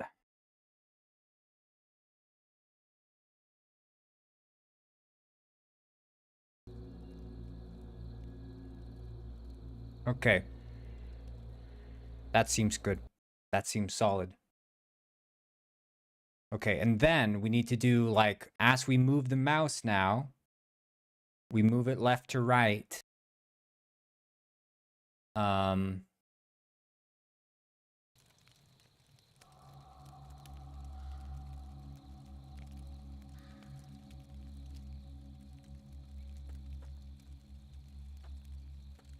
But yeah, it's important to like see the player, I think. And then we can like tilt it up and down as we move the mouse. So we can do this. Private vector to start mouse position.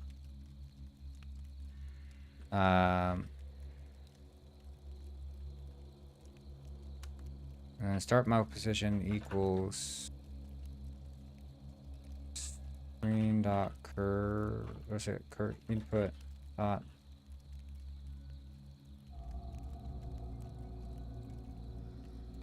mouse position.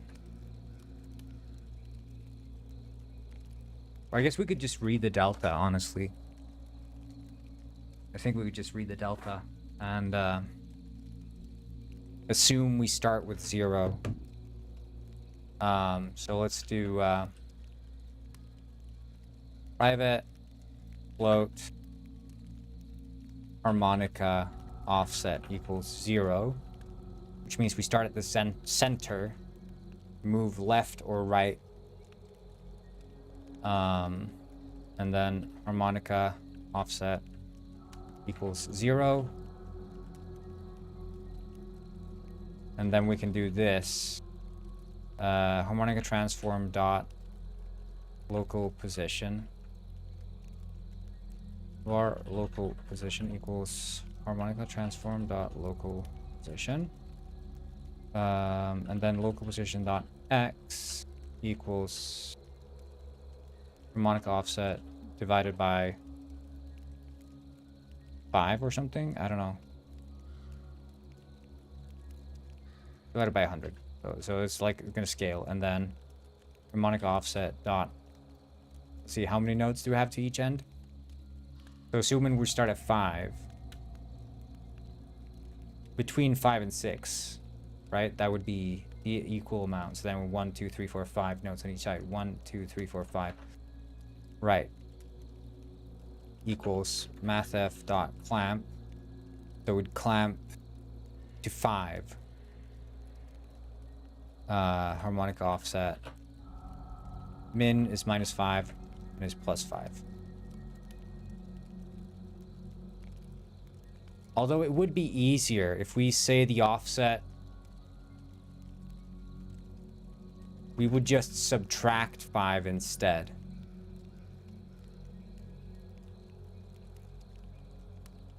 So we would say we start at 5. Not 5, it would be 5.5. Because we're right between 5 and 6. So this is 1, 1.5, 2, 2.5, right? So this 5.5 would be right between 5 and 6. And then we'd clamp the harmonica offset to 0 and 10. Not 0 and 10, would it be? Be 1 and 10? 0 and 9, I guess. But then we wouldn't be at, we'd be at 4.5. Right. And then harmonica transform dot local position equals harmonica offset. And then harmonica offset plus equals input dot mouse position delta dot x.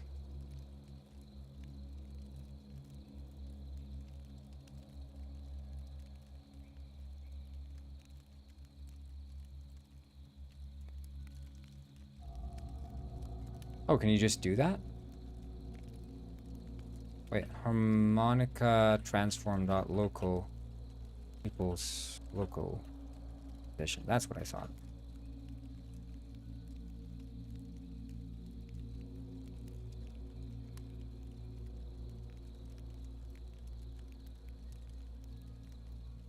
Yeah, so that's...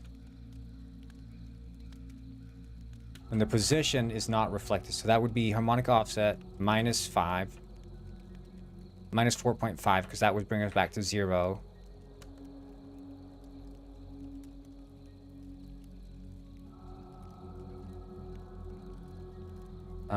Divided by 1000 maybe then.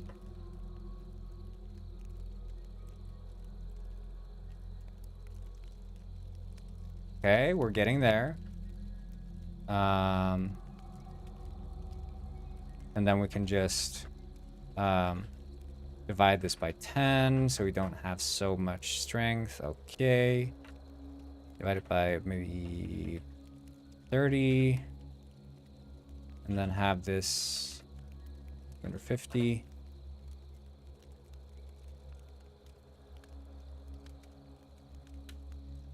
There we go. Look at that.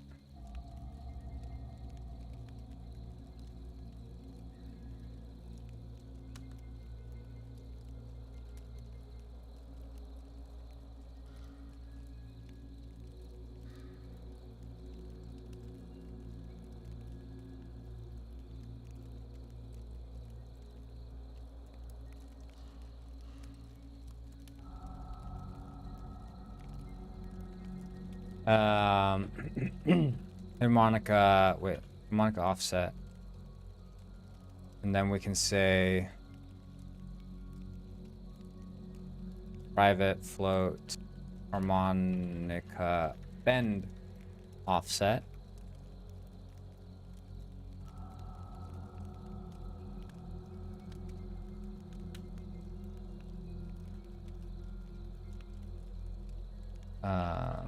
Move notes.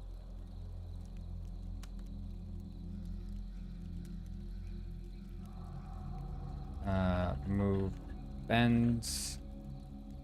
Harmonica bend offset.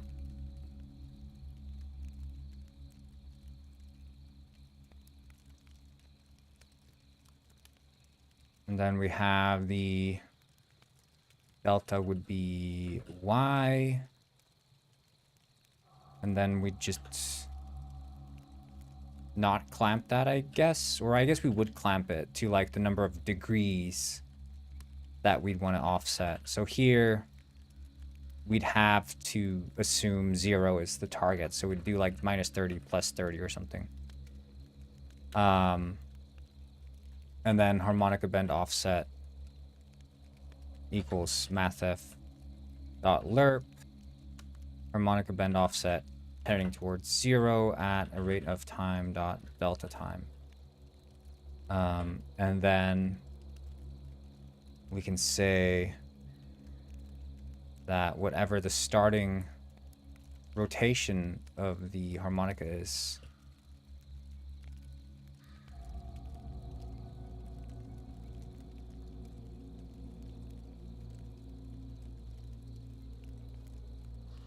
yeah, that's the rotation there. So it's 120. So we can do bar local rotation equals harmonica transform. Local Euler angles. Local x equals 120 plus the harmonica bend offset. And then the harmonica transform dot local rotation equals quaternion dot Euler for local rotation. Whoa, we got them spin.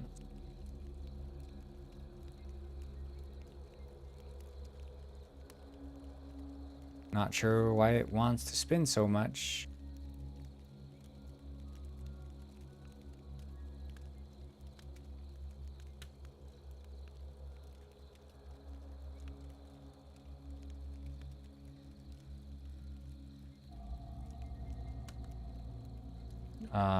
Debug dot log local rot dot x.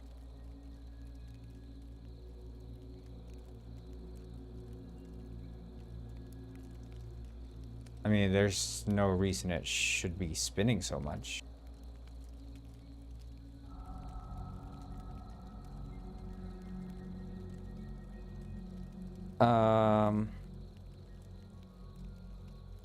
Hey, weird, goofy, silly.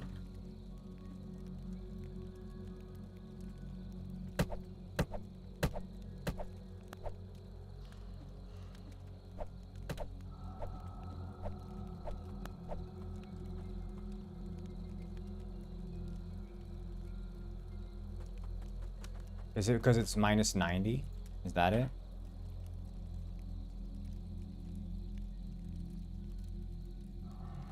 No, it's just spinning for some reason. That's silly, man. What?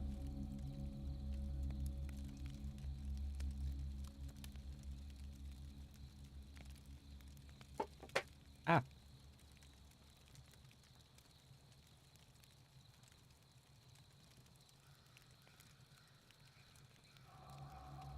I mean, it's just round 0, isn't it?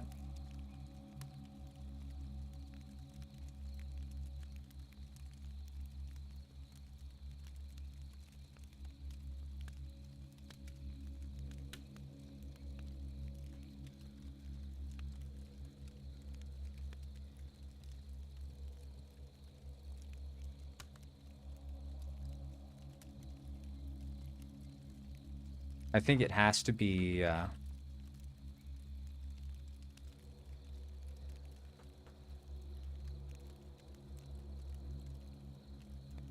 you see, there it works. It's the 120 stuff. Gimbal locks, as they call it.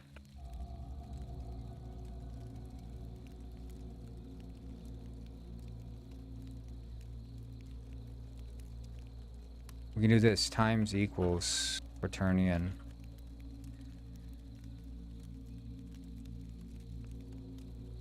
Maybe this. Whoa, it spins.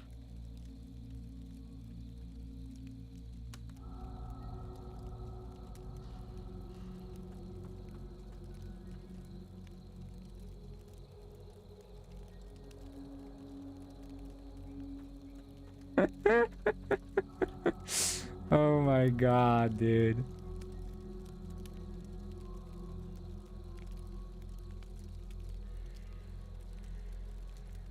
Never do rotations, guys. Biggest mistake.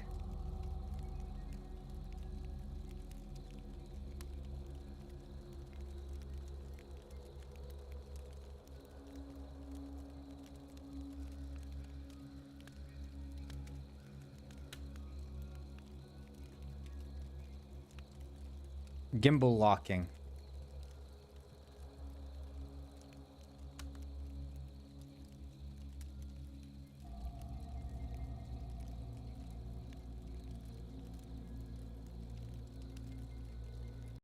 Very dangerous.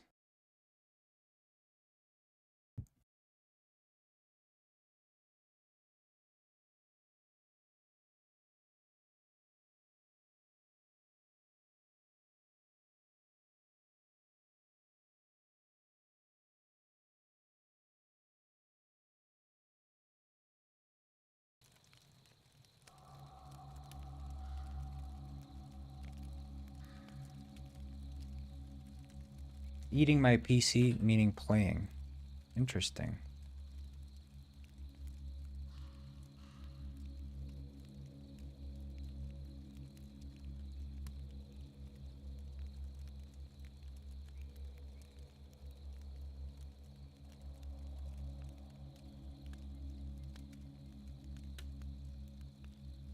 Oh yeah, okay.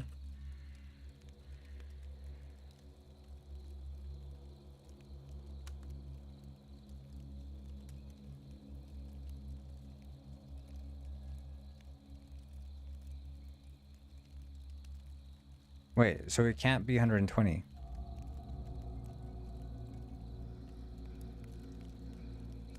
But it was 120.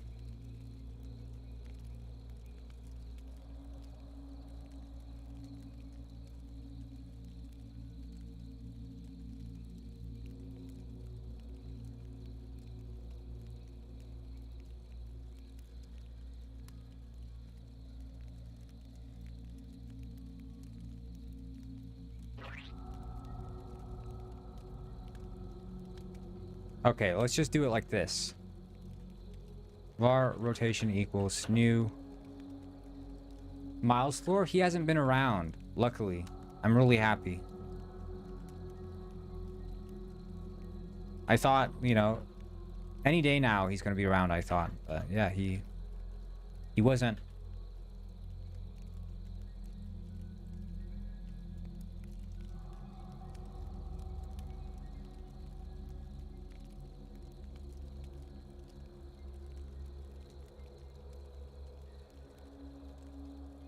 So I'm a lucky duck.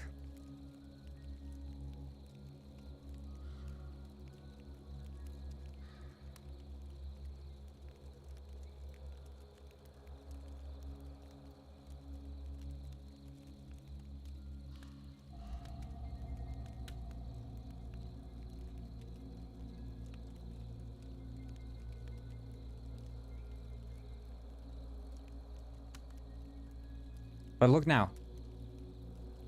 See? You can bend the harmonica. And you can move it back and forth. And it's locked. Oh my god, you frickin' goons. Get away from me, spiders. Get away. I'm just here trying to practice my harmonica, you idiots.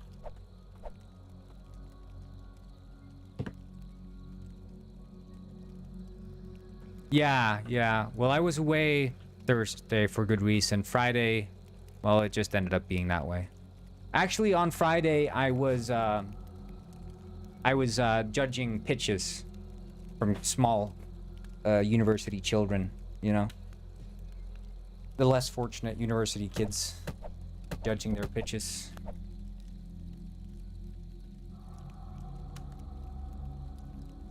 Okay, so we got this one. And now we can do this. I guess we should be...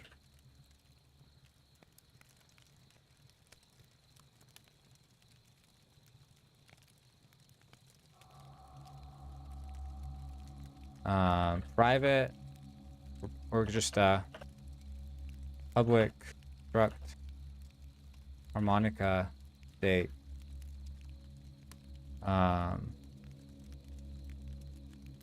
Public float offset, public float bend offset.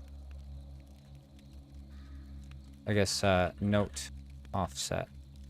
And then we can do this public harmonica state request get harmonica state, and there we'll just return the harmonica. Return new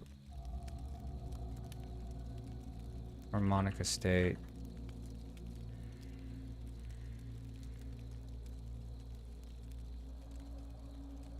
And note offset equals offset.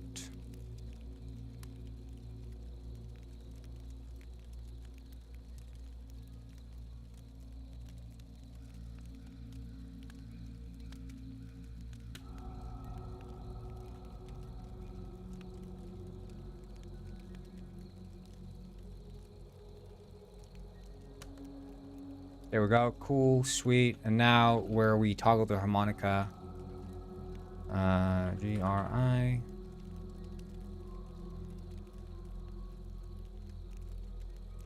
No.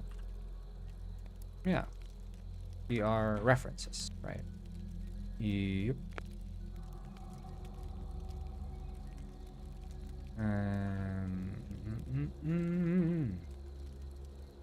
And now we can have a looping harmonica sound. So we can go to freesound.org and we just say harmonica C note. High C. No, we went low C. Oops.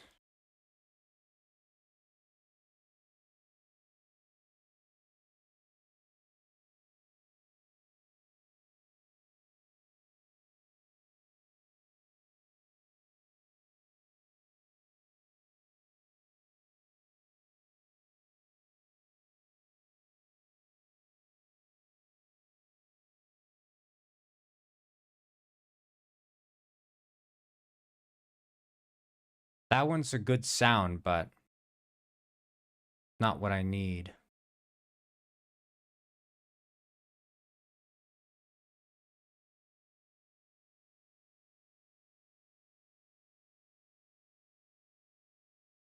Maybe I'll take that one. I'll take this one. It's supposed to be C4. Okay.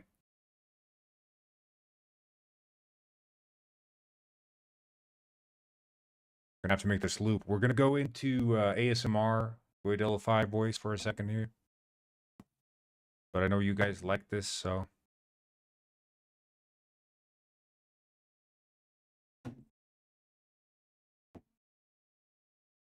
I heard there was a survey I did recently, and it turns out 99% of the people prefer my voice when it's Audacity remix.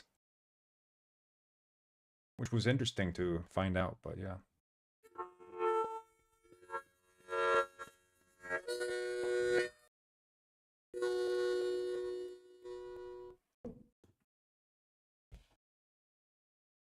I don't think I can download it. Harmonica C note loop.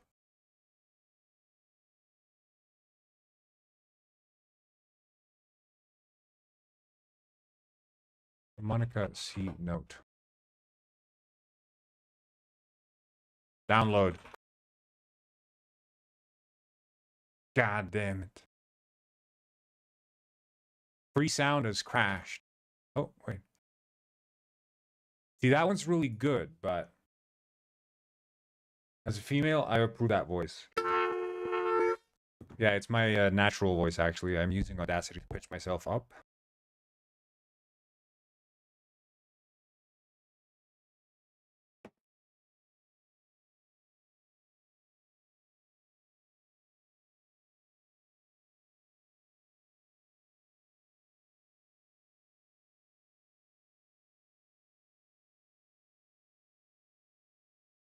Whoa.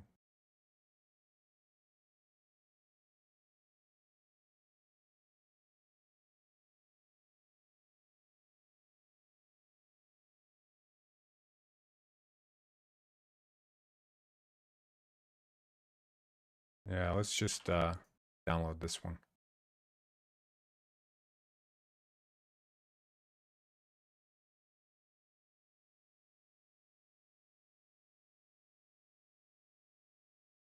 I don't know if that's the right password. Probably isn't, yeah.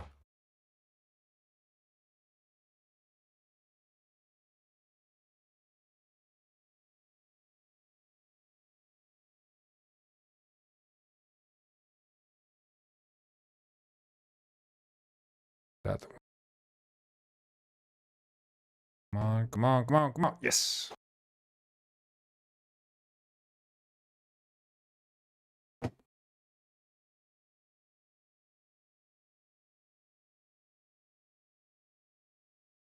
Like, I like how this guy talks about harmonica recorded in mono with my AKG C214 on my staircase for oaky timbre.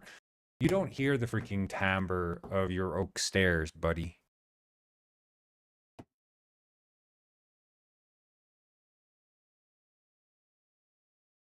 Trust me, no one's hearing that oak stair in your recording.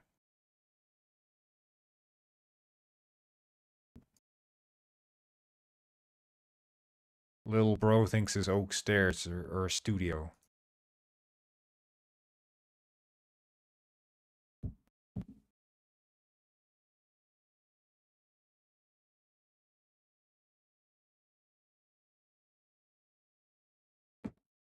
Okay, this time it's gonna work. There we go. We got it.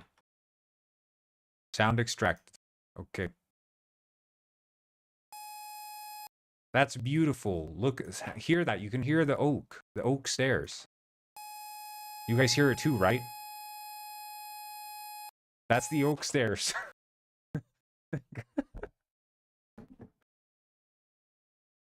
This guy's like, yeah, I recorded my harmonica, so I really captured that oak stair timbre.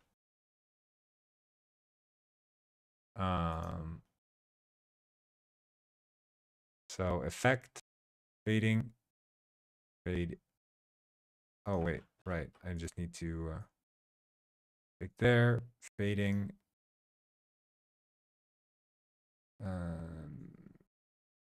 Fade out, and then we just fade in.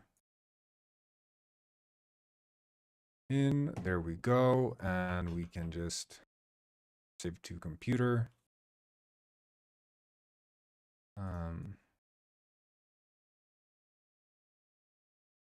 Okay, so harmonica C. That's an OGG. That's in sound effects. Save. There we go. Now what we need to do, once we got this one, we find our player. And now we can just add the harmonica sound effect to our little guy. Harmonica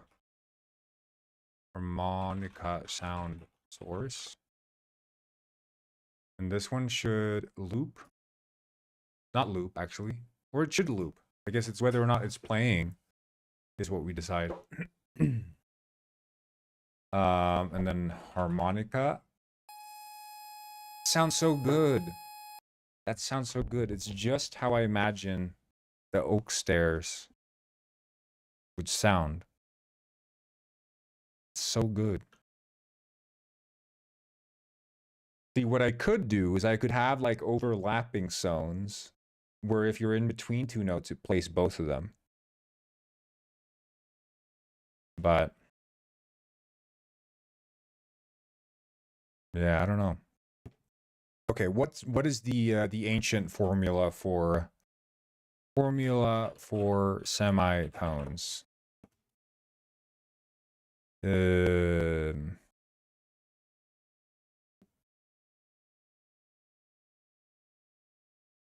Wait. Shit. Let's see here. If semitone constant. There's like a constant you can yeah, there approximately. The semitone constant is the frequency ratio represent the value of one semitone, but that's like not multiplied by, right? It's to the power of, or do you multiply by it? Yeah, you do it by the power of, or okay. So I think what we can do now, so we have a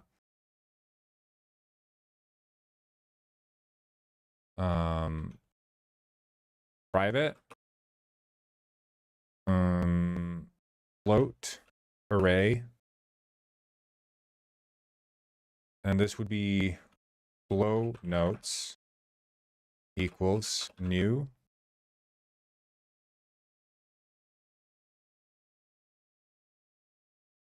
So we do mathf dot how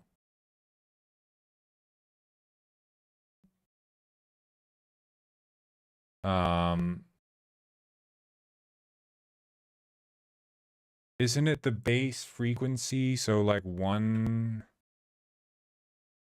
it's that to the power of, right? Okay. So we do -12 would be 12 semitones.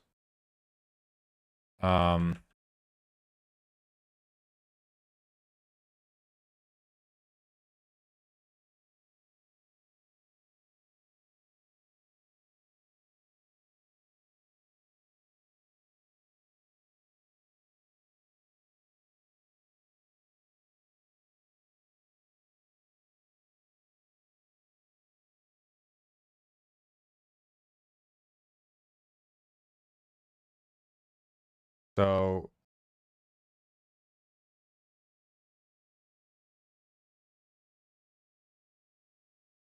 let's see here. CEG, CEG, CEG, C, right? So we can do -24, C. Wait, let me see. Let me see. Oh, that's funny. Funny. Okay. C to E is C, C sharp, D, Wait. C sharp, D. There's D sharp. And then E. So that's 4.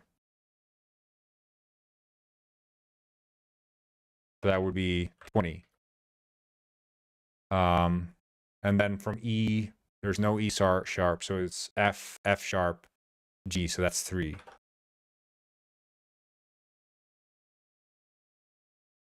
That really the big amount of jumps it's making? That's insane, dude. And then it would follow the same pattern there. So from 12 to 8 to 5, and then to 0, and then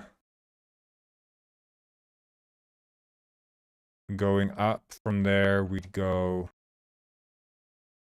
4,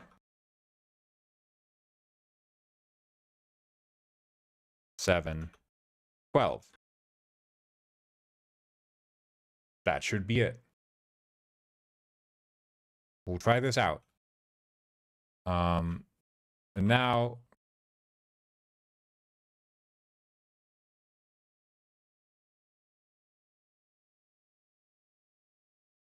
harmonica.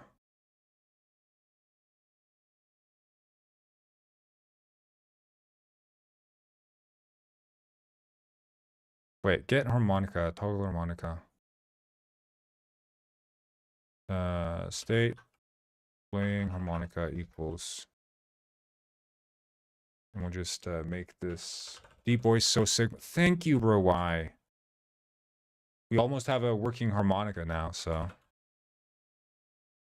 I'm singing the blues.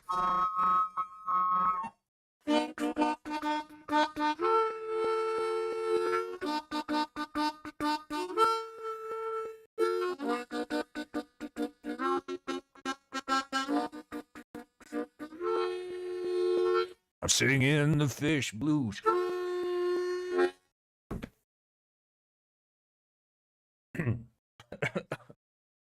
Sick.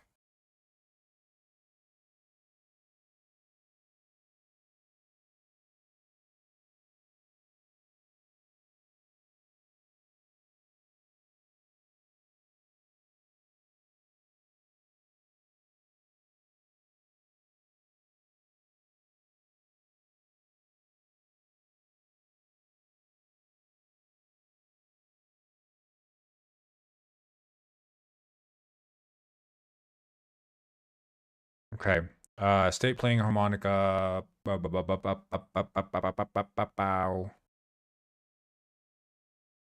If state playing harmonica, then the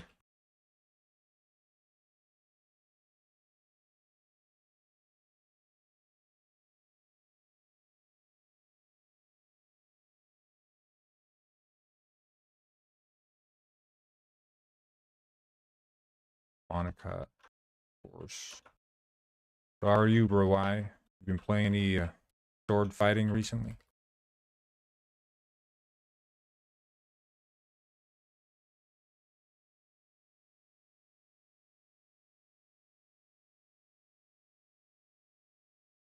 No? Bad.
Okay.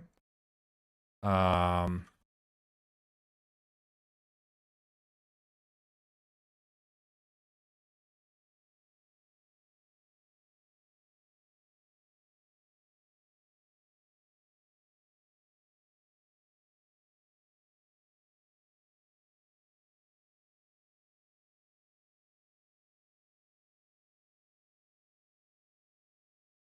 Oh, get component layer.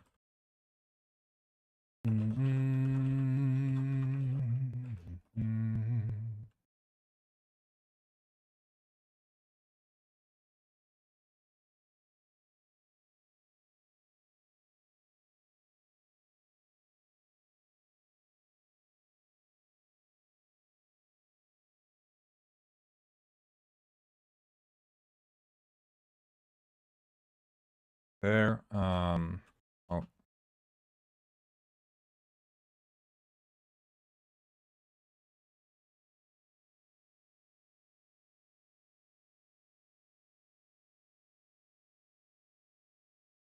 there. Harmonica state. And now the pitch is equal to the low notes. And then math f dot round note offset. Come on. I think it's going to work. Round to int. This might work. This might also be an absolute total and utter fluke, but it might work. In which case, we've just revolutionized multiplayer gaming.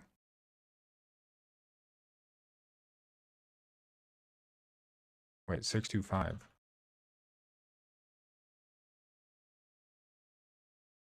Recompile. What do you mean? I can't believe you can convert void to network pool. Oh. Right, because I didn't save the other file.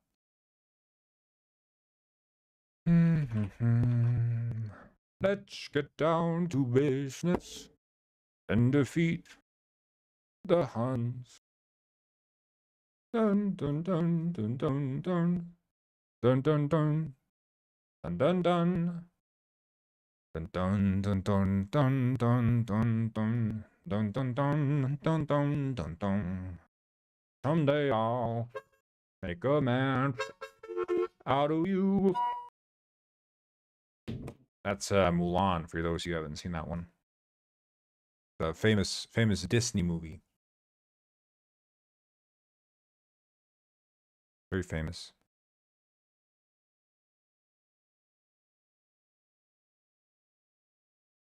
Okay, I think we probably have it then. Let's try this out. This might go down to be one of the worst things in history that I've ever done. It might also be one of the best. There's also a risk it's completely inconsequential, but I'm hedging my bets on being the best. So let's try this.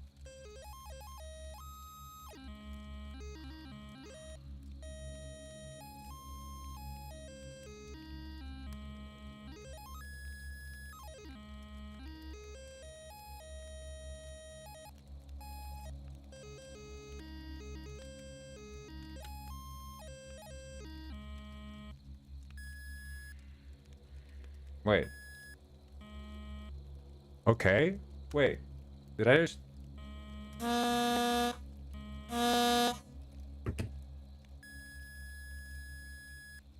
That's pretty good.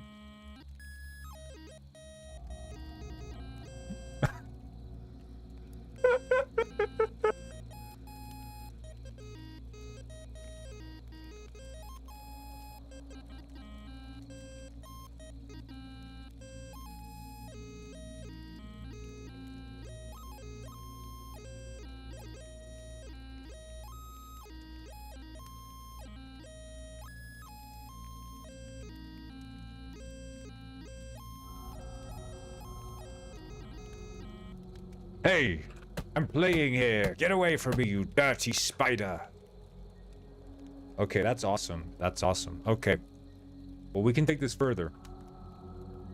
So here's what we're gonna do. Layer, controller, and now we can do here. The pitch is equals that, but then the pitch plus equals and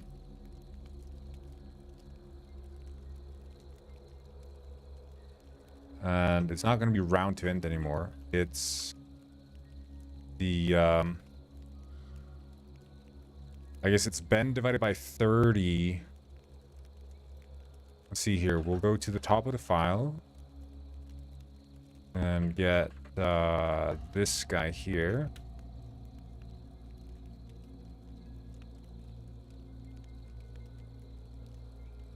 And it's mathf.pow.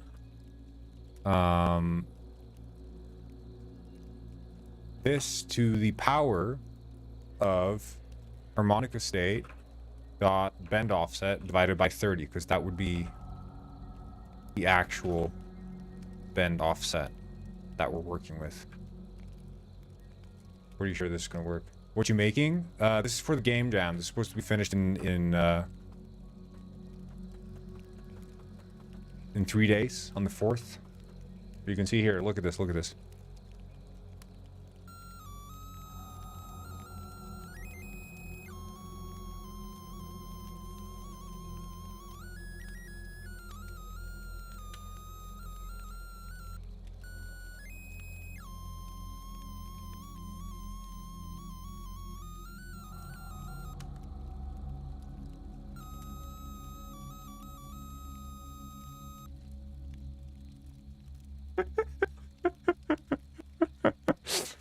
Oh my god, this is horrible.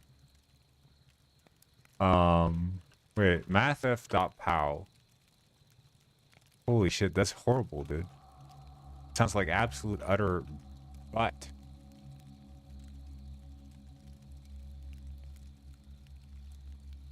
Bend offset.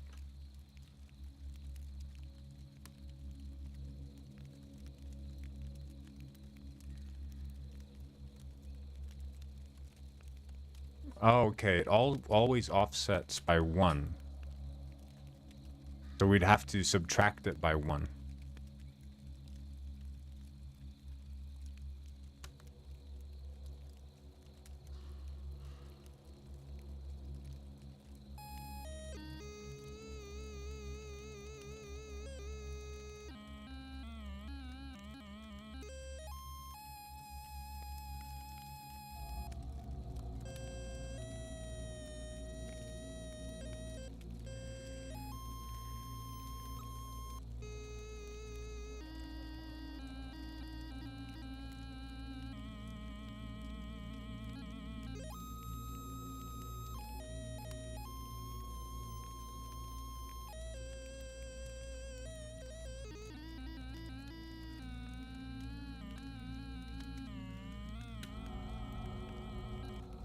That's beautiful, man.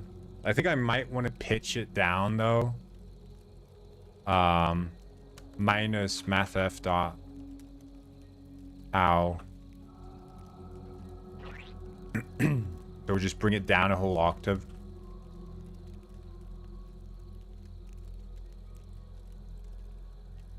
I think if we do that, it's gonna be a bit better.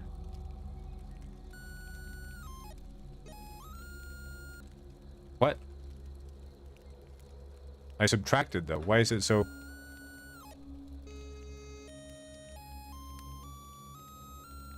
What the fuck? That's crazy. Okay, you can't just subtract it. You can't just subtract it. You'll have to do mathf.pow. Okay. That's some tricky math.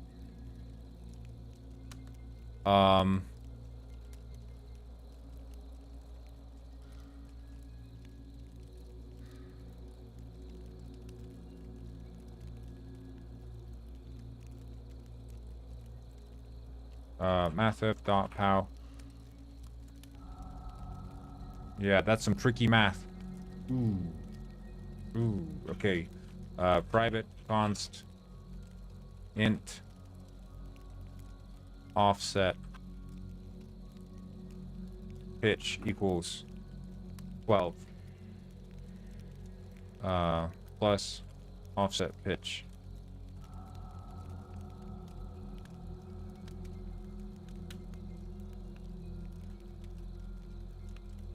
And we'll just set that to be negative.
I love that, man. I love that. This is awesome. I need to have this in the mushroom game. That's based. Insanely based. What do we think? What do we think? Opinions? Opinions on the harmonica?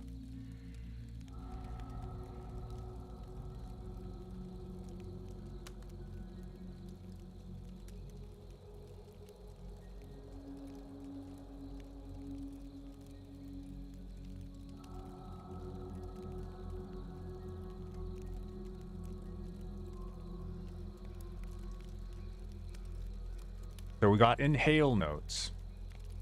Gonna be a bit tricky. The inhale notes would be D, which is C sharp. That's a 2. E to G is F sharp G. That's 3 up, right? That would be 17.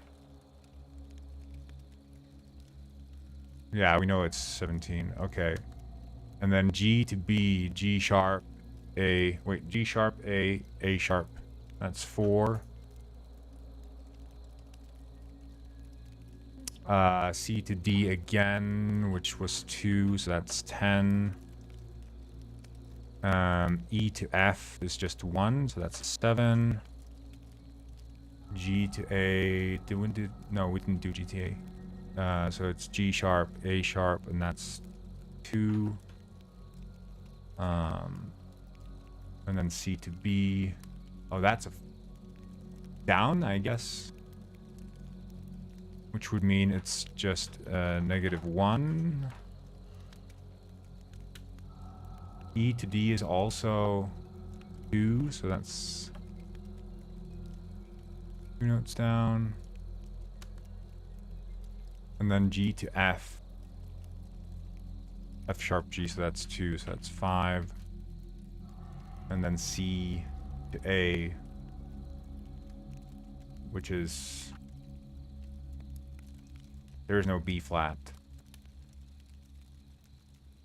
I mean, there is B flat, so it's B 3 notes. So that would be 9. Okay. Now we just need to find the blow notes. Else if input dot get key O dot. Is it F? B, I guess.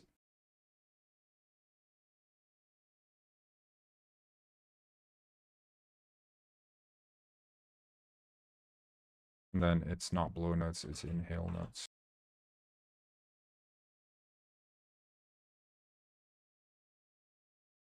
And there we go.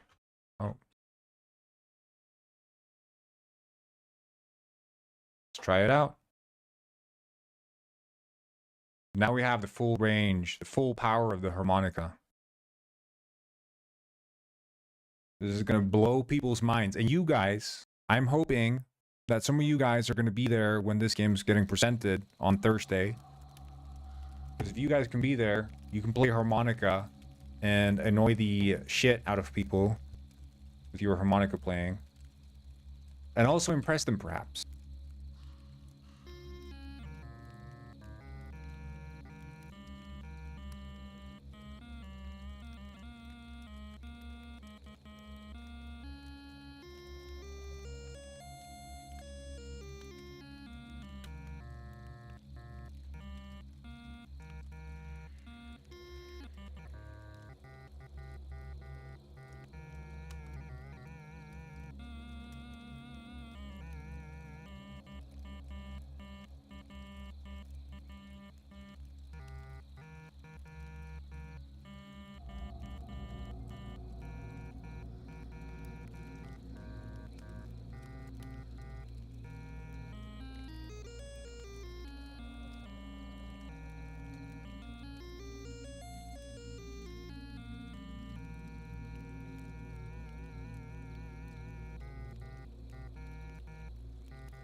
What do you think? How is that?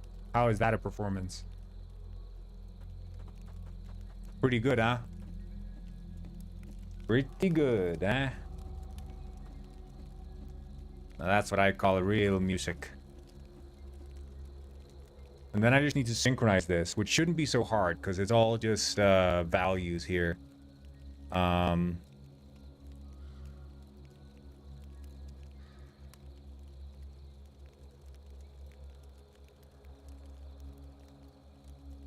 So we'll change this to not read input,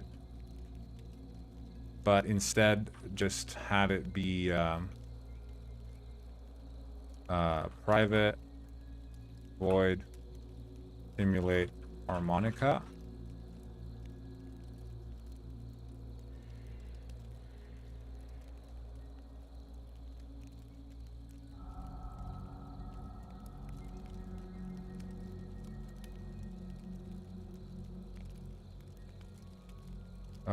State inhaling equals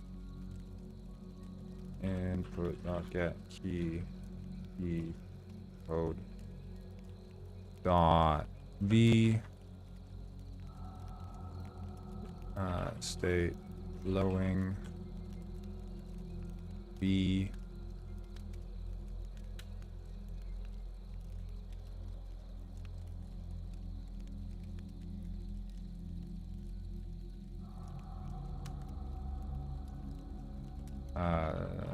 state inhaling, state blowing on account.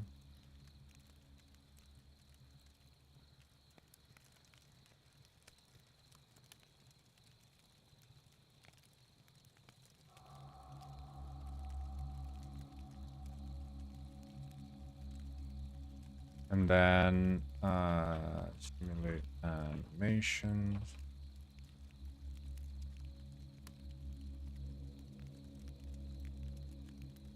There we go. And now it should technically be simulated. So I'm going to try this. This is the last thing we're going to do on today's stream.